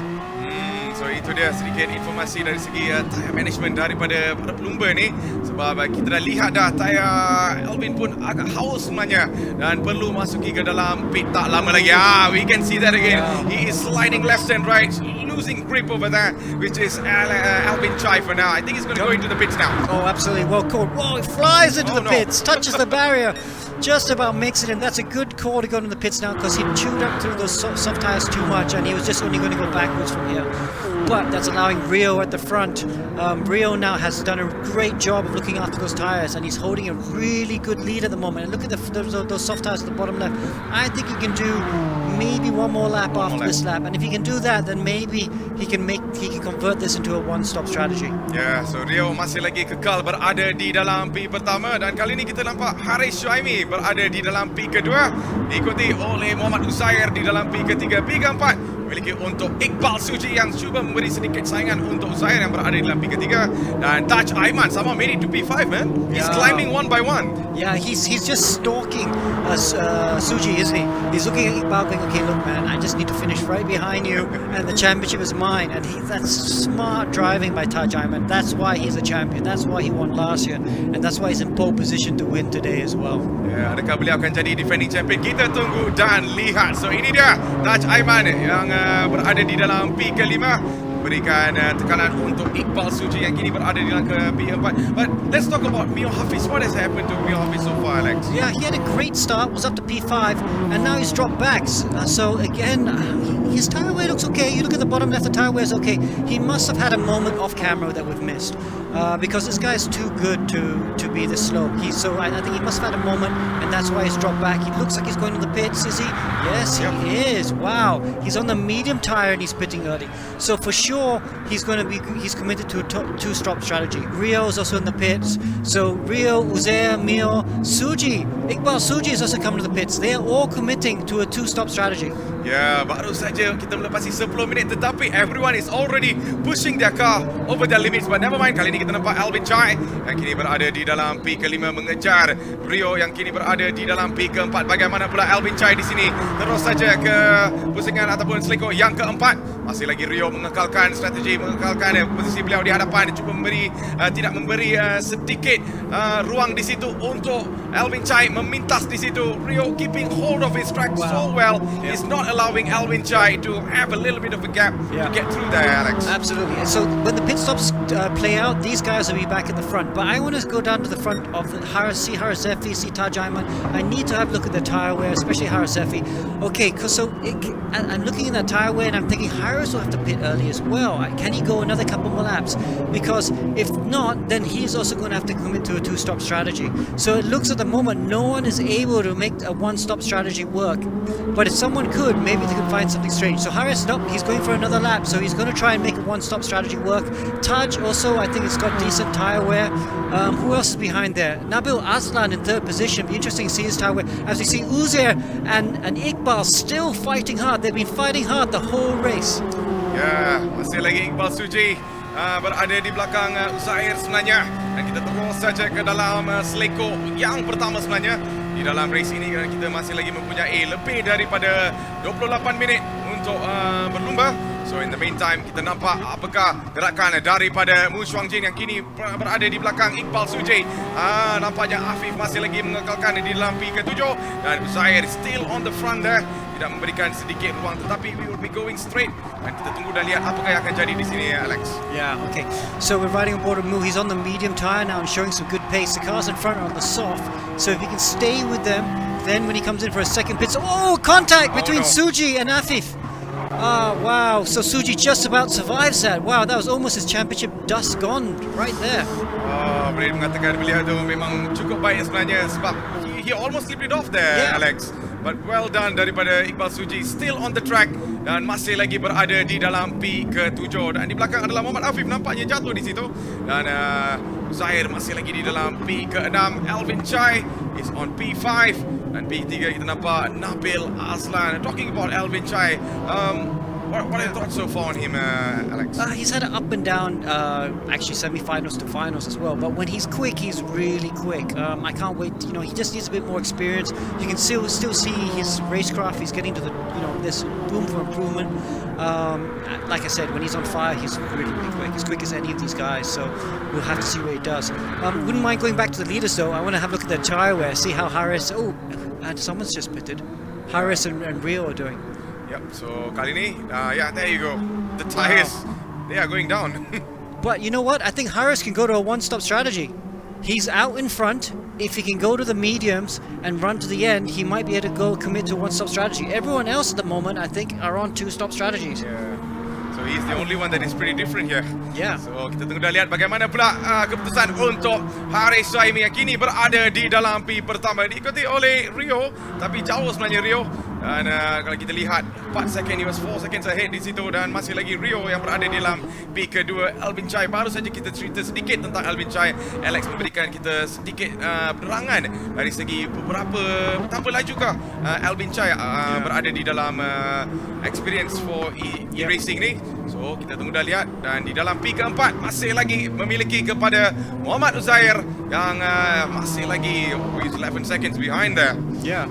Okay, so this is an interesting battle as well, right? Because you got the front three in front of Uzair and Iqbal. But there's still a long way to go. Now they're on the soft tires. They should be able to catch up to the front three quite quickly. Because don't forget, Rio, Alvin will have to at some point go to the medium tire. Oh, and Harris Sefi has pitted. Harris has pitted, and let's see, there's like 25 minutes to go. He could conceivably try and do a one-stop from here, but it'll be very, very difficult. Ya, so jadi kita terus saja di dalam seleko yang pertama. Iqbal Suji kali ini memberikan saingan untuk Uzair dan trying to close the gap dari segi jarak sebenarnya. Dan kini Taj Aiman di situ di dalam P ke-6. Adakah ini peluang untuk Taj Aiman dan Mun Chuan Jin berada di dalam garisan ke dalam dan Taj Aiman, oh, nampaknya keluar sedikit tapi masih lagi Taj Aiman mengekalkan posisi beliau di hadapan. He is not feeling any pressure, man. Yeah, he just went round the outside of Mu. What a great move by the defending champion. He's lost a bit time to Iqbal and Uzair, but he's still within touching distance. Whoa, look at this battle behind. Haris Sefri and Nabil, they've come out from their pit stops behind this traffic. This is not good for their strategy. Ya, nampaknya Mio Hafiz yang berada di dalam P7 sebenarnya.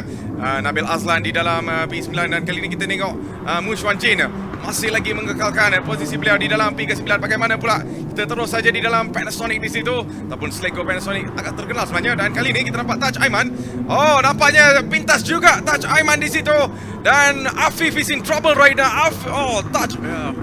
How good is this guy, Alex? Yeah, and Afif is struggling right now. So there's a huge. This is the battle for 5th, 6th, 7th, 8th, 9th, and 10th. Yeah. The racing is crazy all the way through the field. It's awesome. So Taj finally up to 5th.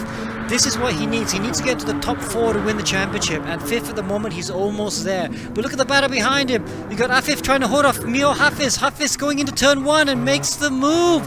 Is Nabil going to follow him? Kita tunggu dah lihat dan nampaknya Afif. Ada juga sedikit slip di situ dan Haris berada di dalam P9. Bagaimana pula tetapi masih lagi terdapat tires yang cukup baik di situ untuk memintas dan Afif di dalam P ke-8 sebenarnya dan dipintas oleh Afif sebenarnya memintas Haris sebentar tadi dan masih lagi Mio di dalam P ke-7 dan someone has a penalty, that is Mio.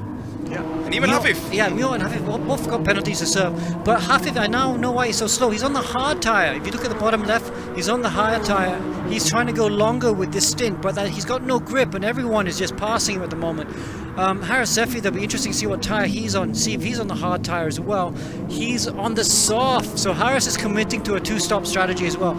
Everyone, I think, will be doing 2-stop strategies today. Ya, so itu dia strategi yang digunakan oleh para pelumba. Kejar, jangan tak kejar, kita boleh mengatakan sekali lagi. Dan di dalam P ke-8 itu kita nampak Haris cuba memintas Mio di situ, walaupun kita nampak Mio ada juga penalti di situ, dan ini dia movement daripada ke dalam, dan nampaknya Haris memintas juga Mio di situ terus ke dalam P ke-7.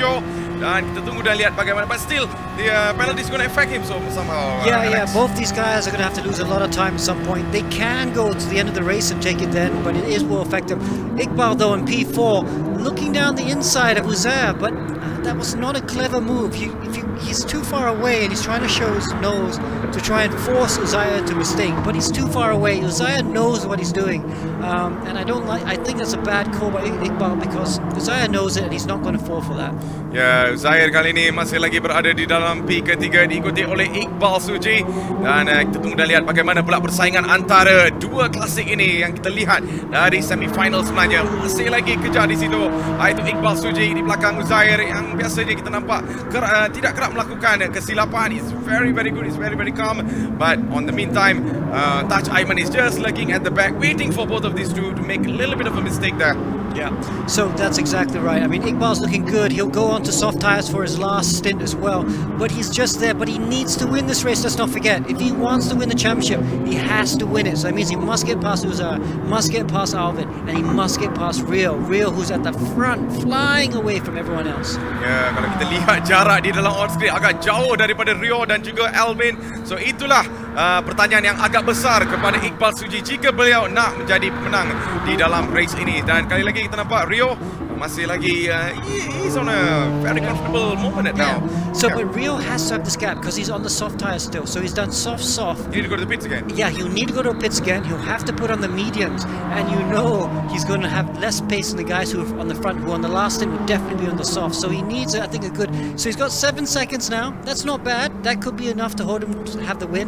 But I'm sure he'd like to get up to 10 seconds for the last 1/3 of this race. Yeah, so nampaknya nobody safe di dalam race ini. Semua ada tekanan masing-masing sebenarnya. So kita tunggu dan lihat bagaimana pula akan jadi. So kali ini kita lihat di dalam P kedua, itu Alvin Chai yang masih lagi mengekalkan posisi beliau, dikejar oleh Uzair di dalam P ketiga. Kita lihat di dalam P keempat, Iqbal Suji juga mengejar di situ, cuba trying to close the gap daripada pelumba-pelumba yang lain. Dan kita terus saja ke dalam seleko yang ke-10, itu the Dunlop corner kali ini.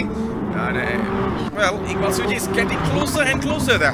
Yeah, come on, but Iqbal doesn't want to come in now. If he comes in now, he's going to struggle. He'll need to make it a third stop.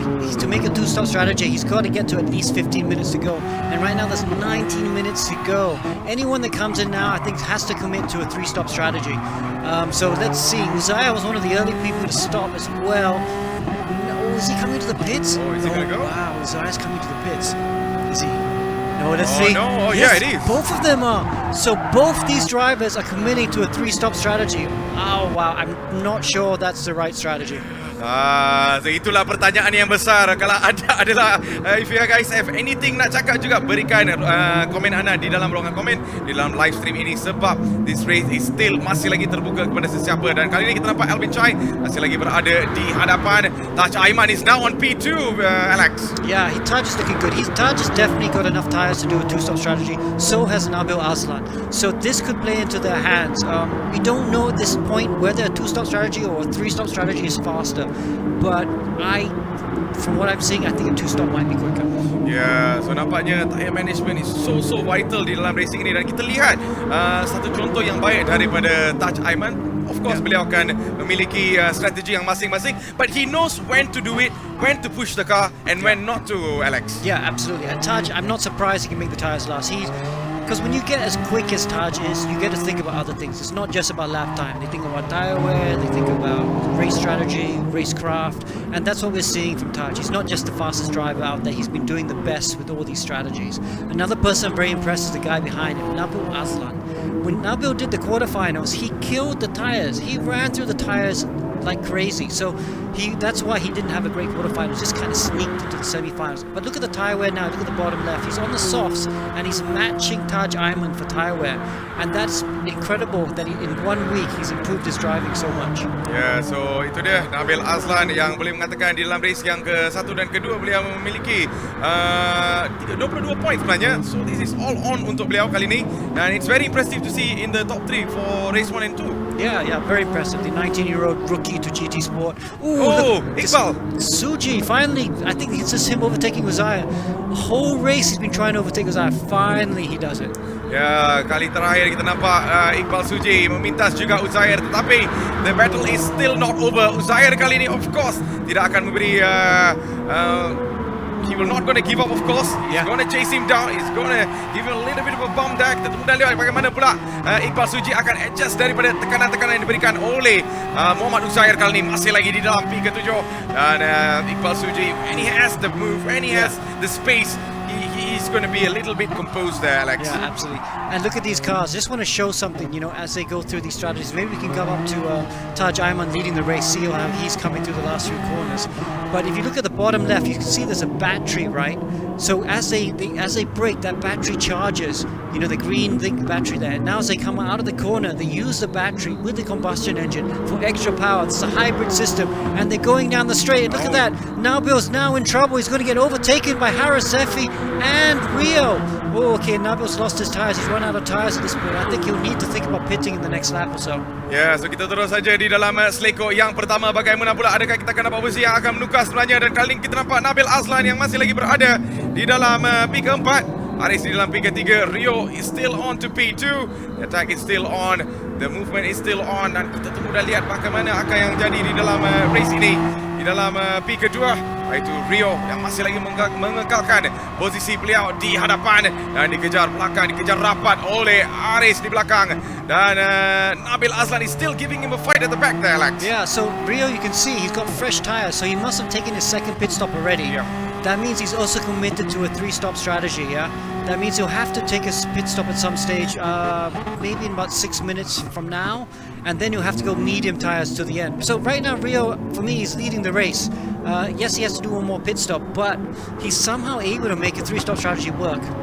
Ya, sangat impresif daripada Rio sebenarnya kali ini memberikan sedikit saingan untuk Taj Ayman yang kini berada di dalam P pertama. Tetapi kita biasanya nampak Taj Ayman is very composed man bila beliau berada di dalam P pertama. Kita tunggu dan lihat if things are going to change, sebab Rio kali ini masih lagi beri tekanan yang sangat tinggi kepada Taj Ayman dengan kelajuan yang cukup baik sebenarnya.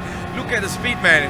258, 26, this is insane. Dan terus saja ke dalam straight, dan nampaknya ada movement daripada Rio di situ di dalam garisan yang ke dalam sebenarnya. Adakah dia peluang untuk memintas daripada Rio, dan nampaknya is it gonna do it? Yes, nampaknya Rio memintas juga Taj Ayman, and maybe that's because of the fresh set of tires there. Yeah, what a great overtake there by Rio. Yes, he's got the fresher tires, and that's making difference. Have to feel sorry for Rio, though. I mean, he's doing such a great job today, leading this race, and right now he's looking like he's a favorite to win. But have to feel for him, he got the disconnection from the race earlier. So, wow, he really would have been fighting the championship if it wasn't for the earlier races. Ya, tuan-tuan dan puan-puan, kita mempunyai 14 minit yang terakhir sebenarnya. Saya pun sangat teruja nak tengok apa yang akan jadi di dalam minit-minit yang terakhir ni. Dan jadi kita masih lagi memberikan tumpuan untuk Haris yang kini berada di dalam P ketiga di situ. Taj Ayman on P2 as usual. Dan di dalam P keempat, Nabil juga yang memberikan saingan di situ. Bagaimana pula untuk Haris yang masih lagi mengekalkan P3 beliau. Kalau kita lihat jentera yang digunakan iaitu Toyota sejak tahun 2012, Toyota telah memenangi setiap perlumbaan selain daripada tahun 2015 bila Porsche yang meraihkan kemenangan during for those times. Yeah, exactly. So it is impressive. Just to go back onto Taj as well, I think also the other reason why Taj Ayman is not fighting so hard is because he's thinking about the championship, because he's thinking about this guy, Iqbal Suji.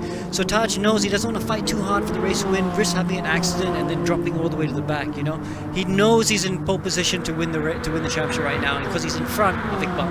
Ya, so Zair beringat apa jadi di sini, dan nampaknya ada ni peluang untuk Muhammad Afif memintas di situ untuk Alvin Chai. Seperti biasa Alvin Chai still a really fast driver dan memiliki skill-skill yang agak unik kali ini, dan kita terus saja di dalam selekok yang pertama, dan Alvin Chai berada di dalam garisan yang agak luas sebenarnya, terus saja ke dalam, dan it was still a good movement daripada Alvin and did not give Afif the space to do any types of maneuver. Yeah, and that doesn't need to, right? So Alvin there up to P7, he's got fresh tyres as well. He's just pitted, so maybe he can go to the end. I think that was his third stop, but like I said, the 3-stop strategy is not working well unless you can get a really good first stint, which is what we've seen with Rio. Rio at the moment, the only one making, he's the leaders of the 3-stop strategies. He will have to pit again. And that will drop him back, but everyone behind him also needs to pit one more time, and Rio's looking really good. But everyone else, like Taj, Harris, Nabil, they're on 2-stop strategies. Rio is the only one at the moment that's going to make a 3-stop strategy work. Yup, so kali ini kita berikan fokus di dalam P pertama, itu masih lagi Rio yang berada di dalam P pertama, diikuti oleh Taj Aiman dari belakang dengan 3 saat sebenarnya, 3 seconds from there, dan di dalam P ketiga itu kita nampak Haris Suhaimi yang kini masih lagi mengejar Taj Aiman di hadapan. Oh, he just went into the pits, man. Yep, Harris coming in for his last stop. So is Nabil. Yeah, they were gone. So Ayman then staying out longer though. He wanted the soft tires for the end. But yes, so Harris and Nabil, good choice to make now, because now they can take soft tires and go to the end. Yep, so kita terus saja di dalam seleko yang ketiga. Iqbal Suji is the man kali ini yang kita lihat di dalam on screen, diikuti oleh Uzair, dan nampaknya jarak yang agak jauh sebenarnya daripada Iqbal di situ. But as we are going downhill, ada juga benda yang memang betul-betul boleh menukar, and also especially when they're coming through the downhill there, Alex, the braking is going to be super important. If you're going to miss a few seconds of it, the driver at the back is going to take advantage of it. Absolutely, braking is very important. Fuji has these long braking zones. See down the back straight here, braking in this spot is really crucial. Of course, down the start finish straight as well into turn 1. You know, you got to get the braking right there as well. So it is, because you're coming at a super speed, right? Exactly, and you look how skinny the rear wings are. Because of the long straight, they take out the downforce, so you shed downforce, shed drag, and it makes it very tricky through these slow corners. Like the car will slide around a lot. Ya, so itu dia kata-kata berpengalaman iaitu Alex Yung yang pernah berlumba di sini. So kita tunggu dah lihat bagaimana pula untuk para pelumba yang kita lihat secara on screen. Adakah ni pula cukup daya daripada Haris? Dan nampaknya Afif berada di dalam garisan ke dalam, dan kita terus saja ke dalam seleko Panasonic di situ. Masih lagi battle is on untuk Muhammad Afif dan juga Haris. Terus saja bersama dengan Afif, dan adakah ni pula untuk Afif untuk memintas, tapi Haris masih lagi mengekalkan kelajuan yang cukup baik, berada di dalam P ke-7. Afif is coming closer and closer, but it's not enough maybe because of his tyres. Yeah, his tyres are gone. I think the hard tyre was not the right call for him. He will now go to soft tyres at the end. But look at this, Nabil's all the way over the back of Harris.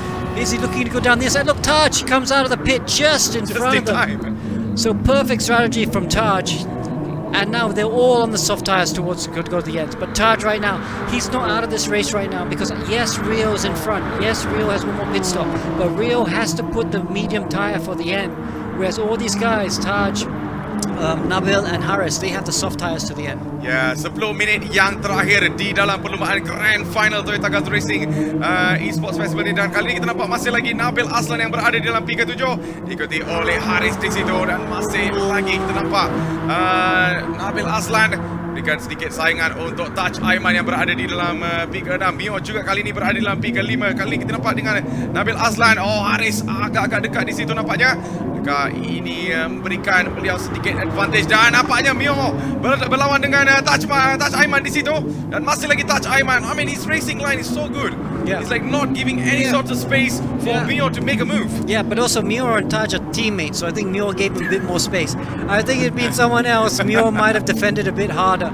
But fantastic for Taj though, because he's managed to overtake his teammate and he hasn't lost much time to Nabil just behind him. Tyre management yang baik, teknik yang baik, itulah Taj Aiman yang kini berada di dalam P5, dan kita masih lagi mempunyai 8 minit yang terakhir di dalam perlumbaan ini. So anything can change, things can change drastically. Tetapi kita teruskan di dalam seleko yang pertama. Taj Aiman berada dalam P3 di situ, dan bersama dengan Nabil Aslan dalam P keempat. Bagaimana pula Alvin Chai yang berada di dalam P kedua, and this is Taj Aiman sekali lagi terus saja ke dalam seleko yang kelima. oh, he's just really good. Yeah, he is, and so Taj looks really good at this point. He's got look at the bottom left. He's on the mediums. He decided to go medium tires to the end. Wow, super conservative with tires, so he'll have no issue with tire wear. Nabil behind him is on the soft tires. Maybe Nabil will run out of tire just at the end, but he'll be very quick right now.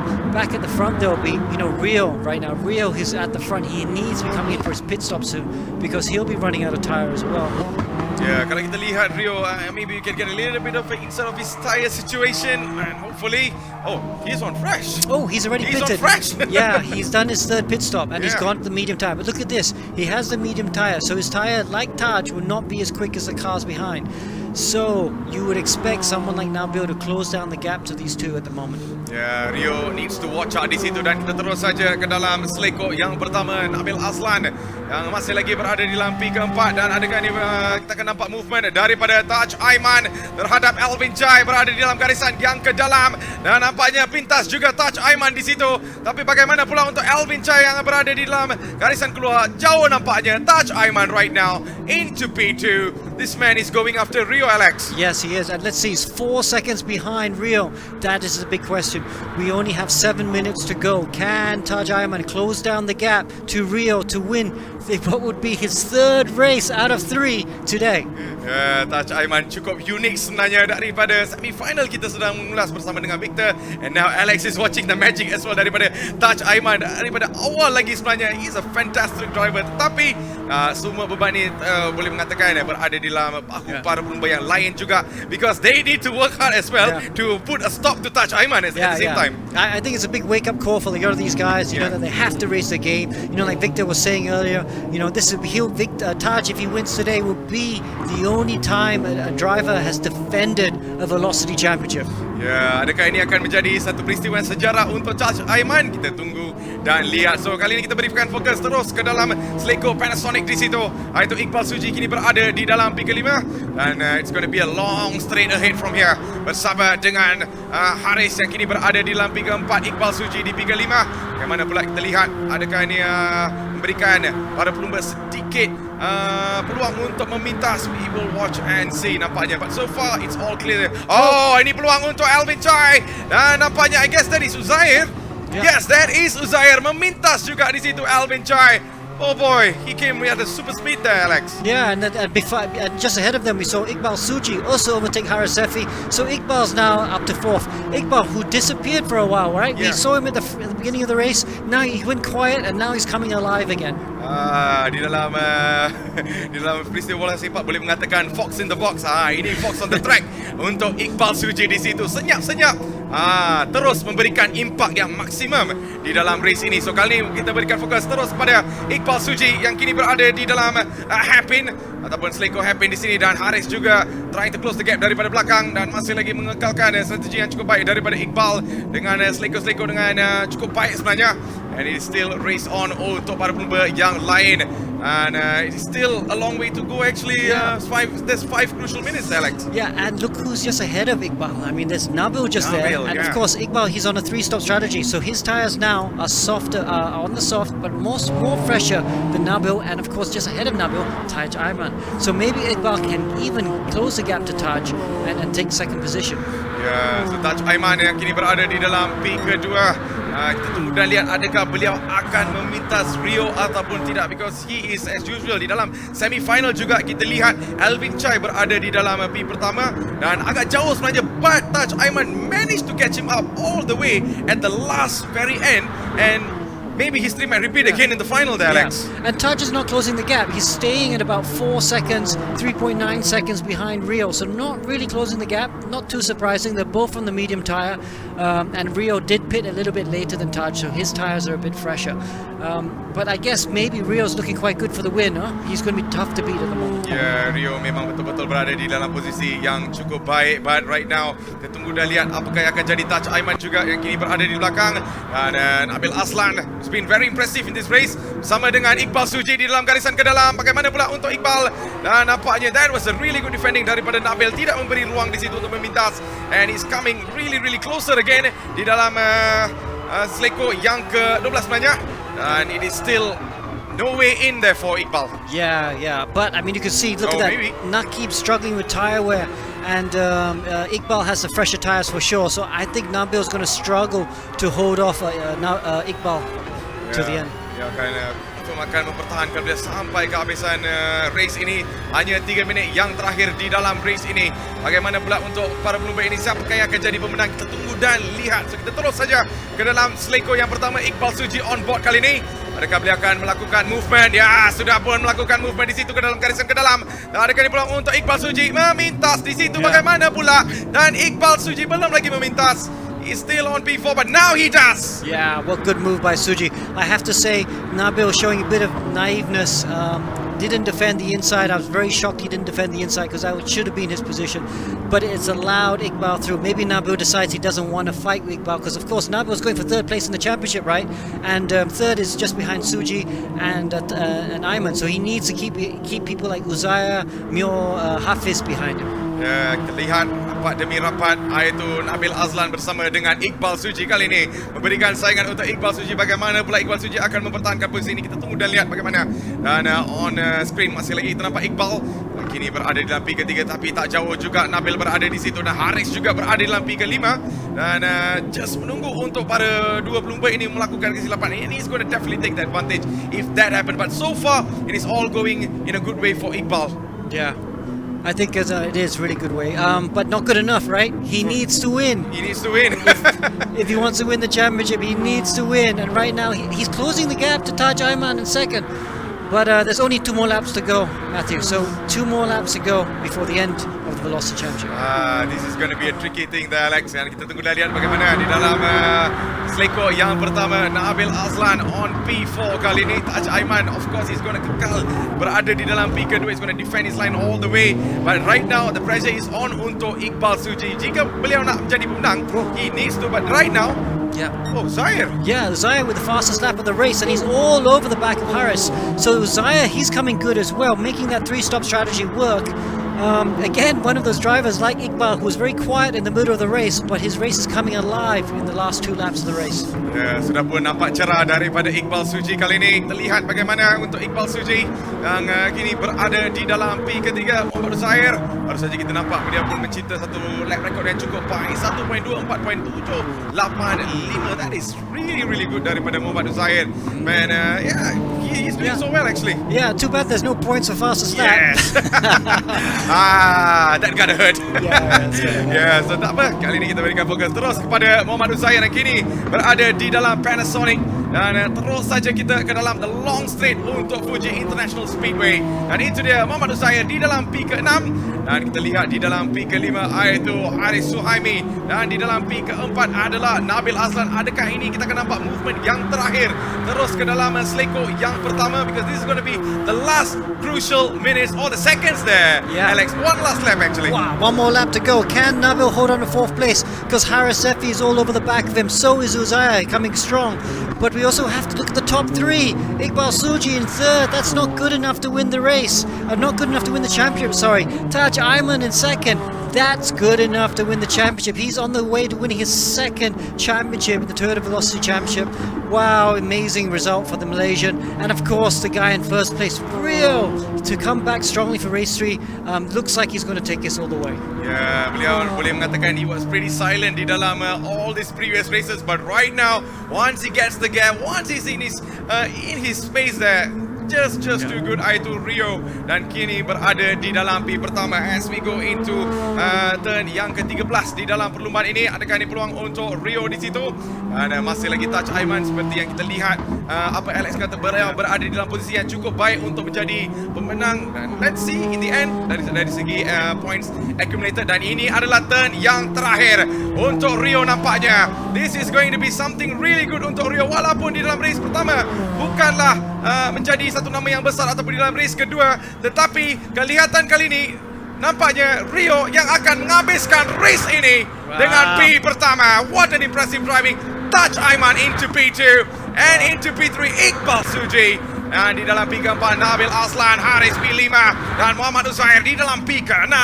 Dan di P7 kita nampak Alvin Chai and Muhammad Afif is going to come closer as well at the same time. Kita tunggu dah lihat Mio Hafiz, but man, I mean, the pressure is on for Iqbal.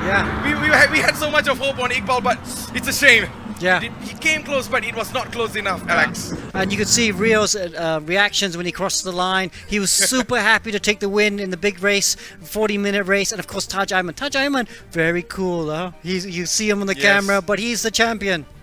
Yeah, so itu dia. Kita lihat secara provisional result itu Rio yang kini berada di dalam P pertama dan Taj Ayman di P kedua. Dan I mean, we have seen the points before. We have seen the points before di dalam race pertama dan juga race kedua, Alex, and we kind of know who it's going to go to anyways. But what a fantastic racing. And your final thoughts on this, Alex? I have to tip my hat to Taj Ayman. You know, really cool, great racing, great decision making. You know, with strategies and not panicking in racing situations. Of course, Iqbal Suji ran him close, but Iqbal will rule. You know, a couple of his races he should have won race 2. But wow, great racing. That was the best thing. We saw great racing all day today. Yeah, di dalam race pertama juga cukup baik. Race kedua lagi baik. Race ketiga, oh, we saw pit stop strategies on and off daripada semua para pelumba. But kalau kita lihat, jom let's have a look on the highlights. Alright, so jadi jom kita lihat highlight yang baru saja kita lihat di dalam race ketiga. But what a race so far, Alex. Yeah, I mean, we saw this, you know, this collection of cars just swarming around like a bees. Alvin Chai taking the lead very early on before Rio then took it. There's a great battle between Azhar and Iqbal Suji that just went on for the whole race. Yeah, kita nampak juga beberapa momen-momen yang agak menarik juga, especially the pit stop strategy from Iqbal. Yeah, absolutely. You know, we saw all the cars. Oh, this incident there between Afif and Mu. Some guys are doing 3-stop strategies, some guys are doing 2-stop strategies. You know, Haris Zefri was one of them on 2-stop strategies. Then this battle between them as well. But yes, Taj Ayman with the 2-stop strategy, Nabil as well. But then you got Rio, really. He was the fastest of the 3-stop strategies, and he was the only one to really make a 3-stop strategy work. Yeah, pintasan demi pintasan yang kita nampak. But Alex, if you want to ask, who's the driver of the day? Well, I gotta have to say Rio for the driver of race 3. You know, he drove a really great strategy. The strategy is perfect, the driving is perfect. But driver of the day has to go to Taj Ayman. No, he did a great job even in the race 3. He wasn't struggling. See Iqbal Suji there, trying to overtake Nabil. That was for 3rd position, and that's where he would finish in 3rd position. But Taj Ayman was really cool and calm to finish P2, and that's why he won the championship. It was calm all day. But driver of the day for race 3 was definitely this guy, Rio. Yeah, itu dia, kita lihat itu Rio yang menghabiskan race ini dengan cukup baik sebenarnya, walaupun beliau berada di dalam posisi yang bukan baik sebenarnya dari segi standing, but man, this race was all written for him. So jadi jom kita lihat result yang terakhir di dalam race ini. Yeah, okay, so then obviously this is the grand final results of all the point systems, and of course you've got Taj Ayman at the very front, you know, your hero, Iqbal in second, and the rookie, Nabil Aslan. I was so surprised to see him hold on for P3. What a great drive by the young man. Ya, dan untuk Nabil Aslan yang berada di dalam P ketiga mengumpuli 34 poin di situ, dan Muhammad Uzair dengan 28 mata, Haris Syami di dalam 27 mata, Rio di dalam 25 mata yang baru saja kita lihat beliau pun menangi race ketiga. Mio Muhammad Hafiz berada di dalam 23. I mean, not a good start from Mio. He used to be the fastest driver back then. But di dalam P ke-8 kita nampak Afif bin Suhaimi dengan 16 mata, Mu Shuangjing dengan 15 mata, dan terakhir sekali adalah Alvin Chai dengan 14 mata. So I guess it's all written for Taj right now, Alex. Yeah, I mean, Taj, that's great championship win.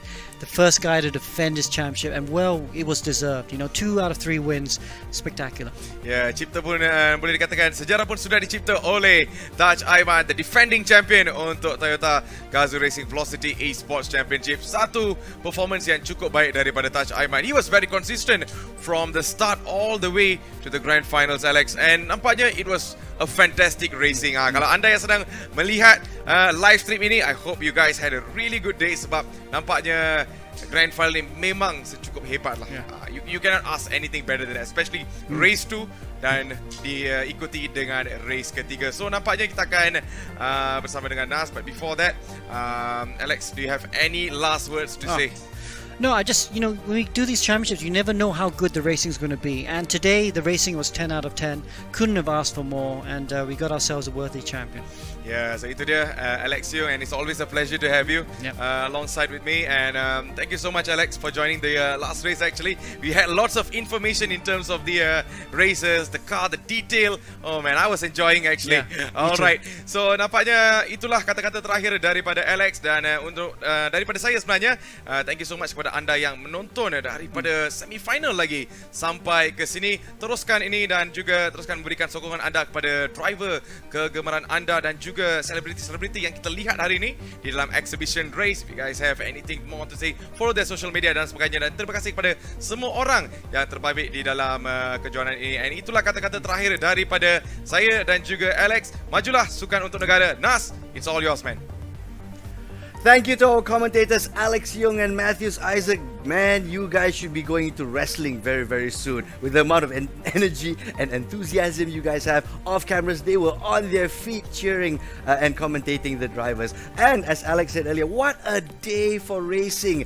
Electronic racing, racing simulations. Man, this is the way of the future. So for our viewers out there, I hope you enjoyed these couple of days of awesome racing on this platform. Toyota Gazoo Racing Velocity Esports Championship 2021, and salute to our winner Taj Isrin Aiman, head and shoulders above the rest all the way till the end. But I gotta say, the man of the hour for race 3, definitely Rio Pandu Kusuma. Unfortunately, we're trying to get him connected right now. We've got good news. Rio is with us. Hey Rio, how are you doing? How are you feeling at this moment? Hi, yeah, it's kind of mixed up feeling. Some part of me is happy and some part of me also disappointed due to the unfortunate thing happens, which I couldn't participate in the first and second race. And of course, if you did participate in the first and second race, you think that things were a lot different? Could you have been the new champion? Well, at the beginning of the champion, I believe I could do something better than previous year. I really put some effort and time doing practice in my home. I really set the target high, but to do the unfortunate things couldn't be avoided. I understand. Yes, for those of you who've just joined us, we are here with Rio Pandu Kusuma and looking at your results from race 3. Man, what a race! Alex Young was saying from the start, was it a wise thing to do a 3-stop strategy? But you were the only one among all the racers to make this strategy work. Was that part of the plan from the start? And did it have anything to do with the car you were driving and also the track? Actually, based on my feeling, I also prefer the two-stopper. But after I did a few testing sessions this afternoon, I keep on showing that the three stops were actually more effective than the two-stopper. So I kind of took a gamble there and just went ahead with the 3 stoppers based on my testing data. And I just kept my head down, focused with the plan, and luckily everything went according to plan. Very good. Last but not least, how did it feel to beat the man of the hour, Taj Aiman, in a fair and square race? How did that feel? Actually, I was really happy. I even raised my hands after I crossed the finish line, because this is really the first time that I finished ahead of Taj Aiman. Well, even though he started from the back, but still, this is a day to be remembered lah for me. Definitely. Semoga menjadi pembakar semangat buat Rio Pandu Kusuma. We're going to see you next season, yes? Yes, of course. I'll come back stronger.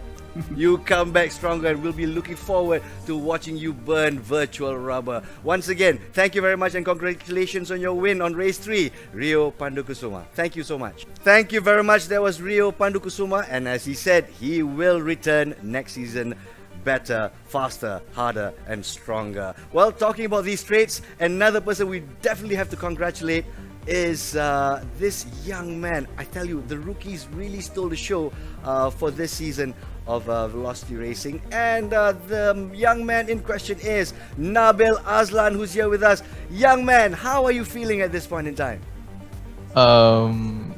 No words to be said really. I'm pretty speechless. I didn't think I'll be in the podium position. I was aiming to be in the top 5 at least, but to be in the top 3 is really something, you know. I think this is just my first season in Toyota, and it's my first time competing in GT Sport. So yeah, I think I'm pretty proud of myself.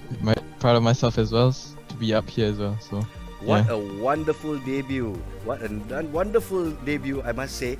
We've been watching you since the qualifying rounds all the way to the quarterfinals, in which you just sneak through. Now, the biggest aspect of your game, I'm going to pick up on what our commentators, especially Alex, you mentioned earlier, that during the qualifiers and the quarterfinals, you sneak through, you ran your tires botak, you know, and you did some really hard braking at the corners. But we saw a different Nabil Azlan at this grand final. What changed for you?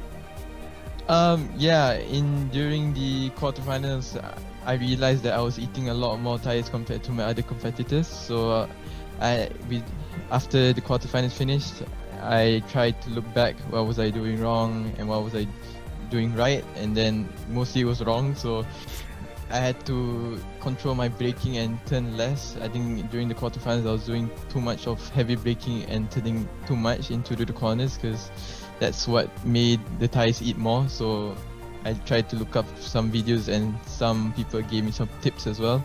So yeah, I think that improved me quite a bit in the semi-finals and the finals.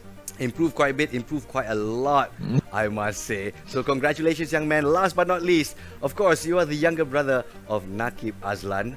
And so with this podium win, do you think that one day you will be the better sibling when it comes to racing?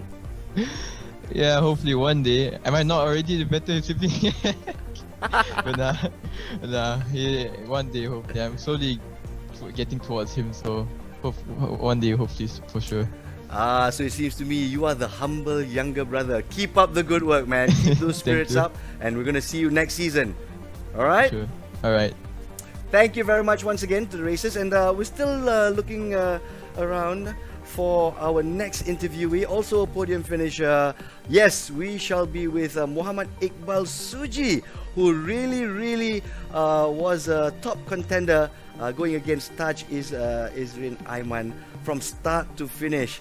Muhammad Iqbal Suji, are you satisfied with your races? That's a tough question. Honestly speaking, it's I'm quite satisfied with my performance, but I could have wished probably get first in the tournament, but it is what it is. Props to Taj, his pace is tremendous. Try my best out there, but the situation's been like that, and second's the best I could do. Do you think that the situation would have been different if you actually won race 2 instead of getting second place? Could be. I'm pretty sure in the last lap of race 2, maybe the approach was strong in the final lap. Something might have changed there. Something in the final can also change as a consequence of race 2. But I mean, the past is the past, and all I could do from there was just to keep going and just do my best. I like your way of thinking. The past is the past. It's the next race that's important. So we're going to see you next year, that's for sure. What's going to be different? I've been participating in Velocity for, I think it's been the 3rd year in a row here. And one thing I can say is the number of competitive drivers are really increasing. I would say the difference with the final last year is that the difficulty is probably twice or even thrice more difficult. So I'm assuming that's probably the same for next year. There'll be a lot more tougher drivers out there. Those who are who aren't satisfied with this year's velocity and are trying to their best to train for next year. And I think we're bound to see a much more competitive driver field for next year. You know what that means, Iqbal? That means you got to start training right now, 8 hours a day, 40 hours a week. Are you ready? We'll see. Hopefully the schedule allows, but we'll see how the future holds. Excellent. Thank you very much for running an awesome race, Mama Iqbal. You were one of my favorites, and I think next year I'll still be rooting for you as well. Thank you so much for your words. Thank you for the interview. All right, ladies and gentlemen, 3 down and 1 more to go. All we have to do, we must speak to the champion, and not just any champion, as the commentators mentioned earlier, the first man to successfully defend his title. The Toyota Gazoo Racing Velocity Esports Championship 2021 is his. Encik Taj Aiman, perasaan anda sekarang berjaya mempertahankan takhta anda? Saya rasa sekarang ni memang penat sebab this is my first time buat endurance. Memang rasa penat, itu je, saya tak boleh cakap apa. Tapi kegembiraan memang terpampang di wajah anda. Bila kita tengok visual anda semasa anda menang pun, macam nampak kepenatan anda. Anda tak menjerit keriangan. Anda hanya dah habis begitu. Jadi reflecting back on your race 1, race 2 and race 3, I think the commentators and I agree that you are Mr. Consistent. What is your secret? Saya rasa mungkin sebab strategi. Sebab strategi memang penting lah kalau dalam race ni. And then kena plan moving forward. And kita kena tahu bila kita nak attack or defense. So rasanya itu antara satu strategi saya lah. Jadi bukan saja Mr. Consistent, Mr. Cool juga ya. Cool under pressure begitu. Kalau kita cakap pasal strategi, in race 3 you went for a 2-stop strategy, tak salah saya kan? Yup, saya pakai medium. Sebenarnya dari mula saya dah salah calculate sebenarnya. Saya ingat dalam 40 minutes it should be macam 30 plus lap.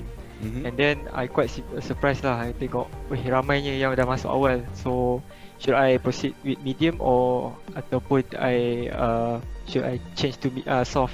So I tengok pace I dengan lap time I tengok macam makin consistent, so I proceed lah. I try guna medium.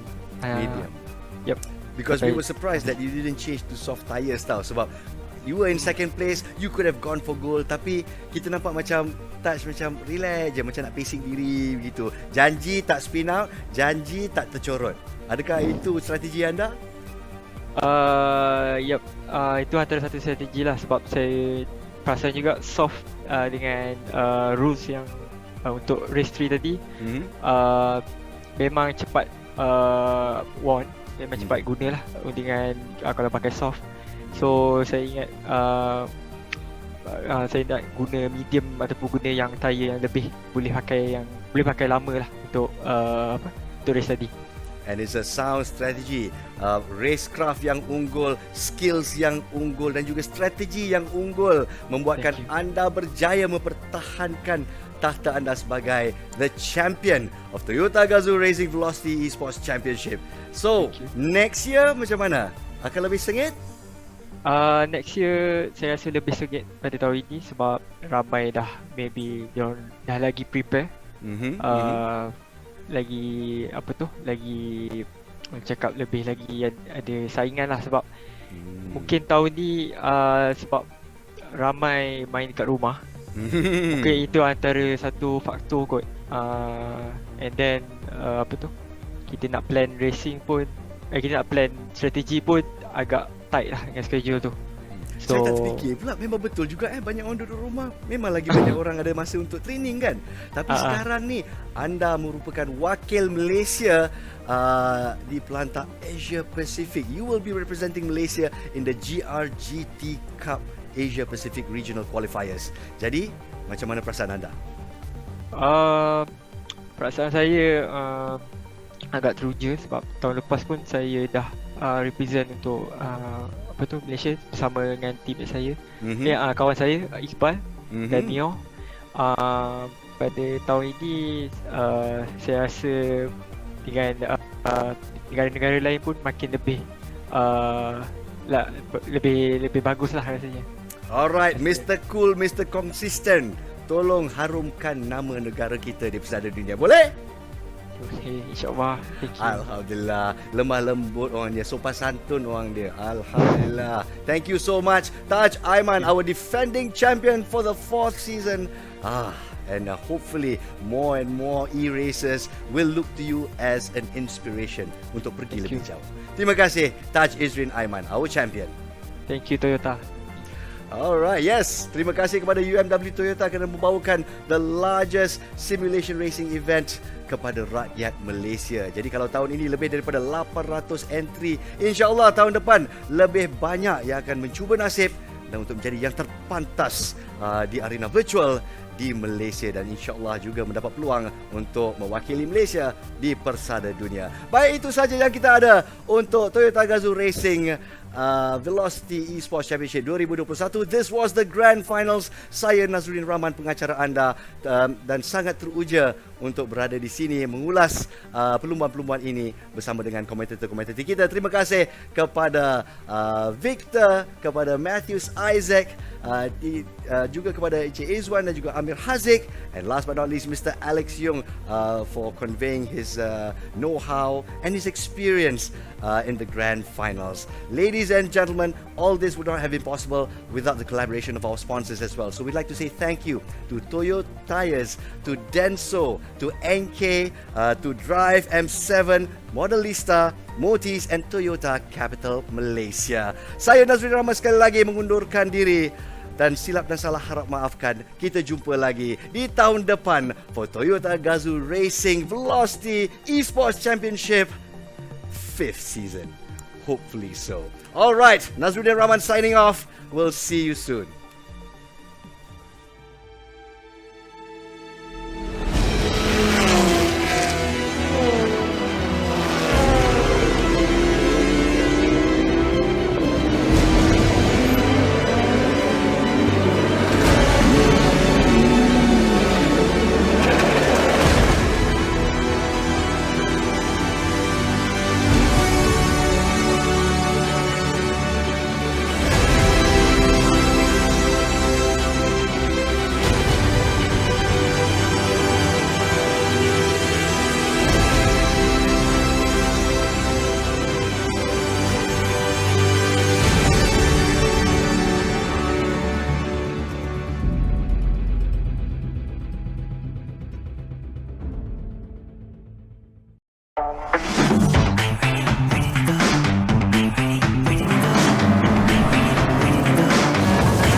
Toyota, all about the drive.